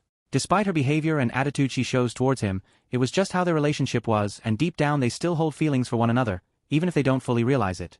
Kagon, I too had meditated and came to the same conclusion with my Padawan's thoughts. He doesn't seem to hold any allegiance other than to himself. Meanwhile, Amek was thinking of what he had just learned. Amek, is Zer-Zero a traitor to Deathwatch? Vizsla never told me his name, but if I could learn his identity I could find his family if they yet live and blackmail him into dealing with the Duchess. Perhaps even have him cause a tyrannical uprising where Deathwatch would come in and stop him along with the aid of the people. Even he wouldn't kill the people of Mandalore or he would forever remain their enemy. And if I have his family as an barging chip, he would be completely obedient. But it would be dangerous, I would need to tread carefully. If it is a plan that wouldn't succeed, then it would be best if I forget this ludicrous plan or he would behead me. He was snapped out of his thoughts when the conversation resumed. Obi-Wan, please, there has to be something you could do to help us? Satine pondered and thought for a few moments, thinking on any way she could help to find a lead on Zer-Zero's past. Satine, you could check the birth records and use your Jedi powers to help you find the name you may be looking for. But without any background information to narrow down the list, you would have no choice but to search through every name on Mandalore until you found the one you were looking for. I am sorry I cannot help any more beyond that, but it is the best that I could do. Obi-Wan, that is better than nothing all. Thank you. Wait. You can't go in there. Stop. All four of them turned to look at the entrance where the voices of Vanguard could be heard shouting aloud. Moments later an ashen-haired girl in robe-like attire came sprinting and leaping over the heads of the guards in her way. But when Kagon saw who the girl was, he breathed a loud sigh at the behavior this girl would always display. But on his mind he was smiling at the trouble and mischief she would display. Kigon, Ava. Ava slid to a halt in from of the four before she spoke with a smile on her youthful face. Ava, I hope I didn't keep you waiting, old man. Qui-Gon's eyes twitched slightly at the name she would always call him. She didn't dare call Master Yoda or Master Mace Windu with such a nickname directly nor in public, but for anybody else, she always would. Her personality and behavior began to change more and more since the fight against Zer-Zero at the Jedi Temple. Almost like it awakened something in her that had been locked away, and was slowly surfacing, changing her personality in the process. But to Kagon, this was a good change, he thought. Kagon, at least she is happy as always. Kagon was reminiscing on Ava's previous focused personality to this newly emerging playful and happy one. Meanwhile, Satine told the guard to leave and it was fine for Ava to stay and for an introduction of her. After introducing Ava, she had given a suggestion saying that she feels that Zer-Zero was born sometime in 946 RR, after Ruzan Reformation. A/N aka 51 BBY, before Battle of Yavin. We decided to give it a shot and follow her suggestion. If it didn't work out, then that was 1 year worth of names less we would have to look through. Ava POV. All of us were looking through the lost of endless names of people that were born in 946 RR. I thought we wouldn't find it and I was wrong, but then, in the letter H section, there was a particular family name that stood out to me. Hawke. Ava. Wait. I think it's this one. Amek, give me a moment. I will bring up the records on this family. Prime Minister Amek swiped a few times on the datapad I had given back to him. After he found the file on the Hawke family, he showed it to me and the others. Amek, I'm sorry, but it seems that this family has a young girl and young boy. The mother and father are doctors. Their first child was a miscarriage in 946 RR. The year you wanted to search. It seems your hunch was off, young Jedi. Ava. Wait a minute, I will try something. I proceeded to hack, into the main database that the datapad was linked to. In no time at all I was able to splice the file on the Hawke family and discovered that someone had fabricated this report. I was able to reverse the records and it revealed the true document. Name: Adrian Hawke. DOB, 946 RR, Month 2, Day 21, Prime Day, Time 0:01 PM. /N I'll post calendar and stuff in auxiliary, once I figured out how to explain it. Satine, someone altered this file from our main databases? Kagan, most likely Zer0, to cover his tracks. But we can only know for certain once we find the family. Obi-Wan. Master. Look, something's happened to her. The duo of Jedi looked at Ava, who's staring and holding the datapad like she was in a trance and wouldn't wake from it. Kagan shook her and tried calling her name but she didn't respond. As for Ava, all she could feel was an intense throwing in her head, but she couldn't move at all. She continued to stare and stay frozen in place like she had been petrified, the moment she saw the name. Adrian Hawke. After some time, Kagan had been able to reawaken Ava from her state with a mind trick on herself. While Jedi, like Ava, are immune to mind tricks, but what he had done was just a method to restore one's mind. And it had worked. After that, she didn't know why it all happened, but she ignored it and focused on the task at hand. Amek stayed behind to manage things in the Duchess' place, while she had strongly made it clear she was coming along. Zer0 and the Hawke family were Mandalorians and she needed to speak with them, so too did we 3 Jedi. A group of guards accompanied the Duchess for additional protection. But I doubt it since 3 Jedi were with her. We soon arrived at the home and entered it and no one answered the door. It was an house in a middle-tier district. A cube-like home, like practically every other type on Mandalore, that was hanging on the edge of the city's borders. It didn't look too great, nor too bad, it was average and one can tell it was an old home and wasn't in pristine clean condition like the high-tier districts and the palace. Noon was home and it looked a mess. It seems they were in a hurry to go leave. We spread out and fanned the home, searching it. I couldn't find a single picture anywhere of Adrian Hawke as a child. It seemed like he really did cover his tracks well. After some time, I eventually found a secret switch that opened up a hidden wall and revealed an elevator that. This was not on the edge, as the home was hanging in the air, but this was located above a large metallic pillar that held the home up. I assume the pillar is actually hollow and the elevator uses it as a cover to keep it hidden in plain sight. But why would a simple family like this need a secret elevator? I called the others and we descended down it. It was small, so once Group 1 arrived at the bottom, we waited for Group 2 to arrive and we proceed through a series of tunnels. We advanced with the utmost caution as we felt strange eyes watching us as we made our through the tunnels. We came to a gigantic round chamber that was 700 meters in radius, or 1,400 meters diameter, one side to the other in straight line, and the room's height was 400 meters. A/N Imperial Star Destroyer is 1,600 meters in length. In the center of the gigantic chamber, that somehow had remained hidden for so long, had all sorts of machinery and mechanical limbs as well as 4 stasis pods with the very family we were looking for. Satine. What is all this? Kagan, I don't know but we have to get them out of those pods, I feel we aren't alone here. We ran to the pods and examined a terminal tot was linked to the pod systems. Guard, their healthy and vital signs are good. They are in cryosleep and are scheduled for departure. It has a manifest which says the final preparations are being made to the pods to ensure no malfunctions upon transfer. Obi-Wan. Transfer. Clank clank clank. Mechanical roars. Mechanical screeches. We all turned around to look towards the sounds that echo through the chamber. Various mechanical droids of different kinds surrounded us. We had failed to notice it detect them with the force. There were hulking machines that appeared like brutes. A/N Terror Biodroid image here.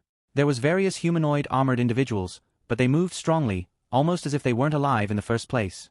A/N Terror Trooper image here. Hundreds of small spider droids that glowed with a bright yellow light. A/N Terror Spider Droid image here. Clank clank clank. Mechanical screeching. We looked to the sound of the heavy clanking of metal. It was a large mechanical terror that walked on 4 spider-like limbs. It had glowing green orbs on its head and 2 objects connected to its head. As for Jot they do, I nor the others have any clue. A/N Terror Walker image here. Well, I did not think you would arrive so soon before I did, but bravo. I recognized the voice and immediately turned to it. Ava, Adrian Hawke. The man that spoke was none other than Zero, or as we have just recently found out, Adrian Hawke.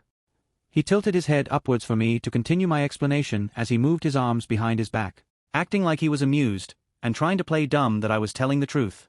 Ava. No use pretending. We know that is your name. He brought his arms from behind his back and shrugged.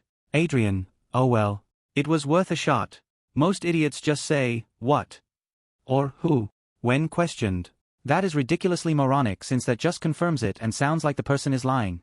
I however don't do that, but you were clearly clever enough to see past it. So, you know my name, fantastic for you. But do you even know what I look like? Satine. Then why don't you show us? It's too late now. Adrian, oh no it isn't Duchess. As long as my identity beneath the mask remains hidden, knowing my name is worthless to you. I tried reading his emotions, but all I felt was complete coldness. Kagon, what have you done to the family? Adrian, I am protecting them from you.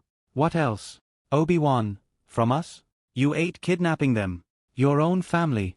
Adrian, as if a Jedi could understand the meaning of family. Don't talk to me about family, Kenobi.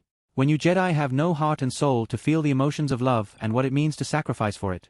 I knew my life would be a dangerous one. Thus, I had erased all traces of my own existence from my family and made it so it seemed like my mother miscarried. I did all this to keep them safe and out of the life and enemies I would make along the way. Enemies like you 3 Jedi right now. You came here wanting to use them to get to me. To either question and interrogate them or to detain them by placing them under house arrest. And what? Because they are related or possibly associated with me. Now that you Jedi know who they are. I can't leave them here any longer, they cannot live a normal life any longer. My sister and brother can't live in peace, grow up and have friends in school. My parents can no longer remain here to stay as doctors, which they adored with their hearts. All that is gone now because you Jedi had to get nosy and pry into my personal life. I have had enough of this. You scum sicken me. You want to know what love is, Obi-Wan Kenobi?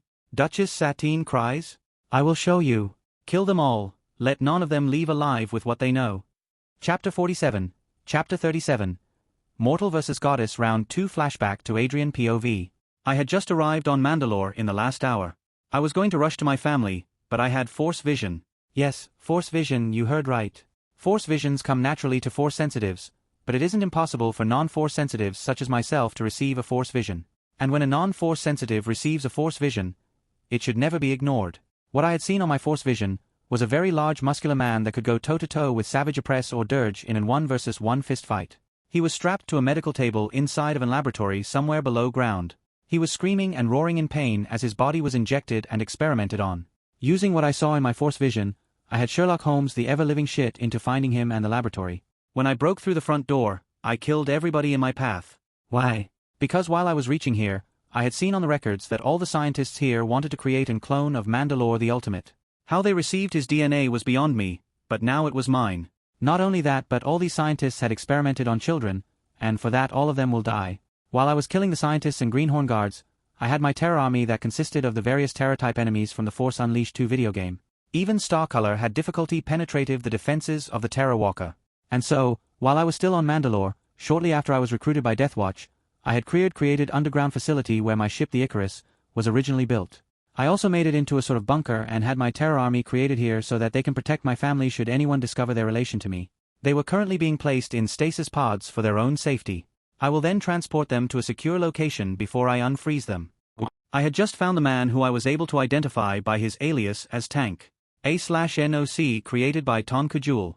We had a brief fight and misunderstanding when I freed him, but I was able to convince him I was here to save him. He passed out thereafter, probably due to the amount of torture he had received.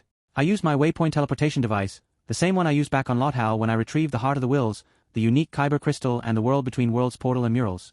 I teleported back to the ship and placed him in the medical bay and promptly left to my old family home, after leaving a letter besides Tank. Some time had passed, but I had used my Sparrow to maneuver to my old home. Once there, I had taken a secret entrance which led directly to a particular room with a very special mechanical being I had created. Adrien, awaken Citral. Your creator has returned. Screeching. A loud screeching roar, unlike those that belonged to the Terror Walker, was heard all through the secret chamber had built, specifically for this very being. There are only 3 ways to beat this creature I had created. 1. I would have to use my blade Zachary. I alone am nowhere near strong enough to beat this being with just my physical or magical capabilities alone. 2. I would need to be a Force user as powerful as the Ones or the Bendu or Ava. 3. I would need to use my ship's full arsenal to bombard it into oblivion. 4. I'd need to use something that is powerful enough to destroy a continent, as not even a mountain collapsing on this thing could stop it.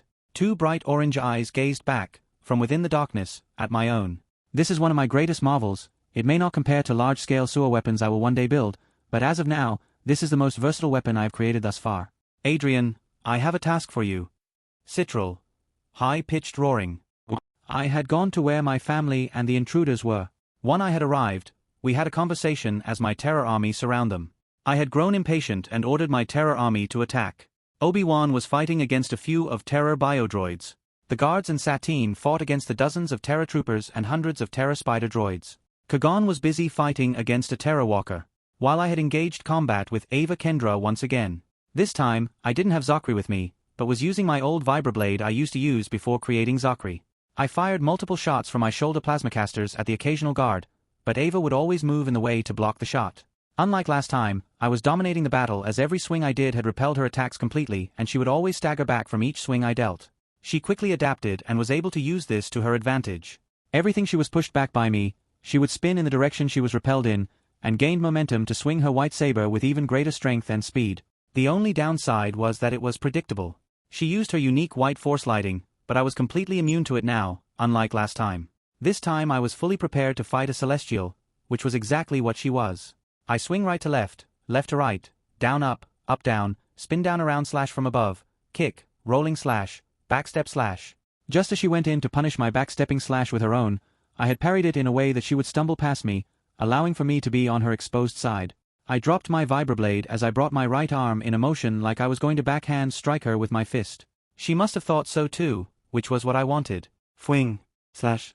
I had completely misdirected Ava.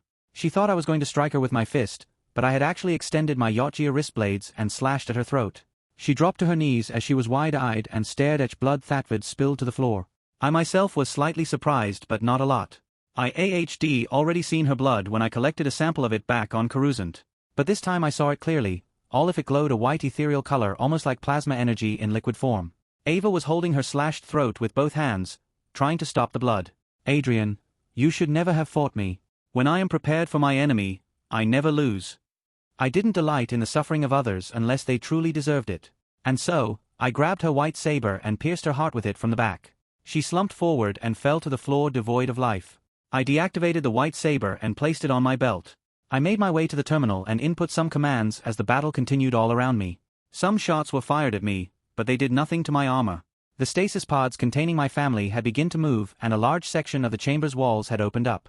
Moments later, the Icarus had appeared from its cloaked state and landed. The stars pods were loaded by Jinx, who I informed beforehand about everything, as she used the force to carry the pods inside the ship. Jinx, watch out. I activated my wristballs on both arms and blocked an attack to my back without turning. My shoulder plasmacaster had fired at my attacker and I too turned around and fired whistling birds from my vambrace. My attacker was able to slash at all of them with hardly any effort. Adrien, I knew that death wouldn't be enough to put down a celestial like you. Worth a try though. My attacker was none other than Ava Kendra. Surprised? Well, not me. I had a suspicion that if she was truly a celestial, then only the Blade of Mortis would be able to kill her for good. I must admit I was pissed that I can't kill her until I go to Mortis. Now that means my strongest nemesis is an unkillable brainwashed slave of the Jedi Order Tot would continue to oppose me. She was clearly shaking her hands, which held her white saber, that I felt her pull off my waist earlier. She was definitely shaken from having her throat slit and her dying. Adrien, was that your first time dying? Ava, why you're insane. Why would I ever have experienced death before or ever at all? Adrien, Jesh, so that get trigger happy cause I beat your ass. Alright then, since I killed you, how about I make it up for you? Ava, and what is that? Adrien, I surrender. The battle all around us had stopped. Both sides ceased their hostility as they all listened to my words. Adrien, I will surrender right here and now, if you let my family leave. How about that? By the way, just letting you know, this is a one-sided offer, so it's whether yes or no. So which will it be? Kagan. W-. Ava. Yes. Ava was quick to interrupt Kagan. She probably didn't want to die twice in the same day. She probably has temporary PTSD from this. It'll go in a week or so. She's a tough girl. She might have survived if she was able to use more force abilities, but in this scenario, she couldn't use her more destructive powers as her allies would be harmed in the process. I nod my head to Jinx and she entered the Icarus without any protest or delay. My terror army that remained, including a nearly destroyed Terror Walker, had made their way to the Icarus, which AHD enlarged itself so they all could enter the hangar doors without problem. Once that was done, the Icarus had shrunk back to its normal size and had flown away as I was cuffed and surrounded by the Remering guards, Satine, Obi-Wan, Kagan and Ava. Ava reached to remove my helmet, and pulled it off slowly. Once my helmet was off, she stared into my eyes as her own eyes widened in shock and horror. Adrien, ha ha ha ha, you lose. Ava, take Cove Dash. Kaboom. I had literally exploded and the explosion was the equivalent to a Moab, mother of all bombs, which can produce roughly around 11 tons of TNT. The entire chamber shook from the explosion as the surface of the city above had shook as a result. Jinx. Sigh, was their deaths really necessary, Hawke? Huh. She only calls me Hawke when she's serious or doesn't approve of something. Adrien. They stood in my way, I delay with them. They would ruin a lot of my plans, and you yourself know what the stakes are. Yes, I was alive. What had just happened? Well, let me tell you what happened once back from when I awakened Citral. I had just awakened Citral, so I had then went to another secret room. In this room was a armored remote-controlled android I had made long ago but left in case of emergencies if my family was in immediate danger and Dodges needed to take action but was too far away. This android had Shiva bots, so it could mimic the Dane of my armor. I reinforced it with my magic, thereby making the previous low-tier version of my armored android, which had my old suit features only, Gai upgrade in its material so it had a temporary version Spirit URU as its material it was made from. This will be enough to deal with Ava. And as expected, my power suit android dominated the fight, which I was controlling remotely from the safety of my ship. After I pretended to surrender, I activated the Skef destruct function after Ava saw my android's mechanical face. I finished my talk with Jinx, who wasn't all too happy about my unnecessary killing when it could have been avoided. Ava POV. My whole body hurts. I had been able to block the explosion by creating a force barrier around as many of the guards as possible and myself. Kagan had done the same as he had been able to foresee the attack. When I turned to look at the Duchess and Obi-Wan. No. Please. Wake up. Please. When I heard yelling, me, Kagan and the guards rushed over, ignoring our own pain we felt. When we arrived and the dust settled, we saw the Duchess Satine, holding the half-scorched body of Obi-Wan Kenobi. Satine. Obi. Please. You have to wake up. You can't leave me. Obi. Sob, I love you. Please. Sob, please. Don't go. Don't leave me, Obi-Wan. Soon after, all that followed, beneath the surface of Mandalore, was the crying sobs and screams of despair of its ruler, as she mourned her now deceased lover. Chapter 48. Chapter 38. Preparing for the Jedi. Preparations Arc. Part 4. Wizards and Witches. It has been roughly a month since I had retrieved my family from Mandalore. I had learned that only Obi-Wan Kenobi had died, whereas all the others had survived. I spied on the Duchess and I felt bad for her, but I don't regret what I did in the slightest. Call me Hearless, but you will never understand. Satine had told Kagan and Ava what had happened. It seemed that Obi-Wan was very weary from the battle against so many enemies compared to Kagan and Ava who only had single enemies to face. As a result, he wasn't able to create a force barrier strong enough to withstand the explosion. He made a split-second choice and used his body to shield Satine from the residual blast of flames. He died almost instantly. If Ava had reached him in time, she may have been able to heal him from the brink of death, but that didn't happen. With Obi-Wan's death, the events of the Phantom Menace is definitely in jeopardy. But I was prepared for it. I can only hope not much will change with his absence. I had made my way back to Dathomir to learn a few more spells from Tolzien that can prove useful for specific scenarios. As I was in my quarters of my ship, I had received a transmission. I checked and to my surprise, it was the Jedi. They finally decided to use the communicator I had left with them. A holographic projection of me appeared on their end, while I saw their figures in my helmet like an VR headset. Adrien. Greetings Jedi. To what do I owe the pleasure of conversing with you? Yoda. In person, speak with you, we wish to. Adrien. What about? Windu. You know exactly what this is about. The relics and records you stole from the Jedi Temple. Adrien. Very well. You would just keep coming after me until we converse. I have conditions if we are to meet. Windu. Go on. Adrien. Send only a single Jedi Master of the following names on a list I will be sending to the communicator you used to contact me. And no Jedi from the Jedi Councils of the various spires are permitted either. Yoda. Anything else? Adrien. No. I will be available for a meeting in roughly 2 weeks. I will contact you again when I am available. The location is Dathomir, at these coordinates. Shortly after the meeting with the Jedi, I began to prepare for it. I contacted Tolzien and informed her that I am having a meeting with a Jedi Master representative on Dathomir 2 weeks from now. She wasn't particularly happy since she would have to inform the current mother of the Night Sister clan about this, since she wasn't annoyed that position as of yet. However, it seems that all my deeds and various aid I provided the Night Sisters over time had finally paid off, and the current mother had decided to support my decision. Talzin will act as the mediator between the both sides, ensuring that she remains neutral and no hostilities or favoritism takes place. I told Talzin that as compensation for this, I would do her a favor in the future regarding her son Maul. She questions what it is. I told her that would defeat the purpose of the deal I had given to her. I only said that she will be indebted to me for it. I also said that I will cancel the debt and make it so she doesn't need to be obliged to repay me if she does this meeting instead. Needless to say, everything was working out well as I now had her playing in the palms of my hands. Everything was going according to plan. Chapter 49, Chapter 39, Preparations for the Future. Preparations Arc, Part 5. I made my way to multiple words. Ilum was one of them since Kara had sent a file before being replaced by Orphelion, containing all the locations of potential and specific Kyber crystals. I had tracked down, harvested and collected the Death Star Kyber crystal that was said to have been found on Ilum. Turns out it was true. I made sure to avoid the Jedi Temple itself since I don't want to face any of those mind game force caves. I also avoided any Jedi and younglings going to find their Kyber crystals, whilst also stealthily raiding a shipment of Kyber crystals. Cal, Jason and his 15-man group were with me when we raided it and it went fantastic, flawless, perfect. When those two numbskulls can focus and work together they can do some amazing shit. I wanted the Kyber crystals for a different reason than as a power source or as a flash stick weapon.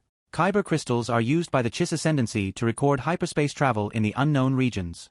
But yes, I also wanted them to power my machines and future plans.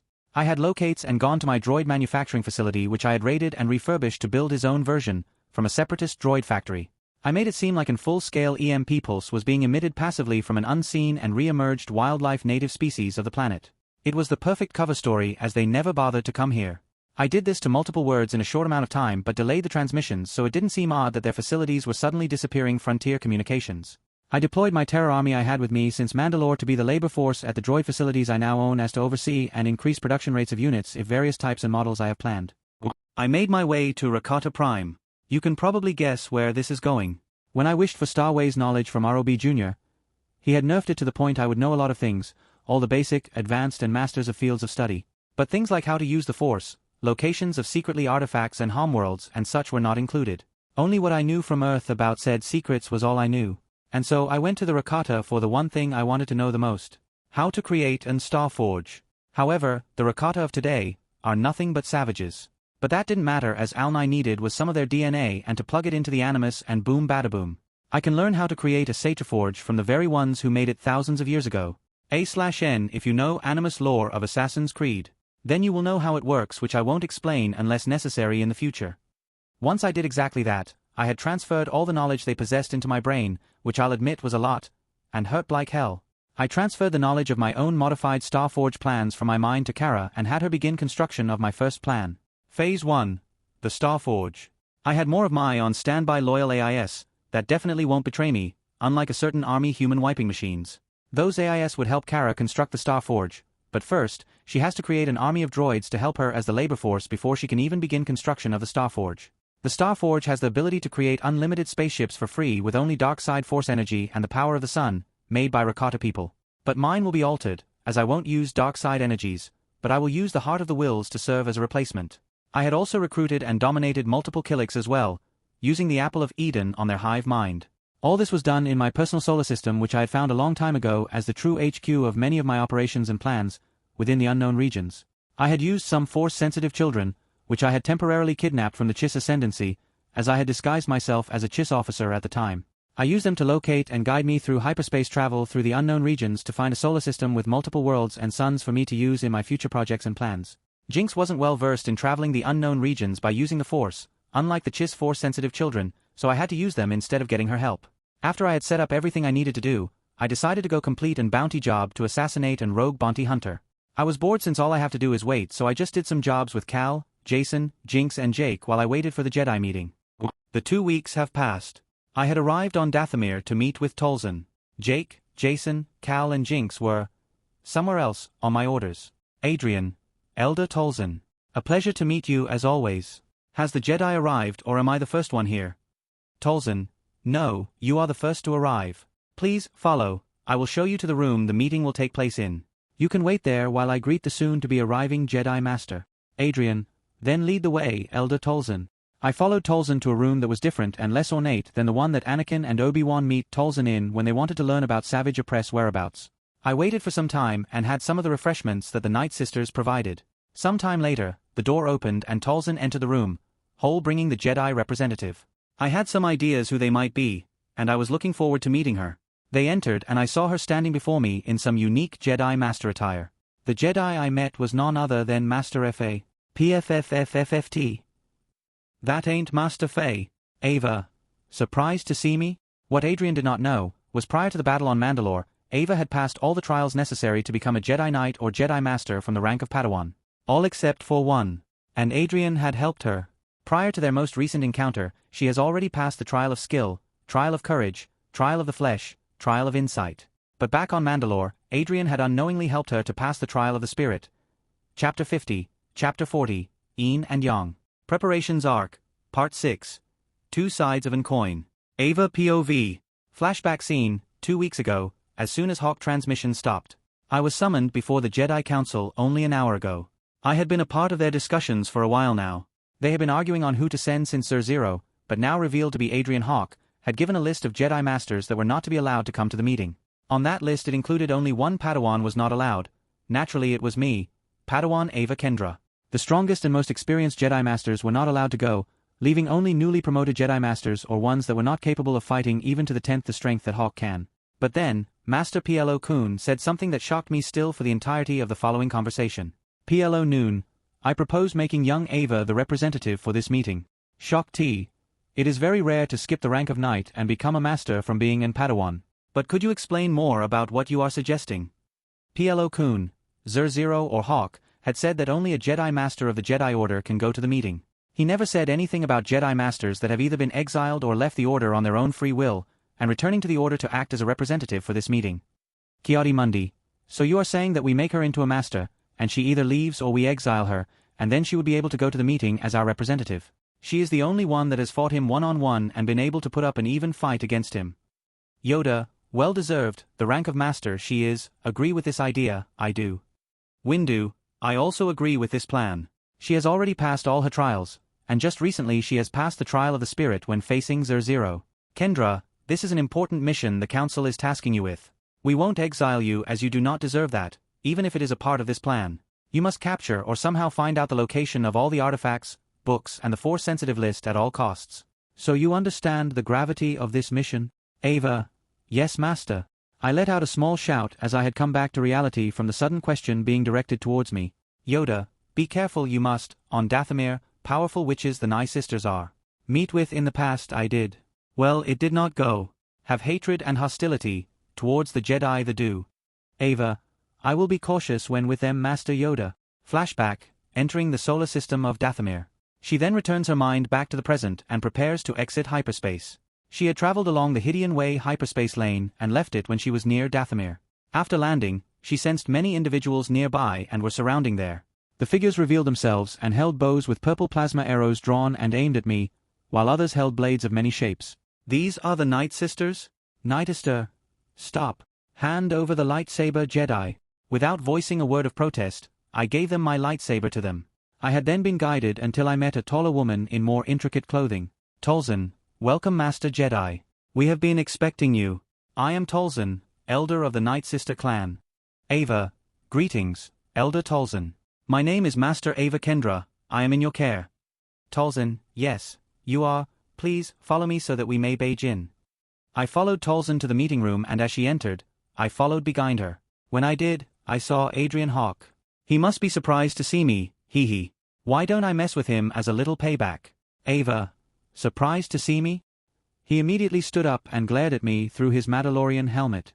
Adrien, what is she doing here? Tolzin, this is the Jedi Master Ava Kendra, to meet with you on behalf of the Jedi Council. Adrien, she is no master, she is a Padawan. The other Night Sisters in the room aim at her with her weapons but Taliesin calms them down. Tolzin, could you explain what is the meaning of this? Ava, I am indeed a master. I had been promoted to the rank of master only recently. Adrien, I specifically specified that you were not to come. Ava, you said that Padawan Ava Kendra was not to come, nothing about Master Ava Kendra. And besides, I am no longer a part of the Jedi Order as I have left the Order of my own free will, but they had requested me to act as a representative on the behest of the Jedi Order. You had not said specified that former Jedi were not included, and thus I accepted their request to come to this meeting. I used the Force and could sense Hawke's anger and fear of her. He definitely didn't expect this outcome to occur. I will capture him and bring him before the Council to face justice for killing Obi-Wan. I could still remember the Jedi pyre that was held for him in the following days of his death. Duchess Satine had mourned for days, and I had sensed that she would have committed suicide were it not for the responsibility she had to her people. Before she dies, she had wanted to see justice be carried out for his death, and I promised her that it would be delivered. Adrian Hawke seemed shocked still for a few moments before he faced and spoke to Tolzin. Adrian, Mother Tolzin. I urge extreme caution with her while she is here. She needs no lightsaber as a weapon, because she is a weapon herself. I grimaced at this as he called me a weapon. I am a Jedi. Ava, I am a peacekeeper, not a weapon of slaughter. The Jedi would not attack an unarmed and defenseless individual and only in self-defense. Adrian, is that so? Then why did the Council insist on sending you? They sent you to capture me once I leave Dathomir, didn't they? You are the only one other than most of the Jedi Council that could actually accomplish that. I couldn't say anything to that, because everything he said was true. Somehow she felt she knew Hawke from a long time ago from the constant, familiar, arguing they were doing, but at the same time she had only met him months ago for the first time.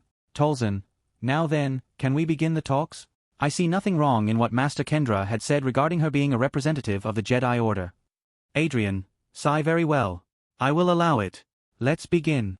And with that, the two of us sat down at opposite ends of the table as we began a staring contest with one another.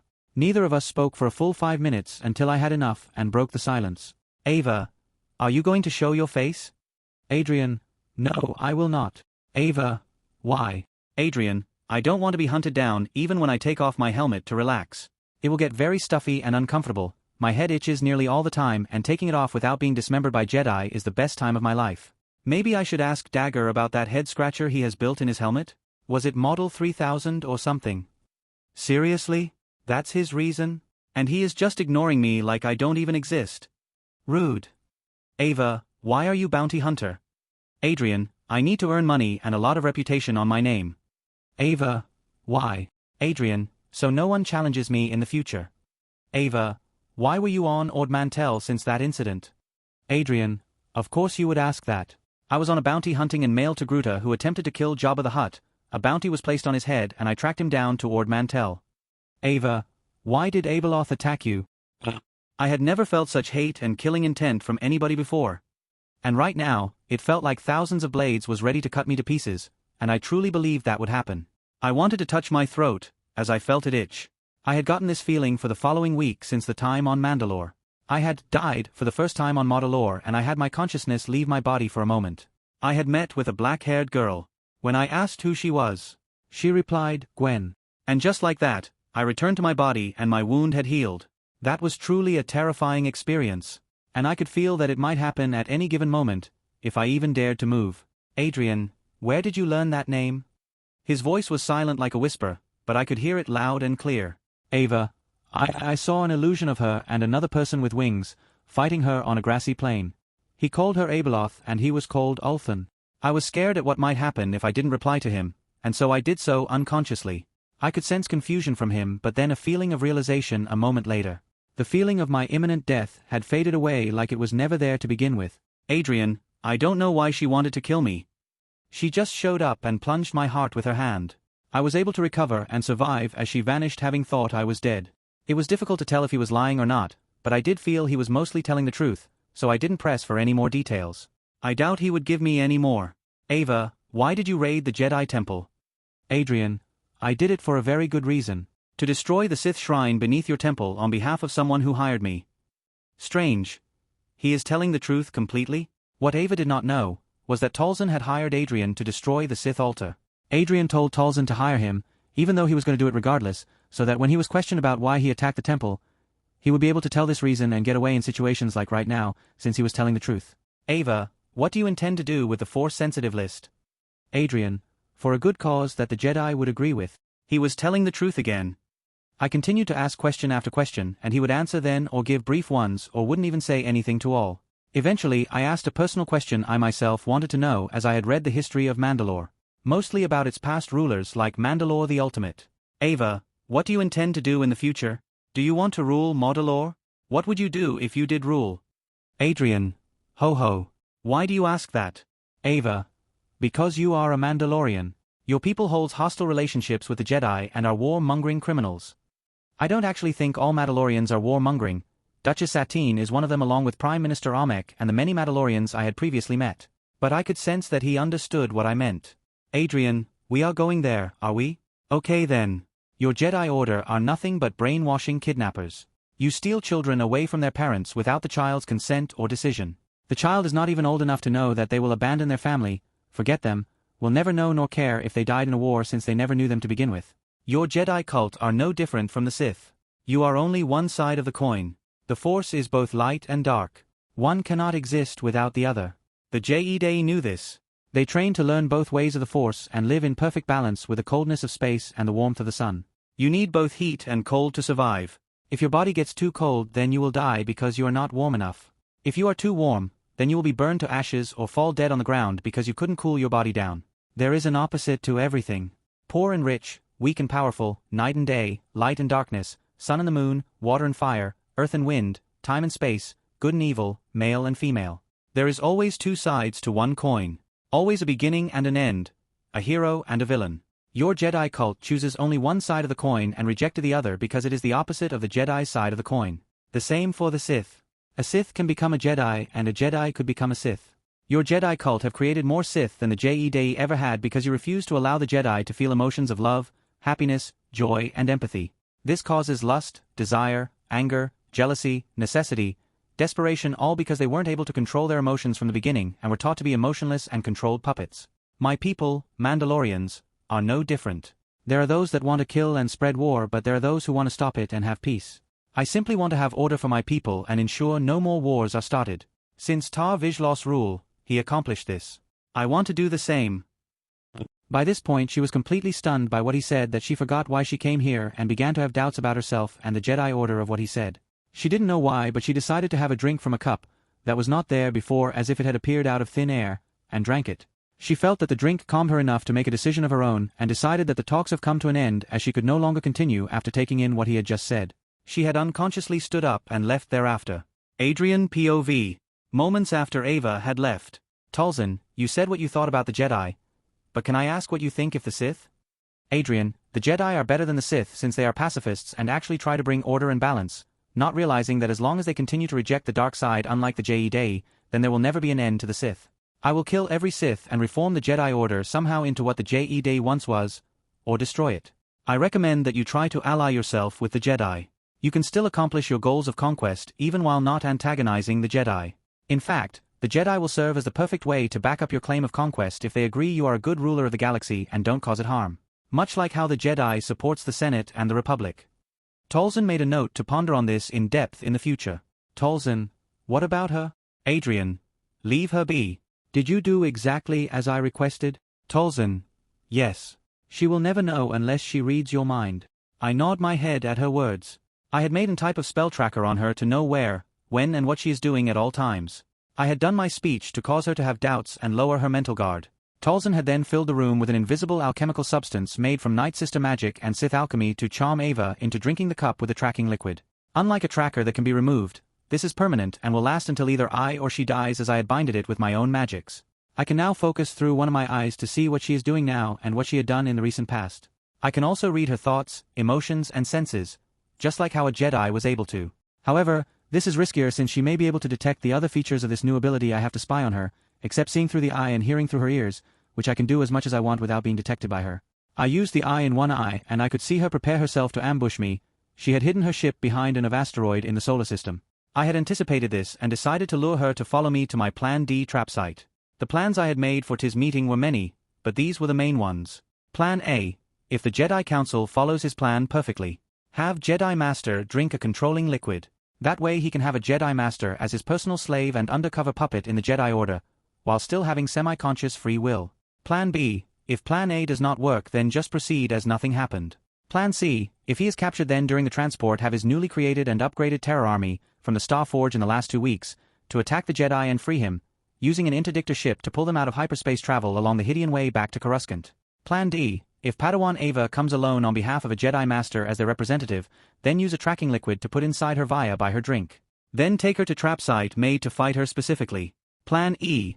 If a Jedi Master and Ava come together, have her drink tracking liquid. If that fails, then continue with part 2 of Plan E, and lure them to Deathwatch to create political chaos within the Senate that the Jedi are attacking a neutral world and goes in direct violation of the neutral Treaty of Mandalore. Thus, making it seem that the Jedi had broken a serious war crime which can be used by Cerberus to hinder their movements politically and allow Cerberus to dominate the Trade Federation without any Republic or Jedi interference. This is the most desirable outcome. Plan F. If many Jedi come and attack without talking, then have the Night Sisters and Mother Talzin help, using a large magical trap that will remove the Jedi connection to the Force. Broadcast this wide to the galaxy and expose the Jedi and weaken the Republic from within due to a violation of neutral grounds. Dathomir acted as neutral meeting point, like how Ahsoka and PLO Koon met with Boba Fett and Aurra Sing to negotiate on behalf of Mace Windu for the clone hostages. Florum and the pirates were neutral in this meeting. Plan G. If a strong council member like Yoda or Mace Windu comes, literally have Talzin as a meat shield and do everything to escape to a teleportation magic circle that would have taken him to the male villages, as he doesn't want to cause political trouble for himself by facing of a Jedi of their caliber, even if he can defeat them. The only thing that took me by surprise in Plan D was that she was made into a Jedi Master, was able to find a loophole to still come to the meeting and have greater freedom in the questioning than a normal representative would possess because of her unique circumstances and not as representing one. I made my way to the Icarus and got ready to take off. When she said Abeloth's name, I was shocked at how she could have learned her name. I was prepared to use my imitation of the Gates of Babylon from Fate series to erase her very existence, even if I was forced to reveal one of my greatest trump cards. Oh, yeah. I forgot to mention it, didn't I? It isn't that much of a shock, is it? Any one of those fanfic MC idiots can make their own Gates of Babylon technique. All you need is the items to store inside it, and a storage space ability. Bam. There you go. That is literally what Gates of Babylon technique is. Well, not exactly, but that is the main gist of it though. And I had made every weapon inside of my storage space. If I released them all at the same time, which I could, then I have a Gates of Babylon right there. I was in my ship and made sure that Ava was following me to Plan D trap site. There I will have my fight with her and deal with her permanently, with me having a home field advantage against her. Chapter 51. Chapter 41. It's a trap. I made my way off-world and ensured that Ava was following me to the trap site I have set up. I constantly maintained the spy eye I now could use to track her location and every movement. I could not care less about this being the equivalent to stalking or being a pervert. She is a danger and I don't care if she is taking a shower, and I saw through the spy eye that she was nude. I literally wouldn't even care that I saw it and would turn off the ability as she was doing absolutely nothing to capture my attention. While an entire universe worth of males would love the chance to peek on a girl AKED, I could care less and would focus on playing chess or go to sleep. Only a girl's heart and personality can affect me, since I can just give them a potion I can make to enhance their physical beauty if they or me wanted it. Heck, I can become a girl if I wanted to with a gender potion I made to sell as one of Cerberus' many products. I'd say that in 3 years I will be so relied upon by the rest of the galaxy that if Cerberus wanted to pressure the Senate, I could do so just as easily as the Trade Federation could. The galaxy relies on 3 galaxy-wide industries the most. The Trade Federation provides trade of practically everything to any part of the galaxy, including many core worlds, mid-rim worlds, and outer rim worlds. Despite the crimes and the wars they waged in the Clone Wars and even the Naboo invasion, they never actually suffered. Only individuals of the Trade Federation hierarchy would suffer the consequences, but the Trade Federation always came out unscathed by the crimes they committed. No matter what universe or time period you are in, trade is the most essential factor to keeping the economy stable. If the Trade Federation was Thanos snapped out of existence, many worlds would die from starvation, billions or even trillions would die from famine or from poverty. Entire worlds can collapse in on itself due to infighting and rebellions. That is how important the Trade Federation was and what many people who watched the Star Wars series had overlooked. The Techno-Union, development of many products, and nearly 90% of all ships in the galaxy comes from them and the ship production companies that are a branch of the Techno-Union. But that won't matter, as I will soon have control of the Techno-Union and absorb the companies and the territories they provide with ease once I have assembled a large enough invasion force to take control and force the Techno-Union to sign over everything they have, much like the Naboo invasion. Banking clans. Needless to say, anybody can realize the importance of the banking clans, but I already have 8% ownership of the banking clans. It isn't a lot, but I plan to increase it to 17% very shortly. Do keep in mind that this basically means I will now be able to take in roughly 10% of all income that the entire galaxy has yearly, and keep it all to myself after having gotten taxed on my shares and all the other crap. Playguys has about 24% control of the banks as of this moment. But Sidious will gain all that once he murders his master after he is elected to be the new Supreme Chancellor. It was annoying to deal with all this, but once I invade the Techno-Union space, and take it under Cerberus control, I will have to overthrow the Hutts at the same time in order to solidify myself and Cerberus as a new political faction known to the entire galaxy. Once that happens, the Republic and the Senate will feel threatened by my new emergence, and I suspect that the Trade Federation, Jedi and what little manpower of the dissolved military of the Republic that exists, S/N Chancellor Valorum, the descendant of another guy called Valorum from 100 years ago, had dissolved the Republic military as he saw no need for one. This would backfire on him in accordance to Palpatine and his master's grand scheme to call for a vote of no confidence and outset him, and allow Palpatine to become Chancellor and start the Clone Wars. Naboo blockade was done for this exact reason. All three of them, and possibly with the aid of other worlds and companies, will attack Cerberus, as I will publicly reveal the location of CCs to the galaxy, as this is what I want. When this happens, I will finally have finished the foundations that Cerberus will stand upon over the galaxy. I will have control of Techno-Union space, many Outer Rim worlds, CC space, Hutt space, Chiss space and other worlds like Rodonia, spelling may be wrong, Rodian species homeworld, Pantora, Ryloth and homeworlds of many other species like the Sephi King. S/N Sephi is also known as the elf race of Star Wars due to their longevity and elf-like characteristics such as the iconic long pointed ears of course. If I can get the Sephi King to join Cerberus, which should be easy, I will absorb all the star systems that the Sephi King has under him to join Cerberus. In turn I may be able to convince Master Faye to join me as her race is part Sephi. I finished pondering over my future actions. At the same time I exited Hypersaps and reached my destination by traveling along the Hydian Way hyperspace lane. Mustafar. I made sure to lower my speed so that Ava could follow me. It was impressive that she had personally modified her Jedi ship to have a cloaking feature, among many others. I was a little impressed. Turns out she actually puts that brain to good use. Before entering hyperspace when I had just left Dathomir, I had made sure to lower my security on my hyperspace navigation systems that were directly linked to my Yachtgia Satcom. She had certainly taken full advantage and used that moment of opportunity to put her splicing skills to the test. Turns out her qualifications she had shown me back when I had first met her at the Sith Shrine was true. When I was hovering my ship over the surface of Mustafar, I jumped out of the ship and had Orphelion cloak it and fly away. I had walked, what may seem to be completely at random, for a while.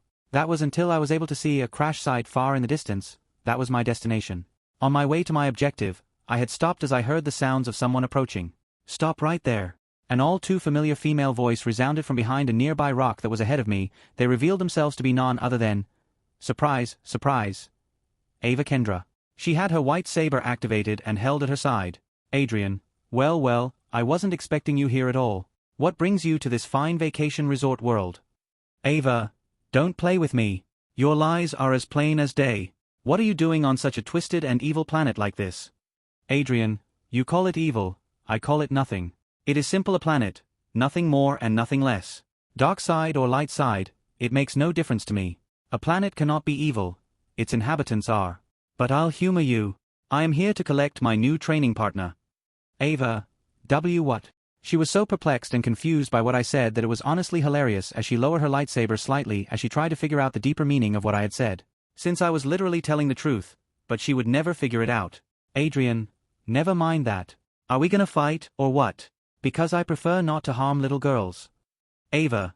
Isn't that a little sexisty? Adrien. No, because I would say the same thing if you were a boy. I prefer not to harm little boys. It's just because you are female, so I said that specifically. I believe in true equality in all things. The same goes for the light side and the dark side of the Force, unlike you. She got irritated by my words, most likely that I was able to prove I wasn't being biased when calling her a little girl, and definitely because I had gotten away with calling her that which had irritated her. Ava. Enough of this. I am taking you back to the Jedi Temple to face judgment before the Council and the Republic Court. Adrien. Sigh, I've had to sigh quite a lot in recent times. Whatever. Anyway, I suggest you stop pursuing me as I will give you one last chance. Walk away and leave me alone or I will make you lose again, but this time, a little more, permanently. Ava. Haha. Weren't you the one that ran away from our first battle? I seem to recall you being unconscious as your AI helped you get away. Adrien. And didn't I kill you back on Mandalore, and you failed to protect a fellow Jedi, Obi-Wan Kenobi his name was? Oh. Did you know that I can still remember hearing the sobbing and screams of despair from the Duchess, through one of my spy drones? Oh. The agony, the pain she must be going through. And all your fault to protect Dash. Fwing. Clank. I had raised Zachary to block a slash from Ava as she tried lobbing off my head. Perfect. Now she is fueled by anger and won't be able to focus 100% on the logical and strategic side of the battle but will try all out to kill me. She may have gotten stronger since her power is more focused, but that will not be an issue for me. Adrien. Round 3 it is then. I took out my Hawkmoon as I took advantage of its hip-fire firing rate to shot a barrage of bullets at her. One thing to note, was that before now I had been using energy-based bullets that were similar to plasma. This was why the Jedi could reflect my bullets, but now I was using regular metal bullets. These bullets in Star Wars were known as slug bullets/shots.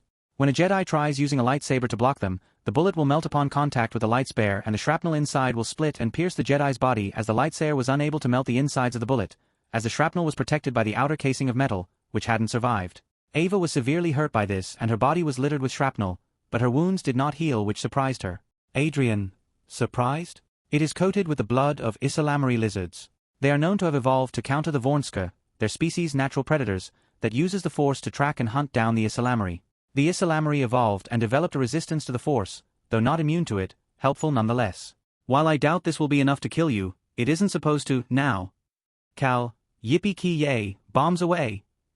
What followed were dozens of cylinder mechanical devices that dropped from the sky above and were descending down towards us. If one can see clearly as the two of us could with our enhanced sense of sight, you would be able to see the Icarus high above, having decloaked itself. Ava tried using the Force to stop the impending danger she had felt from those objects, but it was useless, as I had also coated Isalamari blood all over every single one of them. Another voice had followed immediately after. Dagger, for Thora. Jason, or as he prefers to be called Dagger when out doing missions and such, had aimed a seemingly small weapon that one could hold with one hand, or maybe two, and was the size of a rocket launcher.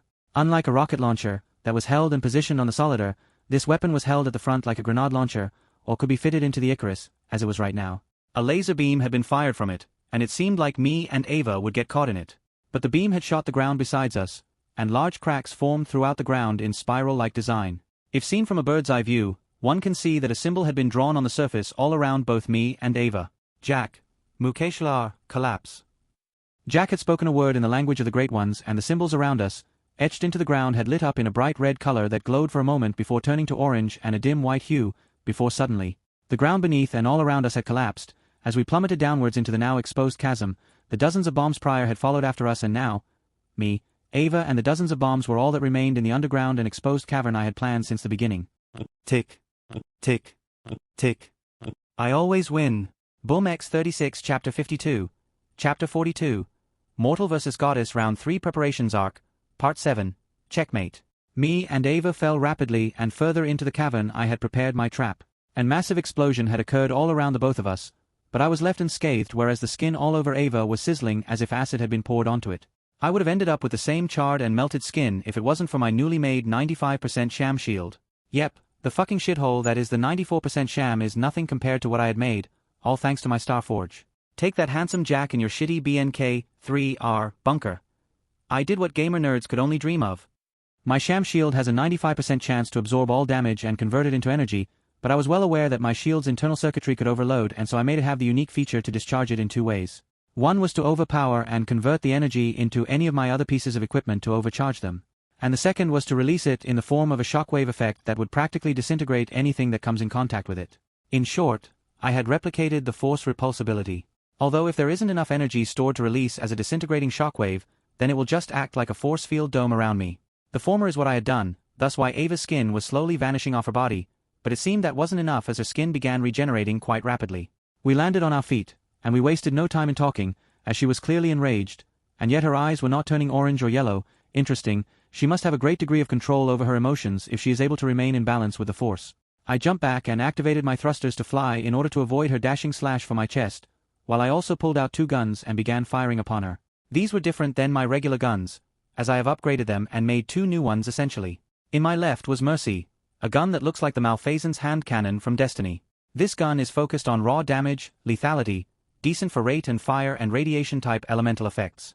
In my right was Redemption, a gun that looks like the Luminaria hand cannon from Destiny.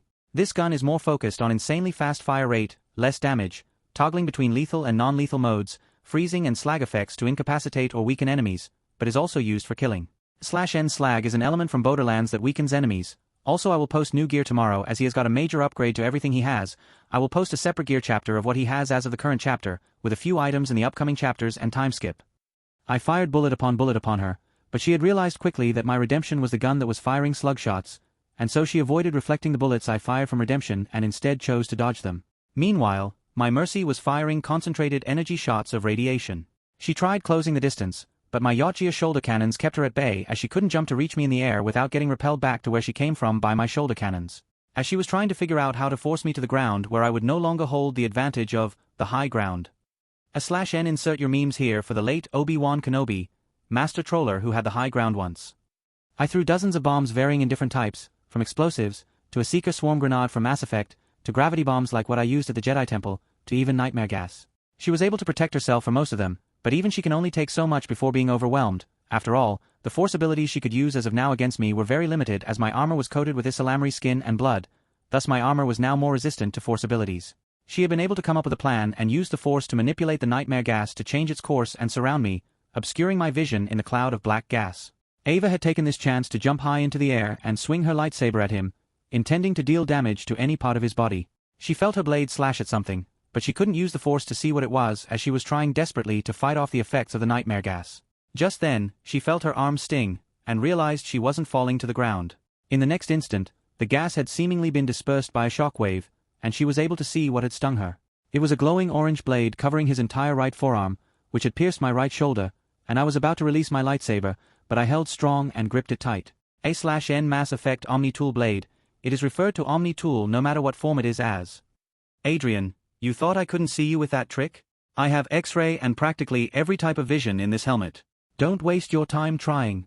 I swung my left arm Omni-Tool at her, but she kicked off of my and flipped backwards as my right Omni-Tool had been pushed out of her shoulder. At the same time, she had grabbed one of my legs, and pulled me to the ground with what strength she had. I clashed blade with her and activated my first play. A turret had popped out from behind her, and before she could react, a paralysis dart had been fired and embedded itself within her leg. She felt her body stiffen up and slow down. While she is resistant to it normally, she isn't completely resistant against this variation that I had specially created for her and any Celestial. I had Cal, Jason, Dagger, his team of 15, Jack, Jinx and Orphelion, following Kara's instructions, had all set up these traps as per my orders. Ava and I continued to fight. I would swing and spin to gain more momentum in my swings to deal powerful blows, and sends out many energy waves from Zokri, fired upon her with many more turrets and mines. We would even enter hand-to-hand combat briefly, and that was an even exchange as she had her force enhancement to increase her own physical strength and speed, but I myself had gotten much more powerful gear over the last 2 weeks since I had my internal systems of my Starforge operational, combined with my ISU Forge on the Icarus. The fight continued, and she had eventually been able to exert enough pressure onto me to force me to make a tactical retreat, even while she was in this weakened state. She is still a threat. She forced me into a canyon, and I had shot many rockets and such directly at the walls, to cause them to fall on her. She was forced to ditch them constantly, and her pursuit of me had slowed down. I repeat this, and eventually I shoot a strangely placed boulder on a ledge that seemed out of place. This had caused a chain reaction that had activated some dozens mines on the walls of the confined space of the tight canyon. Near her and 6 turrets as well had popped out of the wall. A few of the turrets were flamethrowers that spewed black flames, but that was a distraction, as the remainder of the turrets had fired shots through the chaos of the flames that Ava was unable to react to. The plan worked as her arms and legs were targeted and were pierced through. She had failed to sense the danger as it wasn't a lethal attack, unlike the black flames which was something that Jack had provided. Those flames were from the harvested soul of a particular great one he had slain that could create flames that destroys the soul and reaps life force. Her main priority and focus was on defending against the black flames, and thus she had failed to notice the latter attack. I took out my sleeper simulant and fired at her.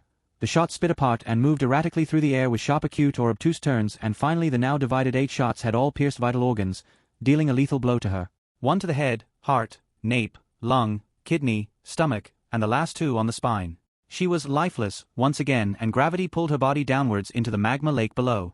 I wanted to use the pre-sim replica I had made specifically to use on her, but the fight was so intense that I didn't get the chance to use it, so in the end I had to resort to using my newly made anti-Ava poison to deal with her. I don't know if it will work, but I don't plan on staying to find out. I will know if she survives.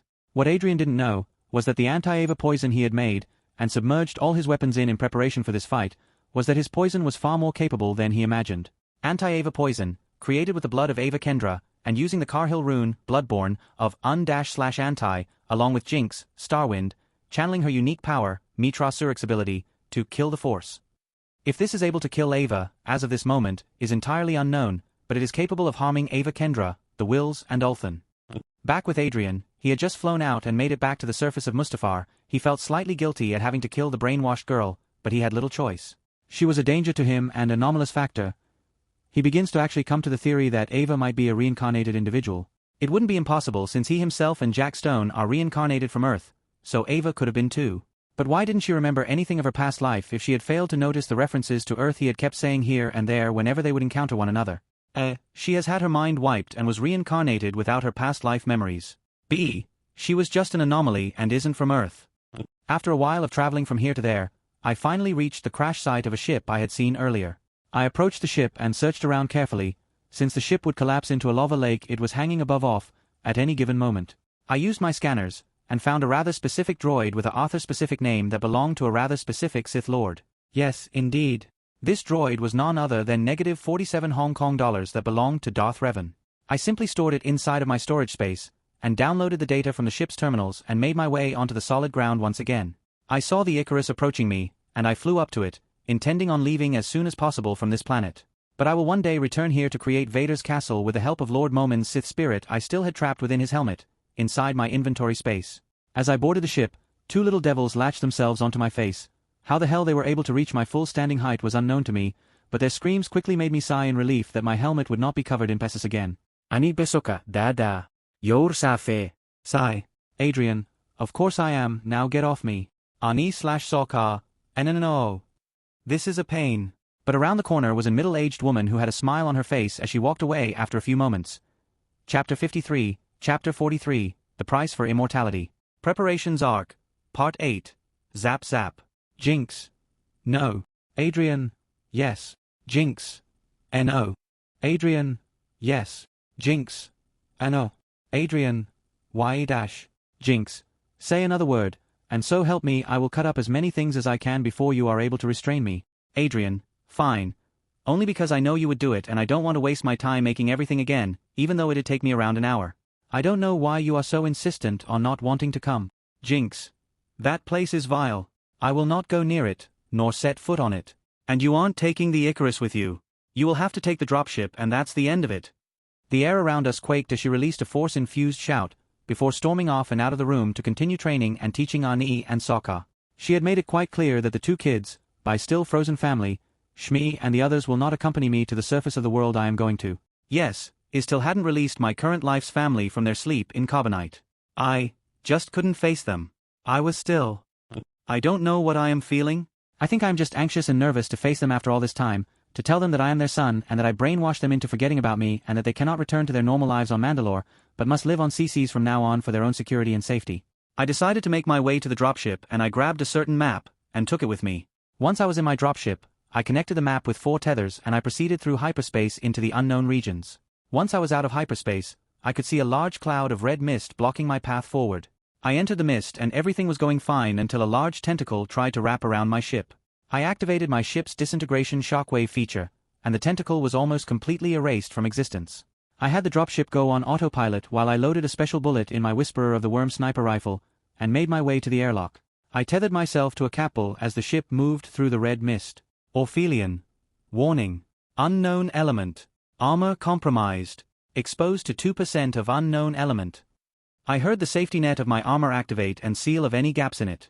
I knew what the mist was, and while it was harmful, to me, unless it was at 50% then I would be fine below it.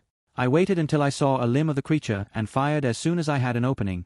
I re-entered my dropship, uncaring of what would happen to it, as I knew it would die in less than 20 seconds. Maybe 80 because of its size. What I had just fired at was a large one-eyed tentacle space creature that was many kilometers large in size alone. It was a creature that Vader had encountered and mind-controlled, but Sidious had then killed it when he tried to flex on his master, "I am no longer your apprentice." It died so easily to me, because what I had coated on the bullet was a Jaren root poison, and if any Dragonborn fanboys know what a Jaren root is, you will know you can only obtain one of them in the entire game, Skyrim. When made into a poison, it can kill practically anything living in a matter of seconds. Yes, even the Ebony Warrior will die in less than a few seconds. I had then landed shortly after my encounter with the creature in the red mist. The planet was covered in nothing but constant thunderstorms and the sound of continuous thunder and lightning, striking the surface of the abandoned world. I only know of a single living entity at present that yet lives on this world. Where am I? I had used the Sith Wayfinder to travel to the very world I now stand upon, Exegol. I moved cautiously, I had redemption in my right, and my entire left arm covered with my Omni tool in its default form, as a glowing orange hologram surrounded it constantly. I traveled and traveled for days, literal days. I had not stopped, I had not slept, nor ate, nor drank. I was completely focused on my objective. Until I finally located it, a large stone wall that had multiple engravings just like the Sith temple on Moraband. It depicted many Sith lords renowned throughout history, but some were missing, like Darth Sanguis and Darth Noctis. But Revan, Sion and the other older Sith were here though. Twang! I had fallen forward and collided with the rock wall, as I had been attacked from the rear. What surprised me was that I can feel pain. When I checked my HUD for my condition and vitals, I was shocked that I had been injured, but luckily my armor had protected me. I didn't think that I would be injured, let alone an attack that had bypassed my spidey sense. Many of my electronics and features of my tech had not been working since I got to Exegol. I turned around to see my attacker, but they had vanished. I slowly readied myself and for the first time, I had to rely on solely my human senses to react to this threat. I scanned my surroundings, used my knowledge of battle tactics and strategy to determine where this enemy would attack from next based on them having already struck my back. Why are you here? How are you here? It had attacked and I swung my Omni tool directly at it. Upon impact a large electrical pulse had exploded on the enemy. I could hear its horrific and demonic screeching as it howled in pain. I tried shooting a freezing shot from Redemption, but it had missed and they escaped once more into the darkness of the surroundings. Thunder and lightning would continue to strike all around us as if making the boundary for our battle arena. Adrien, show yourself, monster. Show yourself so I can make you suffer for all eternity. Demonic screeching/howling. As expected, I had baited the creature that I know had a very unstable mental state into attacking me with my easy provocation. I grabbed it by the neck with my Omni tool arm, and shot its limbs with my Redemption, encasing them in ice temporarily. I stared at the monstrosity and I looked on it with disgust. Not of its appearance that was like a blue-skinned, hunchbacked, blinded, clicker zombie from the Last of Us video game. But I looked at it with disgust because of what it was, who it was. Adrien, Darth Noctis, apprentice to Darth Sanguis. Look at what has become of you. I reached down to take a sample of its blood to later place into the Animus and to analyze in my lab. I could barely understand what it said with its weird raspy voice, so I had my audio feed play it back after recording it. Noctis, how do you know of me? Answer me. I continued to ignore it. When I was done, I turned to leave, which caused it to become more frantic and screamed louder. Noctis, wait. Where are you going? Adrien, I am leaving you to your fate. I told you I would make you suffer for eternity, didn't I? You Master Darth Sanguis was the lucky one to have you put him out of his misery of this cursed immortal life you now live. You wanted the secret of immortality from him, and now you pay the price for immortality. Now suffer its consequences. Enjoy your eternity, Darth Noctis. For I will ensure that not a single soul will venture to this world to kill you. You will live like this. Forever. Noctis, no almost kill meme. I heard its demonic screams as I called my dropship with my satcom and left Exegol, as I saw the now free Noctis trying to use her blue force lighting on my dropship. Adrien, suffer monster. If you want freedom from eternity, then take your own life. For no one will grant it to you. I knew that she couldn't hear me, but I said it nonetheless. She will suffer for her crimes. And so it was, that the Banite Sith Lord that was the first individual to create the technique of force lighting would live her unending life on a desolate, abandoned and forgotten world until the end of time. Chapter 54, Chapter 43, The Invitation. Preparations Arc, Part 9/9. Cerberus revealed. Time skip. Year 967 RR, aka 33 BBY, few months before Naboo blockade at the start of 32 BBY.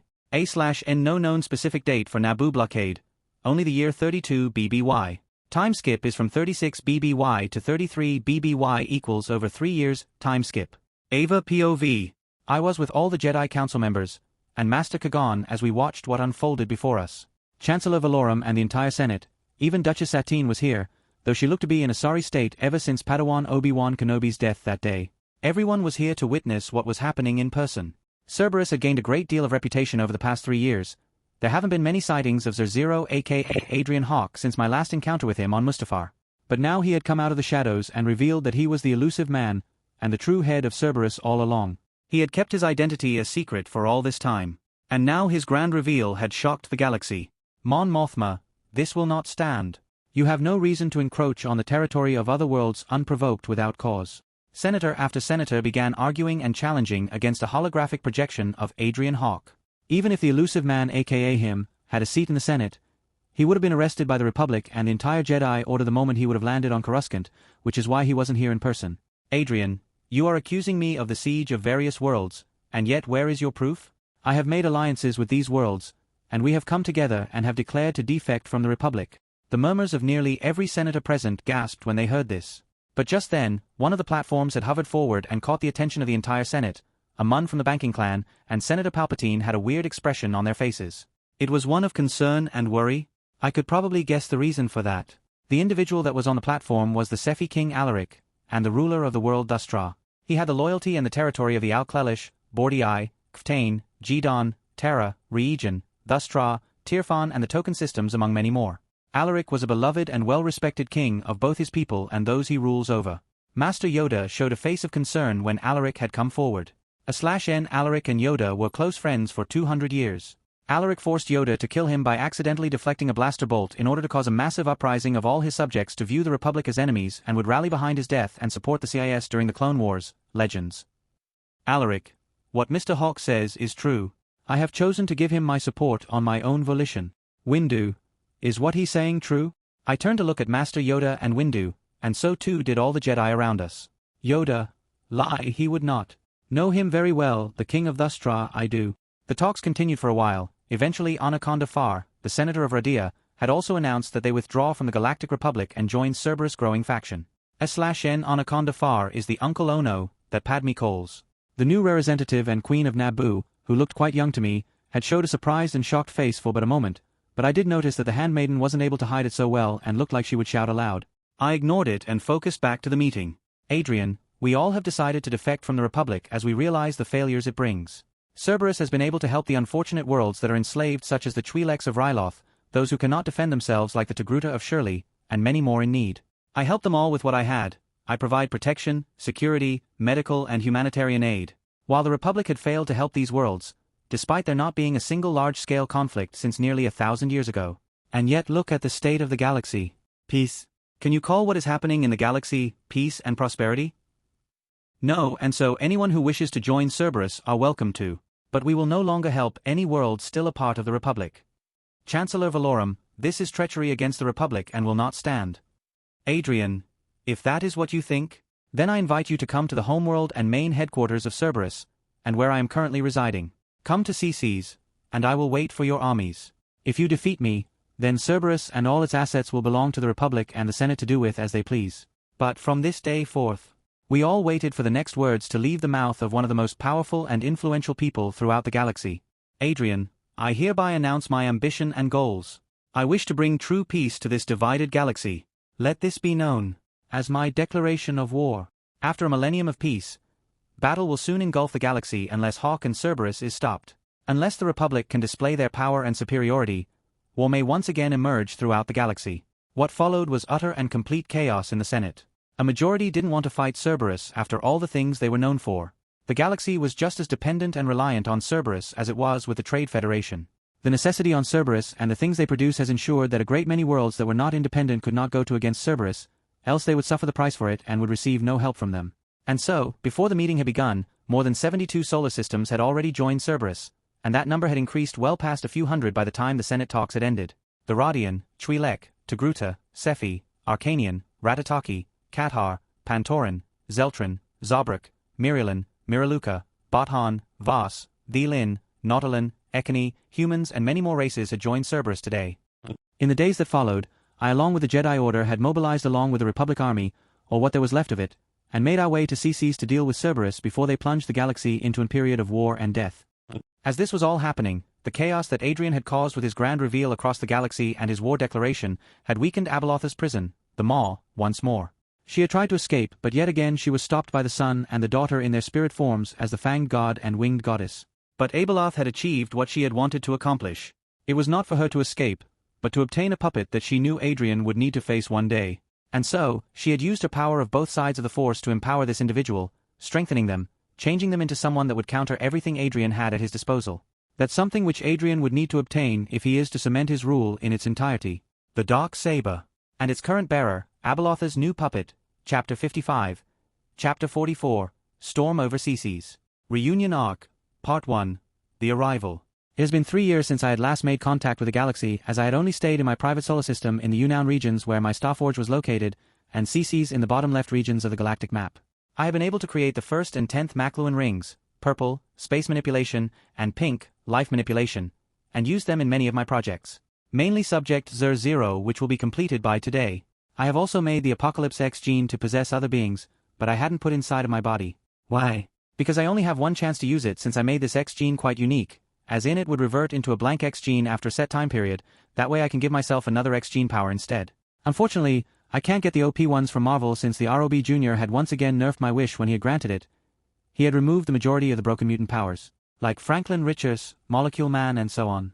Over the last 3 years I had been able to meet with and convince many senators and rulers of various worlds to ally with me. I mainly needed this for resources for my Starforge. But wait, what are you talking about? The Starforge can create unlimited ships with just the sun and dark side energies. Yes, it could, but the negatives are what I don't want. The Rakata became a brutal race because they had overused the Starforge so much that the dark side energy began to corrupt them into dark side aligned beings. I didn't want that to happen to me, neither do I want myself to fall to the light side alignment. I had to remain in balance with the Force if I am to avoid being added to the kill list that the Chosen One will eliminate one day. The Chosen One prophecy was misinterpreted by the arrogance and pride of the Jedi, thinking that the Sith was the imbalance. But they themselves are also that same imbalance. Anyone who misused the Force or used it for any goal other than directly worshipping the Force itself would be targeted by the Chosen One prophecy and would be eliminated in order to restore balance. This was why the Jedi and the Sith were a part of this kill list that the Chosen One Anakin would one day accomplish. And I don't want to be involved in this kill list. Besides, I doubt even if I wanted to, which I don't, kill Anakin, he would somehow miraculously survive thanks to the Force aiding him in accordance with him having to fulfill the prophecy at one point, be that now or towards the end of his lifespan. Heck, even I made a plan so perfect that nothing can go wrong and can even kill the Wills. Somehow, he will survive, but that doesn't mean he will come out unscathed. That is exactly how he survived Mustafar and became Vader. But I don't need to worry about that as I have taken preventative measures to avoid that. One of which is that I was using the Heart of the Wills I had gotten from Lothal, and was using that as a replacement energy source along with a unique Kyber Crystal I also got from the Lothal Temple. It was able to power the Starforge, but did require a certain amount of the base material in order to create the ship in question. Thus, I had been gathering a lot of resources and used that to create my ships. I had made an ample number in the thousands of varying types, but I had to disperse them appropriately across the galaxy and all my territories I now have as a part of Cerberus in order to protect and patrol the various systems and sectors. Oh yeah. I also found Dr. Nuvo Vindi. That fucker had evaded me all these years ever since I had given Kara the task to track him down. It turns out that after he left the Perma Company, he didn't go to Naboo as he should have in the original timeline, but instead had gone to Shirley. It seems that my interference in this universe has changed some things and I am now starting to see the butterfly effect of my actions. Anyway, I had captured him and tortured the genocidal maniac to death, and destroyed all his research to ensure it never falls into the wrong hands. I had also invaded the Techno-Union sectors and systems they had under their main branch a few days ago, which is why I had announced myself publicly to the galaxy at the Senate meeting. I didn't want some grunt to tell everyone of what I had done. I wanted to make a good impact on the galaxy, telling them that I declare war upon any of my enemies, and guess what? A few days later a grunt of the Techno-Union had arrived and revealed that Cerberus has taken over the Techno-Union and its territories in its entirety. Bam! A complete uproar was made just as the Republic was preparing their forces along with the Jedi to siege CCs and apprehend or kill me. I even baited the Jedi by telling them I had all their artifacts with me on CCs and if they come it is theirs once again. I knew that my actions would weaken Abeloth's prison, but I wasn't too worried since the ones will handle her and keep her contained. The last of the unending things I will mention that should be mentioned is that I had finally overthrown the Hutts, as in every Hutt, and slaughtered them all. I had decided to make Gadek Ryfleb the new ruler of Tatooine and Hutt space. Remember him? He was the Togruta man I had hunted on my first bounty job when I started exploring the galaxy after leaving Mandalore. Speaking of which, luckily Pre-Vizsla isn't doing anything crazy and altering the plot as of yet, which is good as I can prepare to politically remove Satine from power as the leader of Mandalore without needlessly killing her, and whilst also dealing with Pre-Vizsla, claim the Darksaber and become the ruler of Mandalore once and for all. As I was pondering over what I should do next, I heard my door opening and the snoring of the only child that is in my castle. I turned and saw Cal carrying a sleeping Ahsoka in his arms. Adrien, weren't you supposed to depart by now? Cal, you'll wake her. Ahsoka, what time is it? Wasn't I? Ahsoka groggily spoke, but then Cal covered her mouth in an instant. Before he could speak I snatched Ahsoka from his arms and ignored his pleading shouts as I had a feeling about what he did.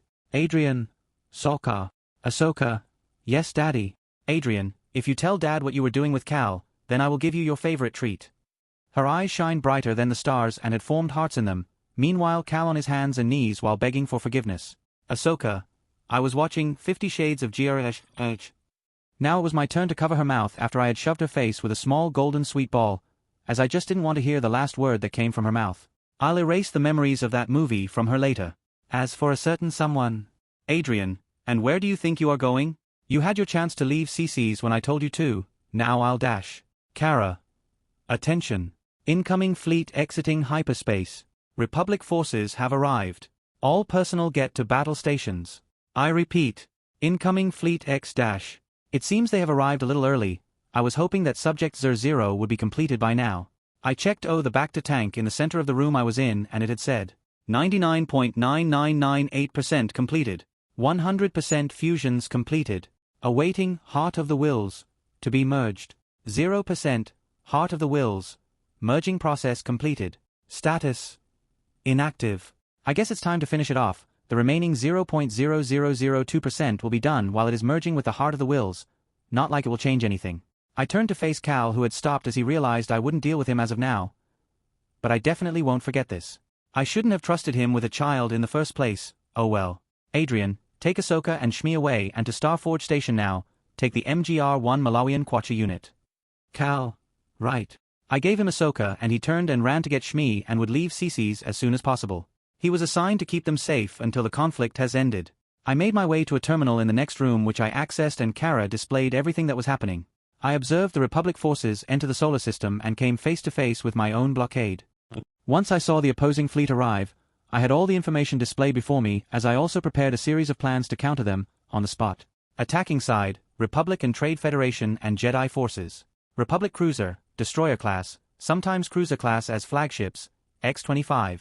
Venator class Star Destroyer, Republic attack cruisers, cruiser class, X-6. CR-90 Corvette, Tantive 4. Corvette class, X-7. Trade Federation battleship, command ships, Titan class, X-2.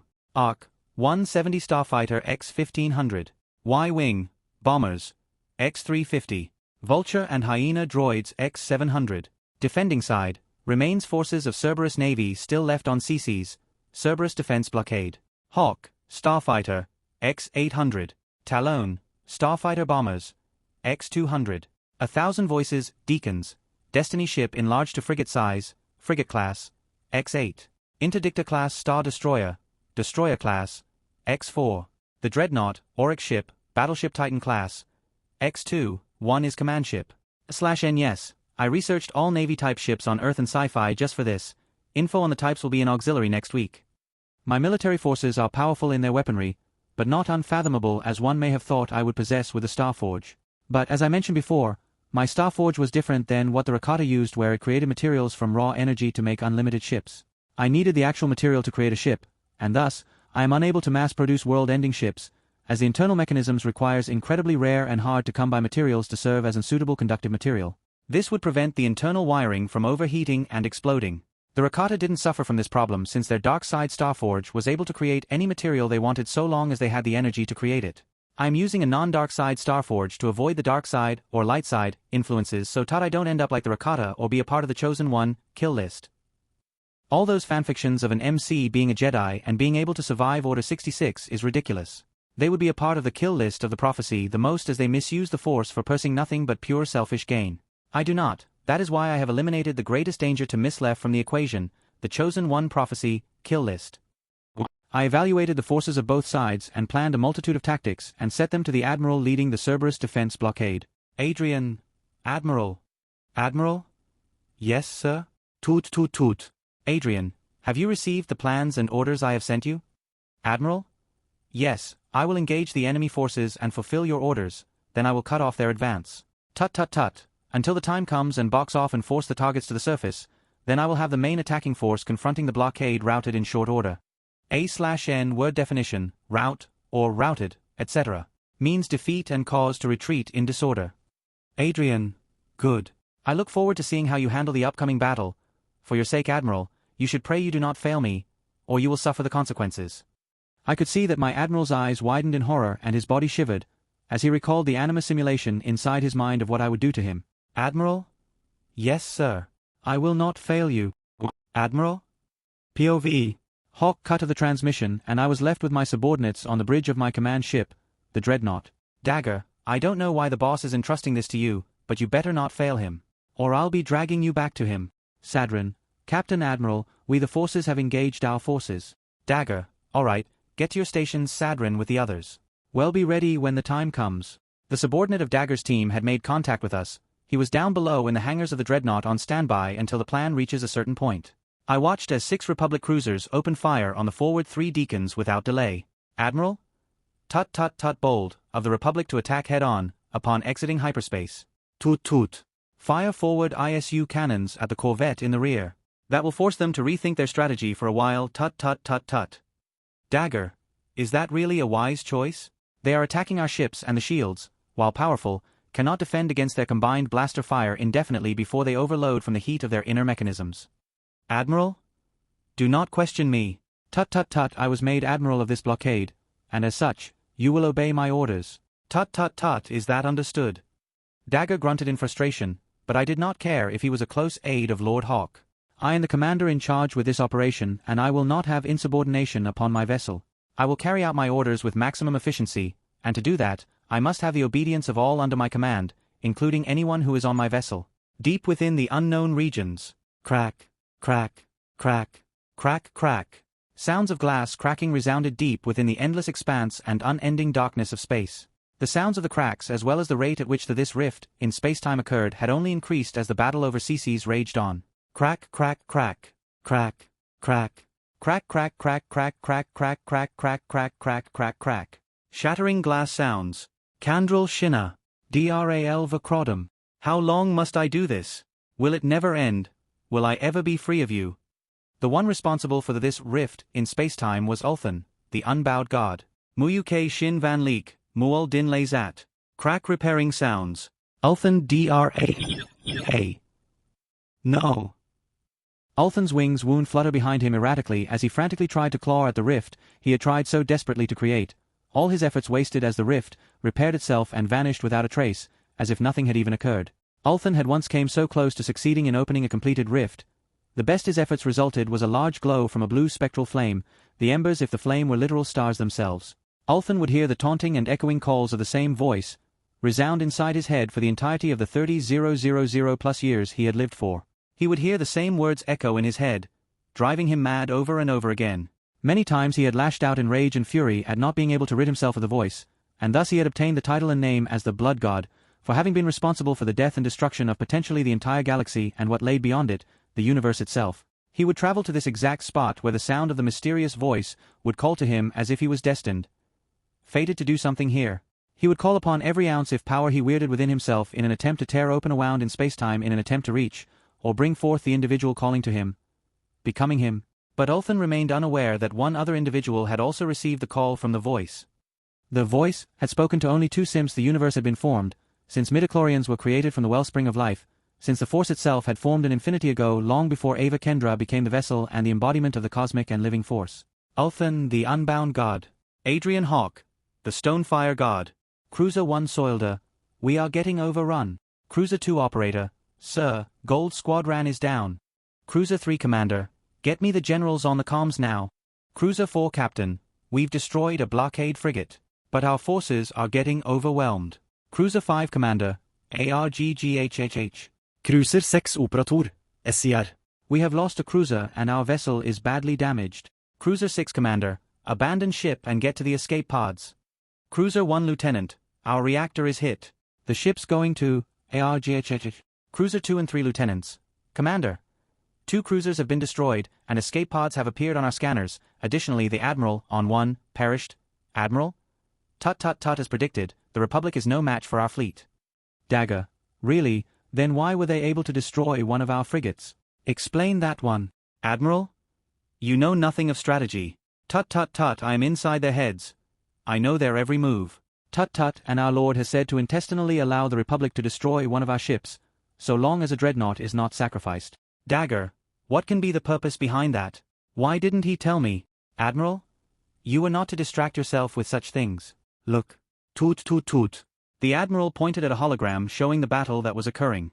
When Dagger looked at the hologram, or to be more specific a certain escape pod, his eyes widened to the extent that his eyes were ready to pop out of his head. The pod coincidentally had 4 specific individuals, and all of them to his past, and all were Jedi. Jedi Master Trevin Amadis, male Togruta, the one who kidnapped the youngest sister of his deceased lover Thora, female Zabrak. Jedi Knight, now Jedi Master Tifa Selzen, female human, who was the one responsible for killing Thora all those years ago. Jedi Master Jorel Mothavan, male Kathar, who was the former master of Tifa Selzen and was also with her the day Thora died. And lastly, Aurora, a Jedi Sentinel, of which somehow she was permitted to leave the Jedi Temple to come venture on this campaign to siege CCs. She was the younger sister to Thora and Thana, the one who was kidnapped by the Jedi all those years ago. His blood boiled as he saw all of them. He wanted to take Aurora and tell her the truth, to reunite her with Thana and finally fulfill Thor's quest and dream to one day take back her sister from the Jedi. A dream that Dagger. No, that Jason Smoke had sworn to fulfill in her memory. And he would also exact his vengeance on the others. As if sensing what Dagger would do, Admiral had spoken first. Admiral? Patch me into the comm channels, open frequency. Ava POV. I was on board the rear Venator flagship that hadn't been deployed into the battle. Many starfighters from both sides had been deployed, but the attacking side, which was us, had suffered greatly in the first attack, but we were able to make up with that loss by taking out one of their frigates, but not only me, but all the Jedi had sensed something strange. The life forms on board the Cerberus frigate which was destroyed had not cried out in fear or panic, but had their emotions as calm as a still and undisturbed lake. It was like they had no fear, no reaction to their impending death, but had instead called out in worship and admiration to the one who had created them from the nothingness. For our Creator. Our Master. For the Stonefire God. Those were the final words of everyone on board the ship. They were not of any race I can recall from the galactic database. I used Force Sense to feel the shapes of their bodies, and I saw it clearly. They were at least 2 meters in height, and had 4 mandibles on their mouths, with webbing in between them. They also had strange grafted skin like scales of a lizard. Every one of them had a shoulder cannon that Hawke would use, and even those long dual wrist-bladed claws that extended from the vambrace.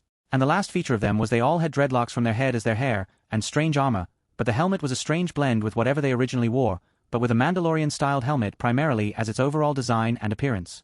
Once the first round of the assault had ended, we received a transmission on an open frequency. Even I was able to access it on my own comms. When I, along with every individual on all the ships, answered it, we were confronted with a hologram of an arachnid alien humanoid. He was a member of the Harch species. Admiral Trench, greetings. My opponents tut. I am Admiral Trench of the Cerberus blockade you are currently attacking. Tut. I must congratulate you on destroying one of the ships under my command. Tut, but you have also suffered losses of your own. While you may fear death, we do not. Tut, as you Jedi are no doubt aware of the emotions of which the individuals on board the frigate you destroyed had in their final moments. That was merely a display of the dedication to Cerberus' grand goal of establishing true everlasting peace is to all of us. And we are willing to die for it. Tut, my lord is a compassionate and merciful individual. He has deemed it fit that I decide what to do with you all, and I, unlike my lord, am not so hospitable. Tut, I am your doom. I will bring your death, your destruction, you absolute annihilation. Just as he said that, I had sensed something terrible was about to happen. I ran as fast as I could to the war room of the Venerator I was on. When I entered I both saw and heard what had happened. Lieutenant, General. I am picking up a single unidentified object exiting pyrespace as reinforcements of the enemy flanking us. Just as the one operating the navigations and radar had finished speaking, a large figure had emerged from hyperspace from the rear of all our forces. A/N, Halo, Guardian, image here. What the hell is that thing? Dear God, it's gigantic. A/N God exists as a religion. When Zyro the Hutt was freed, a clone trooper said, "Oh my God. Trench, as you can see, I have your escape cut off. Tut, but do not despair. If the individual called Jedi Master Ava Kendra lands on the surface of CCs, tut, my lord will allow all you to leave. And if you Keeve not grasp the gravity of the situation near the power that Guardian behind you is capable of, why not a demonstration? Tut, target those 2 Trade Federation battleships, 4 Republic cruisers and 2 corvettes, and fire." As Trench gave the order, we helplessly watched as more than 2,000 lives were snuffed out in an instant as 8 beams of blue plasma shot from the body of the Guardian and decimated 8 ships of varying types. I had been unable to even hear their screams, thoughts or emotions as they simply ceased to be, as their ships vanished from sight, as if being swallowed by a black hole that wasn't even there. Trench, now that I have your attention, what will it be? You have anti-dash. Angelic screeching. Demonic roaring. At that moment both sides had heard 2 loud sounds echo throughout the solar system. We turned to look outside the glass of the bridge and saw a 4-legged bird-like creature with feathery wings that glowed white with colors of green over its body. The second sound had came from a creature of darkness that had 2 legs, 2 large wings, and a demonic face of a beast with aura of evil that felt like the sun cowered from its mere existence. Adrian POV. Adrian, what the fuck are they doing here? I yelled out in pure shock, rage, fear, confusion, annoyance and a wild plethora of varying emotions. The winged goddess and the fanged god, the daughter and the son were here in their spirit forms. Thus should be impossible since they are on Mortis. Mortis is a realm that exists in between the material and spiritual planes. That was why Kagan was able to manifest his Force Ghost completely and speak to Obi-Wan and Anakin on Mortis, despite he himself telling Yoda in Season 6 that his training was incomplete. S/N in the Kenobi series. Just ignore everything cause it breaks the logic if Star Wars canon in many ways. Consider it as non-canon and Legends material. And only the Father can allow them to leave Mortis, but how are they in the material world whole in their spirit forms? No matter. I will not have my plan thwarted by the ones, not when I am so close. I exited the room I was in and went back to my bacta tank which contains Subject Zer-0 inside. I used the power of the first McLuhan ring space manipulation to teleport the Heart of the Wills all the way from the Starforge in the unknown regions and into my hands. The McLuhan rings are not omnipotent, but they can help me in many things. I placed the Heart of the Wills crystal on the floor, and I held the tools of Kagranak in my hands once more. I equipped Wraithguard on my hands, and used Sunder to strike the crystal. Threads of white energy hovered in the air from where the crystal was destroyed. I used Wraithguard to literally grab and contain the non-physical essence and I walked over to Subject Zer-0's bacta tank. I pushed the ball of energy into the bacta tank, and it passed through the near unbreakable glass as if it wasn't even there. Much like how a ghost can pass through objects with ease. Once I looked at the status screen of the bacta tank I was pleased and walked away. Seemingly leaving the bacta tank undefended, but deep in the darkness of the large room, was a pair of glowing yellow eyes thought would change colors from time to time. Citral. Mechanical growling. Adrien. Do it. Jinx. You know that if I activate this, only I will be able to use it. You will never be able to take control of the doorway unless I open it for you or I die and someone else gains control of it. I was standing before the World Between Worlds doorway's murals along with Jinx. I had told her everything I knew about the World Between Worlds. I am not able to open it as it requires the Force to open the doorway and activate the murals depicting the ones. I needed to lure the son and the daughter away from Subject Zer-0 and my blockade before they are all destroyed by them. I held Zachary in my hands ready to fight against two Force gods within a realm that is to their advantage. But I had little choice. This event was completely unexpected. They choose to save me from Abeloth but try to thwart me in my plans. Whatever Subject Zer-0 does in the future must be serious if they are constantly interfering. But I will give them no choice but to abandon their task and come directly to me. I will fight them in the World Between Worlds alone. Jinx and Citral will protect and defend Subject Zer-0 as it finishes its final stages. Kara is working with Admiral Trench to defeat the Republic forces with my already weakened blockade. The fucking son and daughter destroyed my Halo Guardian and one of my dreadnoughts. At least I was the command dreadnought which had Dagger, his team, and Trench on board. Dagger know his team will use the MGR-2 to 17 Malawian Quatches as the reinforcements for the blockade. Jack is currently watching over Anakin on Naboo as Arnie had been able to become a guard and friend of Padme. Cal is protecting Shmi and Ahsoka in the MGR-1 Malawian Quacha. Dagger would soon confront Aurora and the other three on the surface of CCs soon as I had used the McLuhan ring to teleport them all from the escape pod to the surface of CCs. Dagger was getting ready to meet them head-on. And Ava. She will soon be arriving on CCs and I doubt Jinx and Citral would be able to stop her, but they can delay her long enough so that I can return from battle with the Winged Goddess and the Fanged God. Adrien. There isn't any time. Do it. You will be the sole person to use the doorway and you will be its guardian from this day forth. I trust you enough with this, as I don't know if I can trust myself with this power. Jinx didn't answer but stepped forwards and placed a hand on the daughter's hand on the mural stone wall. Wolves growling. Wolves howling.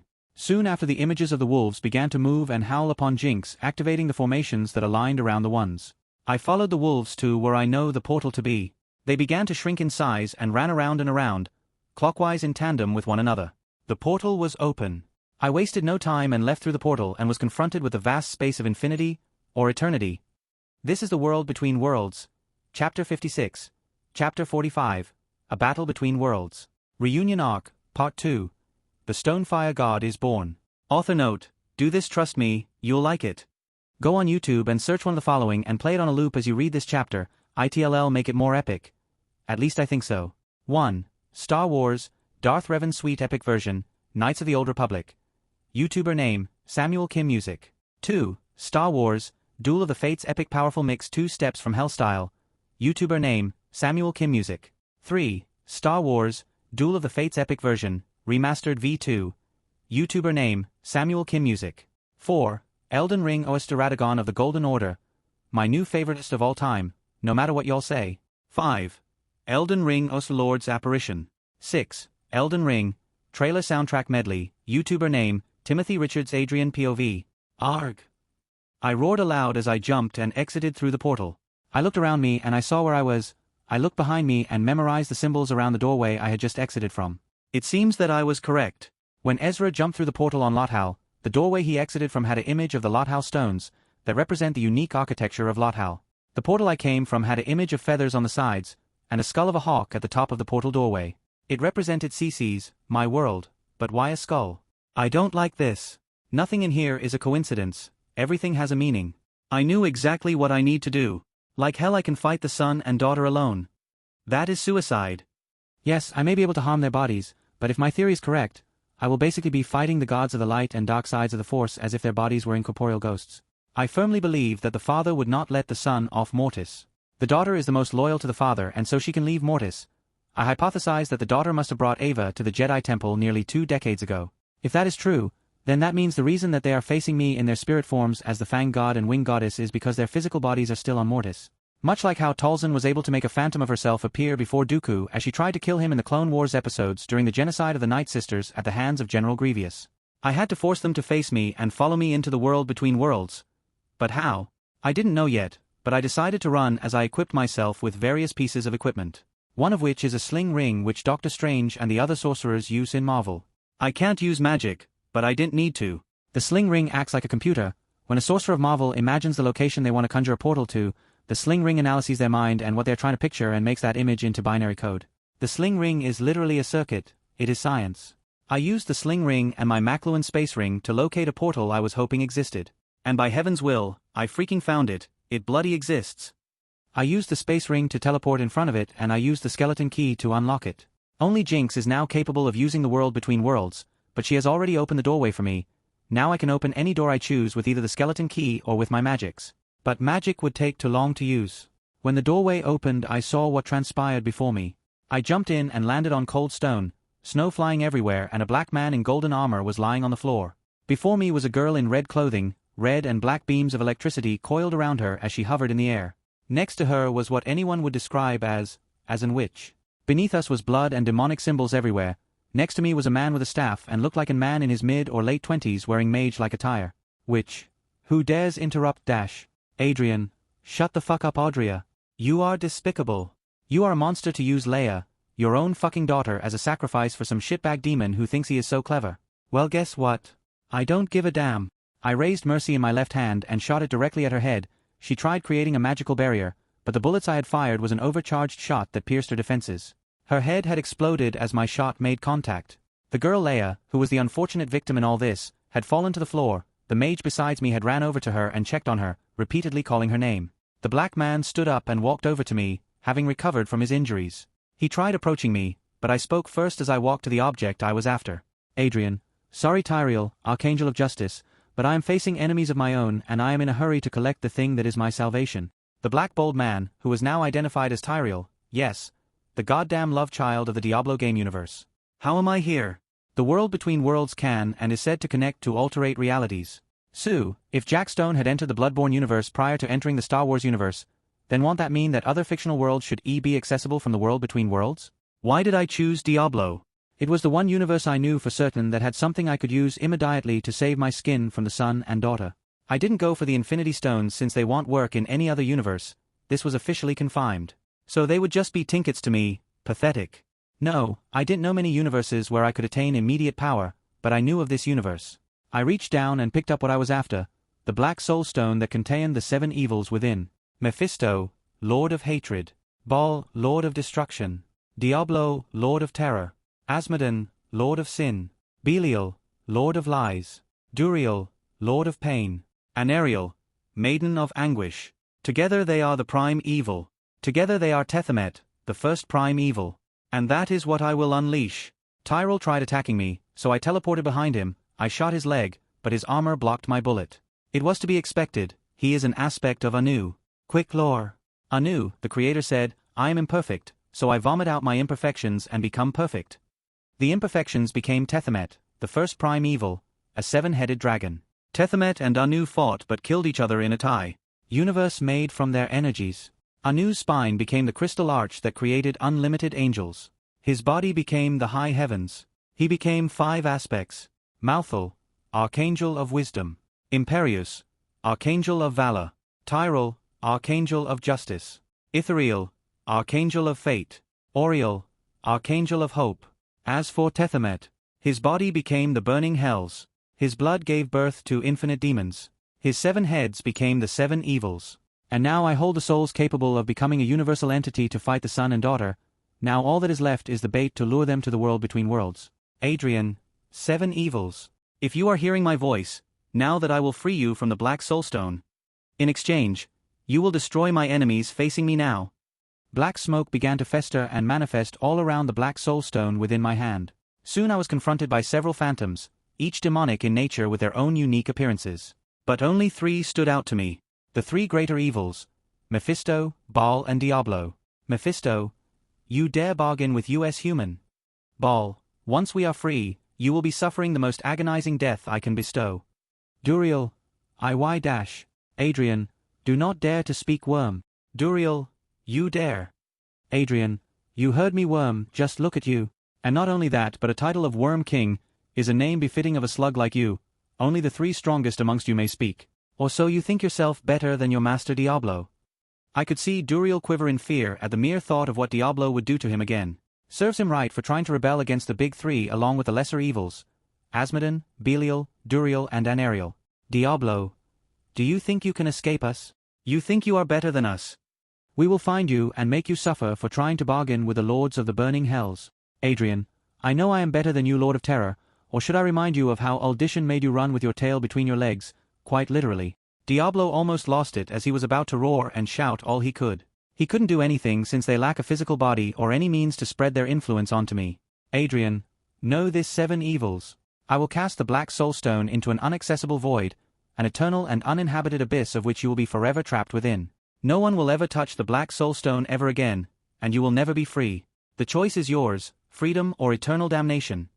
I continued to run in the world between worlds as the 7 evils pondered mentally on what to do. Diablo and Belial knew I wasn't lying, and Diablo himself knew I held no fear. And so the leader of the 7 evils, by virtue of being the eldest of the greater evils, spoke up. Mephisto, very well human. But know that we will find you, and you will suffer for eternity within the burning hells. Adrien, I like to see you try. I used a few Carhill runes that Jack thought me to create a soul contract that would force the 7 evils to accept my terms and not harm me until the son and daughter were defeated by them. I used the life ring to create Diablo's body. The same one he would have had if the ritual to possess Leia had succeeded. Diablo, upon possessing a vessel, will change in appearance. In the past he had used a body of a warrior. He had a more muscular appearance. And Child's body, smaller and skinnier appearance. Leia's body, a female 4-armed body, born from the nightmares of Leia foreseeing the future of Diablo, the 2nd prime evil. And so, Diablo was the first to possess the body, as his soul was released from the Black Soulstone. I then plunged the Black Soulstone into the body of the female Diablo. Diablo, Lord of Terror, had returned. Tethmet, the prime evil, was reborn. Diablo, the prime evil, had been born. Diablo roared aloud, and with his mighty roar, shockwaves were made that traversed across the world between worlds. The fanged god and the winged goddess had teleported to where we were. They growled and roared at us, but we stood still, without fear. The fanged god realized that Diablo was powerful, more powerful than even him and his sister, but he was a newborn. Diablo had just been born in this new body and needed time to awaken and harness the full might of Tethmet. As he was now, he was around 5% of Tethmet's full power. This was why the Nephilim defeated Diablo so easily, but Malthal in the Reaper of Souls DLC was far stronger of an opponent. The sun faced a nearby triangular portal and roared at it. The portal glowed red and I became uneasy at what he had just done. I swung Zachary at him, but he flew to the side so fast that it seemed like he was teleporting. The only reason I knew this was because I could feel it happening thanks to the spatial awareness the space ring granted me. I looked at the portal as I knew Diablo would protect me, as stated in the contract. Moments later, I had my eyes beneath my helmet go wide with shock and awe. 4 legendary figures emerged from the portal. Darth Nihilus, the Lord of Hunger. Darth Shaun, the Lord of Pain. Krya, also known as Darth Trier, the Lord of Betrayal. And the last was none other than the goddamn legend of Star Wars himself. Darth Revan. Just when I had regained my bearings, I had failed to notice that the winged goddess had done the same to a circular portal. 2 females had already emerged from the portal. I looked over and I was yet again stumped at what I saw. Bastila Shan, the wife of Revan. Satel Shan, the descendant of Revan and Bastila Shan. Diablo sensed my rising fear and chuckled. Diablo would be overwhelmed if he had to fight all these opponents. The Jedi and Sith would attack and distract him, while the Force gods dealt the real damage and would destroy him, freeing his soul to possess and roam the galaxy of Star Wars. I can't allow Diablo to kill any of the Sith Lords or the duo legendary Jedi Masters. The timeline would be destroyed and send the past, present and future out of balance. Adrien, Diablo. Fight the two beasts. I will take the rest. Kill the two but not the others. Diablo was clearly angry he had to obey my words, and so he charged at the duo of Force Guards as he unleashed a vortex of breath in the form of a fiery lighting. The two Force Guards were facing against the Prime Evil as I lured the 6 legendary Force users away and made them follow me.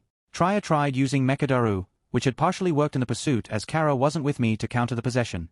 This caused me to slow down sometimes, and for the first time I had no choice but to fight at my weakest and most defenseless. My armor dissolved and fell to the floor in the form of deactivated Shiva bots. I had some gear with me like my hover boots and vambraces, but my armor and helmet were discarded. I had noticed that all their eyes were flashing white and black. They must have been dominated mentally with a force trick by the son and daughter. I dodged, partied and shot back at them with redemption while I reached a specific portal. I opened it with the skeleton key as fast as I could, and I turned as soon as I was done. I blocked an incoming barrage of force lighting from both Revan and Shaun. Zachary absorbed it and I swung back at them, releasing and lighting imbued horizontal slash from Zachary. A lighting cracking wave of blue energy hurled towards them, but Nihilius stood in front and absorbed it effortlessly. Damn it! This is the worst scenario for me to fight these individuals. Satel is a master in Nyman-style lightsaber combat and of the double-bladed lightsaber. Nihilus has his force drain that could kill me insanely without my armor, which I didn't have any now so I had to stay out of his range. He could use his force drain as its reach is at a planetary scale, but I will be able to react to it so long as he is far away from me. Trya had 3 lightsabers which would be tricky as she used telekinesis to attack me with them. I had to use redemption to shoot the handles and attack Trya to force her to defend. Most of the time someone else protected her, allowing my plan to force her blades away from me to fail. Sion was uncaring of whatever happened to him as he was able to take it all, which should be impossible, but maybe the sun had enhanced his and the other's strength. It is possible with battle meditation which the Force Gods naturally would know. Revan was basically like Starkiller, Galen Merrick, and that caused me intense difficulty as he would use force enhancement to increase his speed, which almost overwhelmed me many times since my armor was no longer helping me in that field. Bastila was just as crazy as Revan and Satel was. No doubt she learned a thing or two from her husband on fighting. I was bleeding all over my back, as even with my spider sense and bodily enhancements I was still only a human. I blocked a thrown purple lightsaber as I was distracted. Satel had leapt towards me. I aimed my redemption under my arm and shot behind me. She blocked my bullet, but ice shards had pierced her stomach, but it wasn't deep enough to kill her, only to wound. Sion charged me from the right, but he was too fast and he tackled me to the ground. He punched my head, but I shifted it to the side to dodge the strike. I used my Omni tool to surround my left hand that held redemption and punched Shaun in his ribs. He roared in pain and I delivered another punch with a right hook to his face. I saw Bastila above me in the air. I backflipped and dodged her strike. I suddenly felt pain in my abdomen, and quickly had a ball that extended from the heel of my left boot to stab my attacker. The screamed at the sudden pain, and I quickly lunged forward, causing the lift saber that had pierced me to perfectly go back out the way it pierced me. I was able to react fast enough then to avoid my attacker from dragging the blade along my body. I could have died there if I wasn't able to endure the pain to take action. I panted heavily at all the injuries I had received. Just as all 6 of them were going to finish me off, I saw 3 figures behind them. I laughed out loud with a crazed look in my eyes. Adrien, ha ha ha ha, you all are done for. Now. In the next instant all 6 of them were force pulled backwards by a single person, a human. The second was a female Togruta that landed next to me after a large force jump. Togruta, Dad. Adrien, Sokka, haha coughs blood, you look worse than you did when Cece's was attacked. How many years was it for you? Ahsoka, you can't be serious. Look at you. Hold still and shut up while I heal you. Adrien, Langua, coughs blood. The third person cladded in the bulkiest and menacing armor. I had only seen one other person where had approached me. Sir. Sorry I was late. Adrien. Ah, Tank. Good to know that the infusions were successful. Tank. Yes. I'd say 3 days after Cece's was attacked, I will awaken from Lab 7. Tank was currently, in the present day Tank that is, undergoing many infusions and augmentations I was giving him in the present day at Lab 7 near the Staff Forge within my private secret solar system. He had a large battle axe that I easily recognized. It was an ebony battle axe from the Elder Scrolls V Skyrim game. His armor was high tier as well. Since he is so large in body and size, he is taller than a Wookiee and the ones in height. Due to his size, he lacks speed, mobility and flexibility, thus I had enhanced his strength and defensive capabilities as it suited him the most. He is just as strong as I am, and can lift somewhat around 100 tons, which would weigh around a full/entire house. Whereas I lift about 50 tons on average with my enhancements and Spider-Man strength. He was able to have many more enhancements than I had given myself, which is why he is so strong. But if we were to fight, then I'd win in 20 seconds flat in hand-to-hand combat. Less if I used weaponry. His armor was made from spirit URU, the same as mine. I also noticed that Ahsoka's gear was similar to her Mandalorian and Fulcrum-styled armors that was also made from spirit URU. She also looked to be in her 20s, but future me might have given her a youth potion or something to keep her looking young. As Ahsoka was using the Force to rapidly heal my wounds, the first figure had came over after repelling my 6 attackers. Adrien, hey there son. Did you bang Padme yet? Anakin/Ahsoka. Dad. Ahsoka had began to repeatedly bonk me on the head with her still tiny hands. Even though she is an adult, a kid is still a kid. Adrien, okay. I'm sorry. It was a joke. Sheesh. Anakin, so I guess you were telling the truth? Adrien, ? Anakin, you always kept saying that I had to fight a giant bat. You always said, Fang God this, the sun this, don't let him touch you on the head that. It kept getting annoying, but turns out you really were telling the truth, so. Weeks the bat you kept saying I AHD to fight. Adrien, I'm wounded that you would ignore catching up with your old man, or young man to be accurate. Anyway, you'll fight him later, right now I need your help with these guys. I said Tot-Ad. I pointed to the 6 attackers of mine.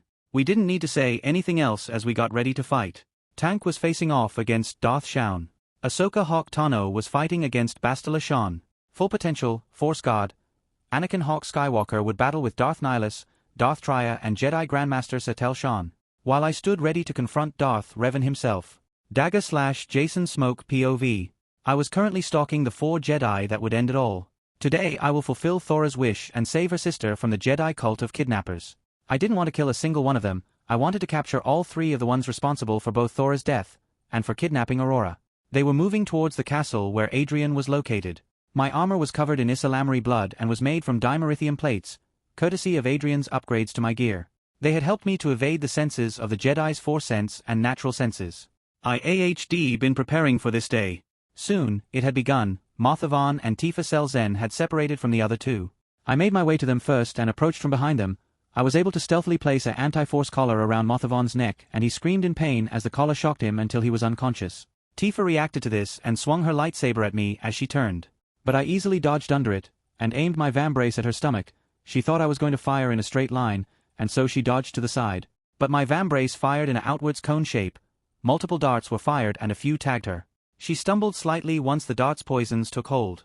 I approached her as she was now drugged and was swaying as she trued holding her lightsaber. I swiped her legs while simultaneously dodging and slash from her. She fell and hit herself on the back of the head on the ground. She tried getting up, but by then it was too late as I placed a collar around her and her eyes soon closed. I placed a piece of parchment that had a rune teleportation drawn on it, onto both of them.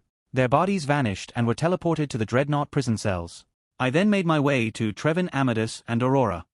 I soon arrived at their location and did the same as I did with Mustafar, but instead of an collar, I had used a sleeping dart on Aurora. I didn't want to hurt her after all. The thought of fighting Trevin Amadis had crossed my mind, but I focused on Jot was happening. I can always fight him later once everything AHS been dealt with. Now was not the time. Adrien had sternly told me to subdue them and not fight them for my own personal feelings on the spur of the moment or it could put Ithers in danger.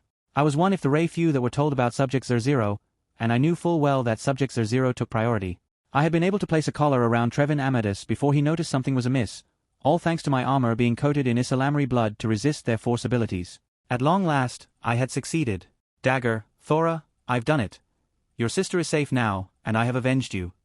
I placed 2 more parchments on their bodies and before I teleported with my own 3rd teleportation scroll, I kicked Trevin Amadis in the face, breaking his nose before varnishing from the surface if CCs. The only ones Tot remained on CCs was Jinx, Citral, Subject 00 and Ava. Adrien POV. I blocked a strike to my waist from Revan with Eldurin and I swing Zachary, which I was dual wielding, at his legs. But he jumped and pressed off my back. He released a barrage of force lighting, but I used Eldurin's special ability and conjured a blue and almost transparent semi-round shield to neutralize the lighting. When he landed, I dropped Zachary as it re-entered my inventory and I held Redemption in my right hand and fired at him with frost-coated bullets.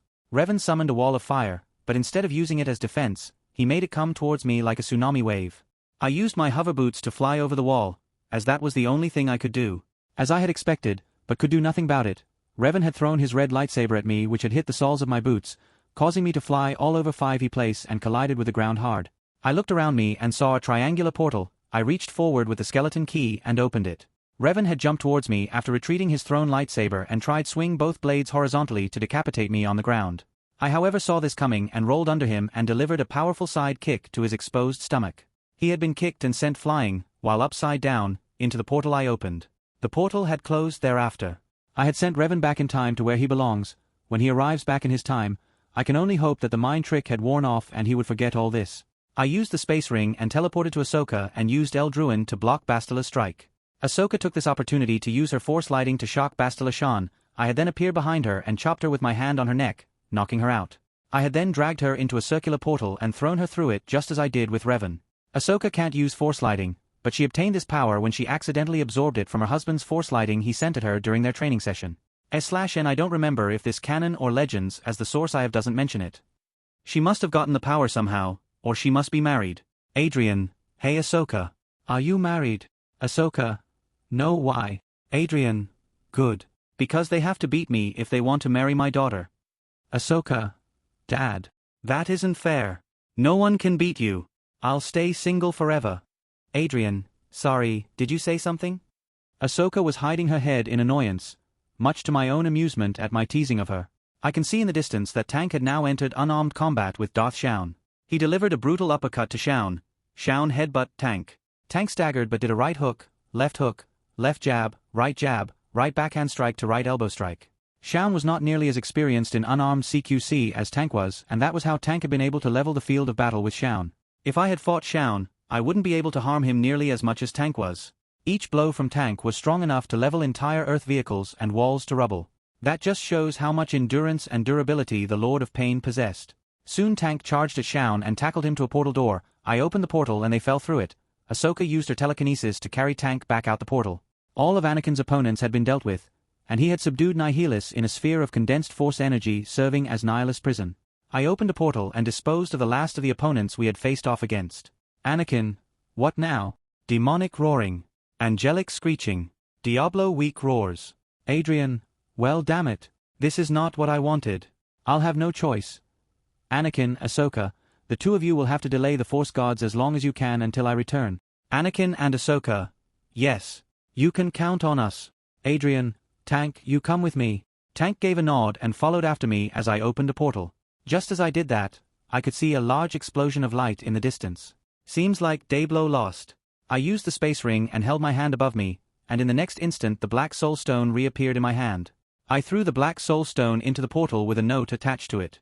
I had returned the Black Soul Stone to Tyrell and warned him that Malthal would want to search for it so he can destroy all demonic blood within the human race of Sanctuary. But in doing so, it would result in the complete genocide of humanity, as humans are the descendants of the demon Lilith and the angel Inarius. I also wrote that Malthal has forsaken his title as the Archangel of Wisdom as he had become the Reaper of Souls, after having wandered in search for answers and the possible remains of the World Stone, /NI of Anu that can control reality and shape it. Tyrell destroyed the World Stone in Diablo 2 to prevent Baal from using it. He died in the process but was later revived by the Crystal Spire. After disposing of the bulk Soul Stone, I had then opened a new portal. Just as I did, the son and daughter had appeared but were halted in their advance by Anakin and Ahsoka. In the next instant, their bestial eyes went wide in shock as they saw the portal I had just opened. I didn't even know when it happened, but the father had appeared. Father, stop this. He waved his hand towards my direction, but Anakin blocked the invisible force attack I had been unable to even see from hitting me. Adrien, too late for that now, Force gods. Now you will know to never mess with me. On the other side of the portal was a grassy terrain and a large lake. There was a figure in the lake, but they hadn't noticed that the portal in space and time had opened up behind them. I decided to call out to them, and I had gotten their attention. Adrien, Abeloth, hear my voice. It is I, Adrian Hawke. Come and kill me if you can. Kill the ones for your revenge. Abeloth POV. I was bathing within the pool of knowledge as I normally would on this prison world of mine. But then I heard a voice of a human, a mortal that I will destroy with every fiber of my being for having harmed my child. Adrien, Abeloth, hear my voice. It is I, Adrian Hawke. Come and kill me if you can. Kill the ones for your revenge. The ones, my family, they are here as well. I turned to where I heard the voice and I could see a ripple in the air. When I focused my sight, I was able to see what was beyond it. And my blood boiled. I rushed out of the pool naked as I always had been. What need for clothes have I when everyone who sees me will die? My once human body had morphed into what I was known as, the bringer of chaos. I rushed to the portal and my tendril fingers pried the rippling doorway open, until I passed through it and saw many beings there. They all will die. But before I kill Adrien, I must deal with the only threat here that would prevent me from killing him, just as they did on Ordmantle years ago. I rushed at the son and daughter and attacked them without a second thought. Another person had attacked me, a human male who stood beside a female Togruta. The human was powerful, while the girl had a strange feeling around her. I ignored it as we all faced each other, ready to face off against one another. Anakin and Ahsoka versus Abeloth versus Fanged God, son, and Winged Goddess, daughter. As the battle had begun, I overheard Adrien and the father speaking. Father, what have you done? Adrien, I did what I need to. You will not stop me. Not you or anyone else. I'll die 1,000 times before I thwarted in my endeavors by those who are scared of those other than yourselves wielding true power. You and the Celestials enslaved the galaxy millions of years ago and forced them to be your slaves and made them build your creations. All because they were weak, but I will not be. Father, you think too high of yourself. Your pride, greed and arrogance has caused your downfall. Adrien, perhaps, but I will not bow down to anyone, not even to you so-called Force gods. But to show I am your equal or superior, to not prostrate before a god like you, I will become a Force god in turn. I will become the Stonefire god by day's end. Father, not if I stop you. The father had vanished in an instant and tried gripping the neck of Adrien, but he had somehow teleported to a portal off in the distance, along with an armored person besides him. He was a great distance away, but we heard him clearly. Adrien, you can try. With that, I saw him use a strange key to open a doorway and he jumped through. I recognized that world as I was the most familiar one with it. That was my prison world for the last 100,000 years, the world I had just left moments ago. The father vanished once more and pursued after Adrien and his companion through the portal. Ava POV. It wasn't long until I reached the large castle-like structure I had seen from a distance away. I was making my way over here. I had seen nothing but entire fields and hills with missing patches of grass and structures. Some were left, but it seemed like there was once a city here, and completely vanished, and in its place you can see the missing patches of ground in their shapes. It was strange. Once I had made it to the castle, I had advanced through it, using the Force to guide me. I felt as if 3 beings were placing their hands on my back and were guiding me to a particular room. When I did enter, it was large enough to hold possibly a frigate or corvette within. I looked around, but the only thing that had caught my attention was a 6-meter Bacta tank. I approached it, and when I was about to place a hand on it, I had leapt backwards to avoid an attack from my head. I looked to my attack and saw a woman with 2 braids and blue hair. She wore peculiar clothing and cloud-like tattoos along one of her exposed arms. She held a white lightsaber in her hand along with a gun of sorts similar to what Adrien had used in the past. Ava. Who are you? Where is Hawke? Jinx. No can do yourself a favor and stop this. You won't beat him if you can't even beat me. Ava. We'll see about that. Just as I ignited my lightsaber, I sensed danger once again, but I saw that Jinx hadn't moved at all. It was then I realized there was a second attacker. I tried dodging but I had failed, and I was engulfed in flame. Fortunately, I had been able to conjure a barrier around myself to minimize the damage and pain I sustained. I saw who had attacked me, and it was a large creature with 2 wings, 4 limbs, and its entire body was made of metal. Jinx. Allow me to introduce you to the one that will join our battle to make it more fair for me. This is Citral, the Predaking, and I am Jinx. /N yes, it is what you're thinking. Predaking from the Transformers Prime TV series. Image here and in comments below chapter. The Predaking charged at me, and I jumped to the ceiling above me, but he had taken flight and pursued after me. Jinx had somehow grown a pair of wings from her back and pursued me as well. I used the Force to repel the large torrent of fire it breathed from its mouth once again, and Jinx had used this change to get to my exposed back. I had no choice and stopped trying to defend against the flames and allowed gravity to bring me down to the ground. As I did that, Jinx was forced to dodge flames, but she had nosedived to me. She spun in the air and rotated clockwise at lightning speeds. As she did that, she had fired multiple bullets from her gun, some I had dodged or blocked, but the shots were explosive and had knocked me off balance, or I was eventually caught up within it.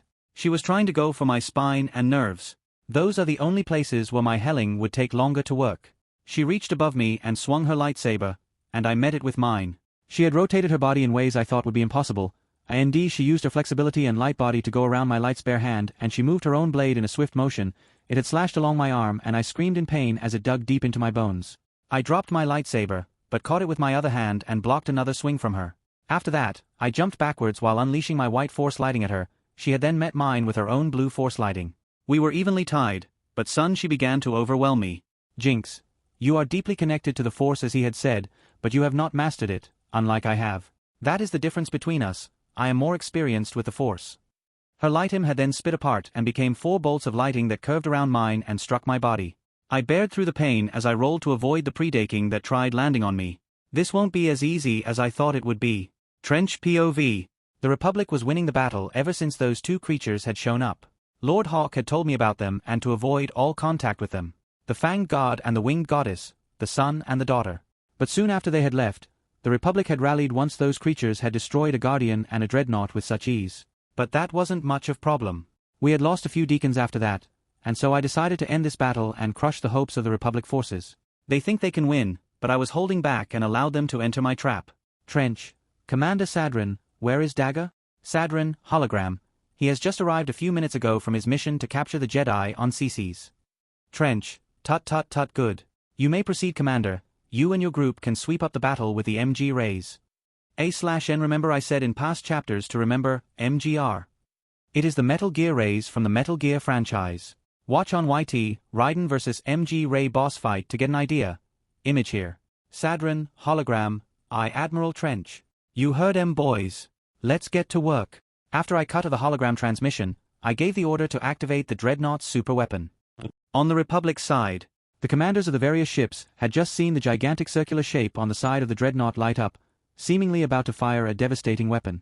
The various orders being shouted to retreat were wasted as moments later, a white pulse of an electrifying energy web was fired at the Republic forces. They found out immediately that all their technology had been shut down by an ion pulse. Multiple mechanical roaring. Moments later they saw and watched as 15 large mechanical beings had exited the Dreadnought and were flying towards them as if they were swimming through an ocean. It wasn't long after the attack of the Metal Gear Ray's various ion missiles, lasers and onslaught of attacks from an blade on their fin-like arms, that the Republic had suffered major casualties and had surrendered. Admiral Trench had said that the survivors of the battle were allowed to retreat to the Republic once their ships had become operational once again. And so, just as Trench had said, he was their doom, and he had caused the Republic forces retreat, once they were able to. Adrian POV. As soon as I had jumped through the portal, I wasted no time and had Tank go to a location I could only give rough coordinates for. He had then used a Glad Tidings Sparrow, Destiny Exotic Sparrow, to speed to certain place filled with ruins. Meanwhile, I had rushed forward and made sure Wraithguard was properly equipped on my hands. In the next moment I poked my finger into the lake and held it above my head. I hope this works. A single water droplet had fallen onto my head. I screamed in pain as I felt my head was being eaten by thousands of worms and being bitten by millions of ants. After a few moments I was forced to regain myself. Thankfully Wraithguard had served its purpose in reducing the negative effects of the pain and nullifying and harmful effects to me. I took out a glass vial and collected some of the waters.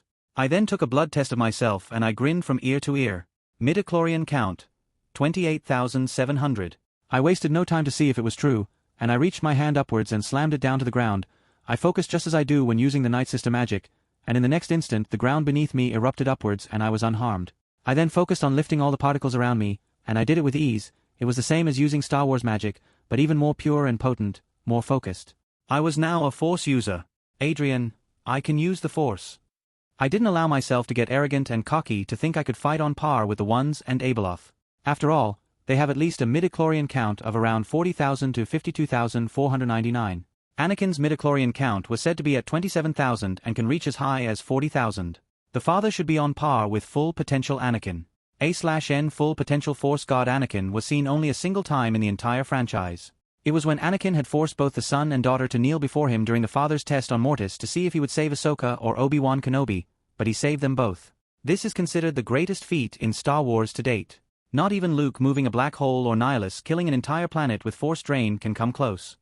And Padme had the highest midichlorian count in all of Star Wars when she was pregnant with Luke and Leia. A/N confirmed to have the highest midichlorian count out any living being in Star Wars of 52,500. Abeloth, son, daughter, Abeloth are a part of the living force equals living beings. The wills is of the cosmic force equals non-living beings. Wills is infinite midichlorian and numbers 1 no matter what. But in this FIC, Ava is number 1 and Ulthan is tied with her. That is how I know the Force gods have over 40,000 midichlorians. If I had bathed in the waters before me, then using a single drop, I would have obtained 40,000 midichlorians to rival the daughter, but if I did that I have no idea how long that would take. The waters I just used, and was in front of me was none other than the pool of knowledge. And I had sent Tank to the font of power to collect its waters. The daughter had bathed in the pool of knowledge and had become the pure embodiment of the light side of the Force. The son had drunk from the font of power and had become the pure embodiment of the dark side of the Force. When I used the drop of water on my head, I had gained only some knowledge, and not everything pertaining to the past, present and future, unlike the daughter, since I didn't bathe in the pool of knowledge. I used one drop, and I gained the knowledge of how to use force enhancement and force speed, sign I needed to evade the father, not fight him. I began using force enhancement and force speed with the sole purpose of increasing my speed and reflexes and nothing else. I began running to the coordinates that I sent Tank. He had almost reached the font of power. As I had expected, the father had quickly caught up with me. I could use the space ring to teleport, but then the father would do the same and he might suddenly go after Tank instead. I hope he doesn't. But thankfully my prayers were answered as I had seen his figure pursuing me. He had used his avian wings to chase after me with speeds that could only be considered faster than light, but with my space ring and the force I was able to mimic this speed and stayed ahead of him. The terrain we rushed past had ignited and was set ablaze as the chase continued. The father was catching up on me, so I decided to finally use my anti-force blade I had recently made. I took out of my inventory yet another item from the Metal Gear series. Jetstream Sam's VT7 high-frequency blade, Muramasa. Muramasa was said to become even stronger with the upgrades made to the base material, and so I used a multitude of rare materials such as cortosis, spirit uru, Isalamir bone and blood, red liruum, kyber crystals and many more to create this blade. I raised the blade above my head while in its gun sheath and I held the blade, as red energy condensed around the handle and sheath. I unsheathed the blade and swung it horizontally, releasing a crackling wave of red electrical energy to hurl towards the approaching father. He knew something was wrong and tried blocking the incoming wave of energy, but when it collided with his force barrier, it had completely phased through it and hit the father directly on his chest. A large wound was created on his body, but it had vanished as quickly as it had appeared, but this had left the father speechless and stunned that he was harmed from something other than another force god or from the blade of Mortis. While the father was stunned and temporarily immobile from my attack, which had a special property to be an anti-force weapon in every swing and form of attack I unleash with it. I knew that I wouldn't be able to kill or deal a permanent injury to a force god with Muramasa. It was only meant to wound and be used to counter force abilities. Tank contacted me and said he was going to the rendezvous point. Some time had passed and the father still pursued me and I continued attacking him with Muramasa's ranged attacks. I had met up with Tonka and taken the vial of water collected from the font of power. I used the skeleton key in a place a doorway would be and opened it. We entered immediately and I ignored the battle taking place within the world between worlds. I used the space ring and teleported to the final doorway that would end this once and for all. I placed the skeleton key into the doorway, but I didn't turn it. I turned my head while having a hand on the key, and shouted while imbuing the force into it. Adrien, stop or I'll open this doorway to the unknown regions and leave it open forever. In only a few moments everyone had appeared before me and the doorway I was about to open. Anakin had used teleportation to bring Ahsoka and Tank. Actually, I think Ahsoka had teleported as well. Well done, Moo kids. Dad's proud of you. The 4 Force Guards had appeared before me and all of them had faces of terror written across it and fear in their eyes. The son and daughter were no longer as their spirit forms but they were now in their humanoid forms. Adrien, I know what you are hiding in the unknown regions. Why you created the hyperspace anomaly that was the reason why space travel into the unknown regions is almost entirely impossible. I know of the 2 beings that you are keeping imprisoned here. Even you fear it, father, even you Abeloth, son and daughter. For none of you can defeat what lies within the unknown regions. Daughter, then if you know, why would you even think of doing this? I can feel there is good in you. You must surely realize that what you would do will cause the death and destruction of the entire galaxy and the Force itself. Adrien, oh I know, but if you stop me today, then the universe will be doomed regardless, be it now or later. I offer this choice to you all. Take the gamble that I don't open this portal and you all attack me. Or go back to Mortis, and as for you Abeloth, return to your prison, or I'll let the 2 beings in the unknown regions destroy you in my stead. So, what will it be, Force Gods? Make your choice. Leave or we all die together. Chapter 57, Chapter 46. Mortal vs. Goddess Round 4. Reunion Arc, Part 3. Reunited at long last. Subject ZR0 completed. Fusions 100% completed. Heart of the Wills, 100% merged. Initiating Awakening Protocols. Status: Awakening. Process completed. 13,557 out of 13,558. Final step requires DNA, soul and mental lock registration. Adrian Hawke required. As Subject ZR0 was completed, it had sent out a pulse uncontrolled energy in all directions that reached across the entire galaxy and even to those beyond it. Every being, be they force sensitive or not, had been able to sense what was about to happen. The dawn of a new age would engulf the galaxy once again, just as it was many times in the past, be it the hyperspace war or the rise and fall of the Eternal Empire. A new age creeps ever closer. And all everybody could do is stand by and watch as it unfolds before them the day it would arrive. Meanwhile, within the world between worlds. Adrien, speak. What do you choose? Decide now or we all will see oblivion together by day's end. My hand was slowly turning the skeleton key, threatening to unleash the horrors that lay within the unknown regions. Just then we all felt a pulse of energy spread across our bodies. I knew what it was. Subject 00 is finally completed. After all these years it is finally done. After more than a decade and a half. The Force gods knew that I would open the portal if they didn't answer me, they could feel it. Father, if you do open that door, then your loved ones will not be spared by their rampage. I turned my head to look at Ahsoka and Anakin. The both of them knew what was happening and gave me gentle smiles. I looked to Tank and he simply nodded his head ever so slightly. Adrien, they would follow me into hell and back, no matter what I choose. So what do you choose? The father looked to the others and then me. He had then sighed and took a step back. The son and daughter followed suit. Father, we will leave you be.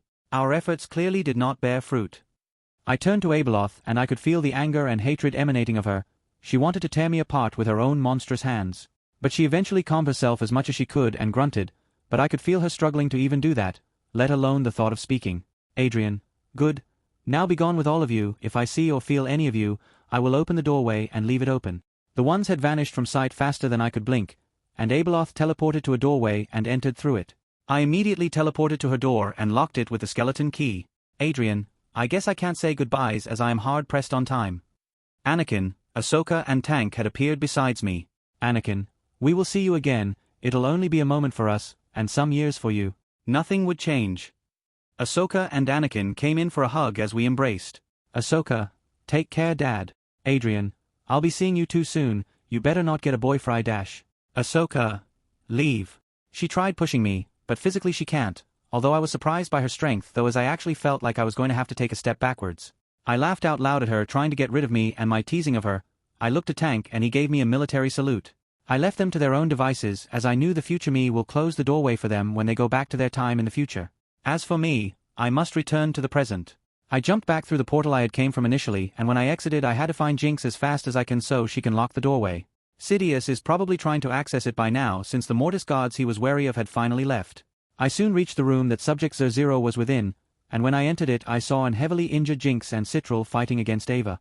I didn't have my helmet, nor my armor, with me so I wasn't able to see the X-ray vision to see through the walls.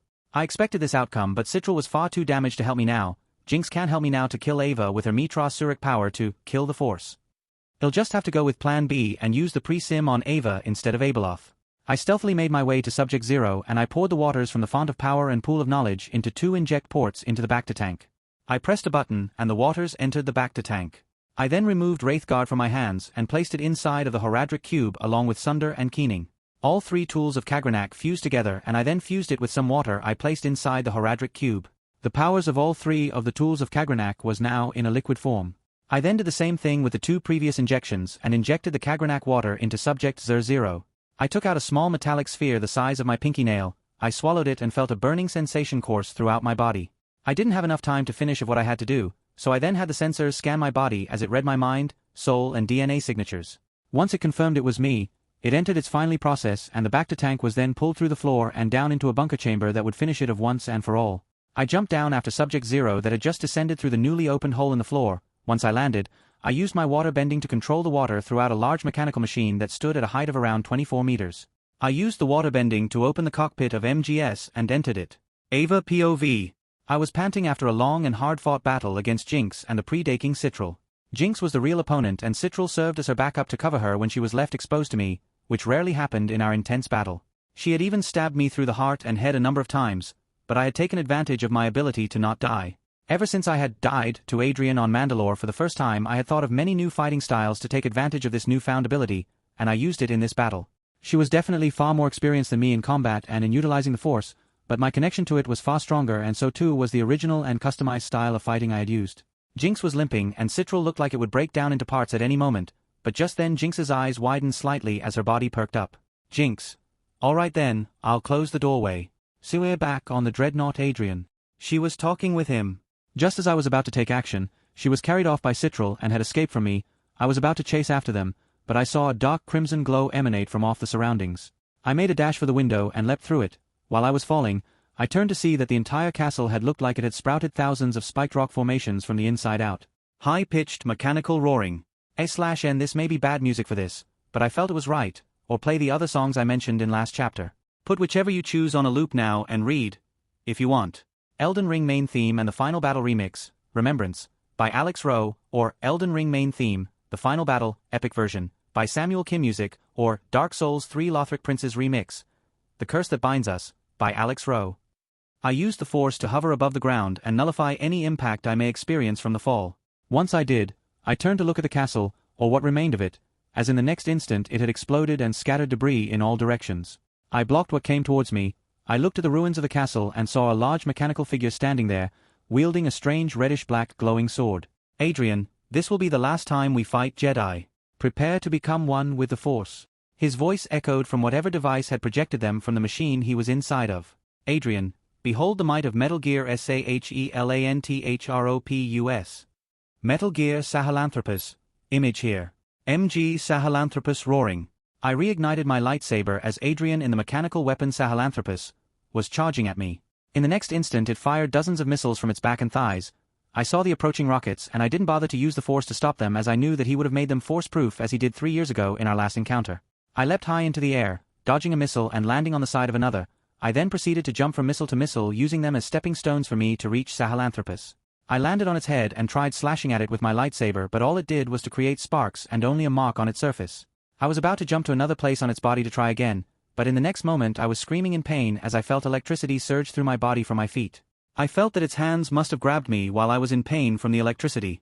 Ava, RRRGGGHHHHH. I screamed as I felt my body get crushed in Sahelanthropus' large and powerful hand, as it tightened its hold on me. I was resisting with all my might to use the Force to create an expanding barrier around my body to separate its grip on me. Adrien realized what I was doing and quickly released his grip on me, and I saw him using his other hand to try and swat me between both hands with the approaching right fist. I had no time to react, and so I went with the only option available to me. I used all my focus and concentration to enhance my physical strength with the Force and raised my hands, which was met by his right fist. I screamed as I used all my strength to push back his fist and used my legs to press and push against the left hand's palm which I was standing on. I heard the sound of the mechanical gears and pistons hiss and strain as it tried to crush me. Then, when I thought this would never end, he moved both hands and I felt my body soar through the air as I was thrown like to the horizon. I saw the light of the setting sun over CCs as I used the Force to levitate my body and land on the ground once more. I was well over 150 meters away from him. He took out a small metallic device that looked like a handle. The same reddish-black blade from before had then grown from the handle. He raised the sword and plunged it into the ground. The same rock spikes that I recognized as the ones that destroyed the castle had made its way in a path towards me, sprouting up from the ground as it left a trail of destruction in its path. I brought both my hands together and channeled as much power as I could. When the spouting trail of rock spikes was about to reach me, I plunged both my hands to the ground. The energy I had condensed and released into the ground destroyed and uplifted the terrain within 100 meters of me, and an earthquake was caused that spread more than 1,000 meters in all directions. MG Sahelanthropus roaring. Sahelanthropus roared as I witnessed it fall from having been affected from the shockwave of the counterattack I had just done. I force jumped across the vast distance between us and landed on its body. It was trying to recover from the fall, and taken a swing at me with its hand. I simply evaded it and I examined its body, trying to locate a weak spot. It tried to electrocute me, but I was able to bear through the pain as I had created a constant force barrier around my body in the form of an invisible thin membrane. I continued to dodge more of its attacks, and that was when I noticed it, the joints between its arms located at the armpits. I jumped to the armpit of Sahelanthropus and I used my lightsaber to slash at it. My blade went right through it, but wasn't able to cut the upper outer plating. Regardless, it wasn't able to use its left arm now. I retreated backwards and saw Sahelanthropus stand up once again. It tried moving its arm but knew it was broken, so instead it tore it off and had thrown it at me. I just narrowly dodged it as the attack was executed almost immediately.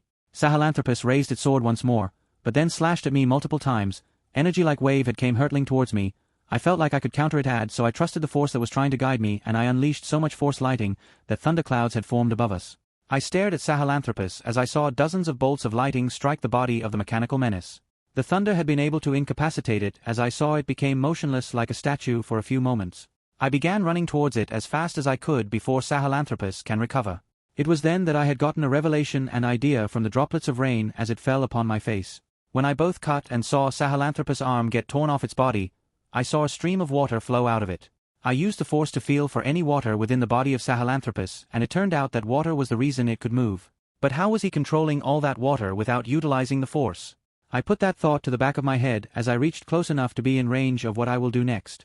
I spread my hands out wide and used all the power I could muster to telekinetically grab every single water particle within Sahelanthropus.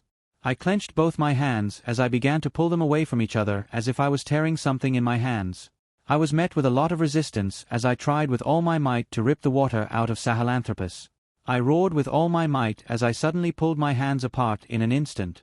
An explosion erupted as I was flung back, and the water from the now destroyed Sahelanthropus fell from the sky, causing rain to cover my body. I don't know how long it was, but I finally regained consciousness. My body was in constant pain, but I pushed through it as I felt it was beginning to heal. I limped as I had my lightsaber ignited. Adrian Hawke was too much of a threat to let live. He would only escape again as I was in no condition to take him captive. He will surely escape before I can make it back to the fleet.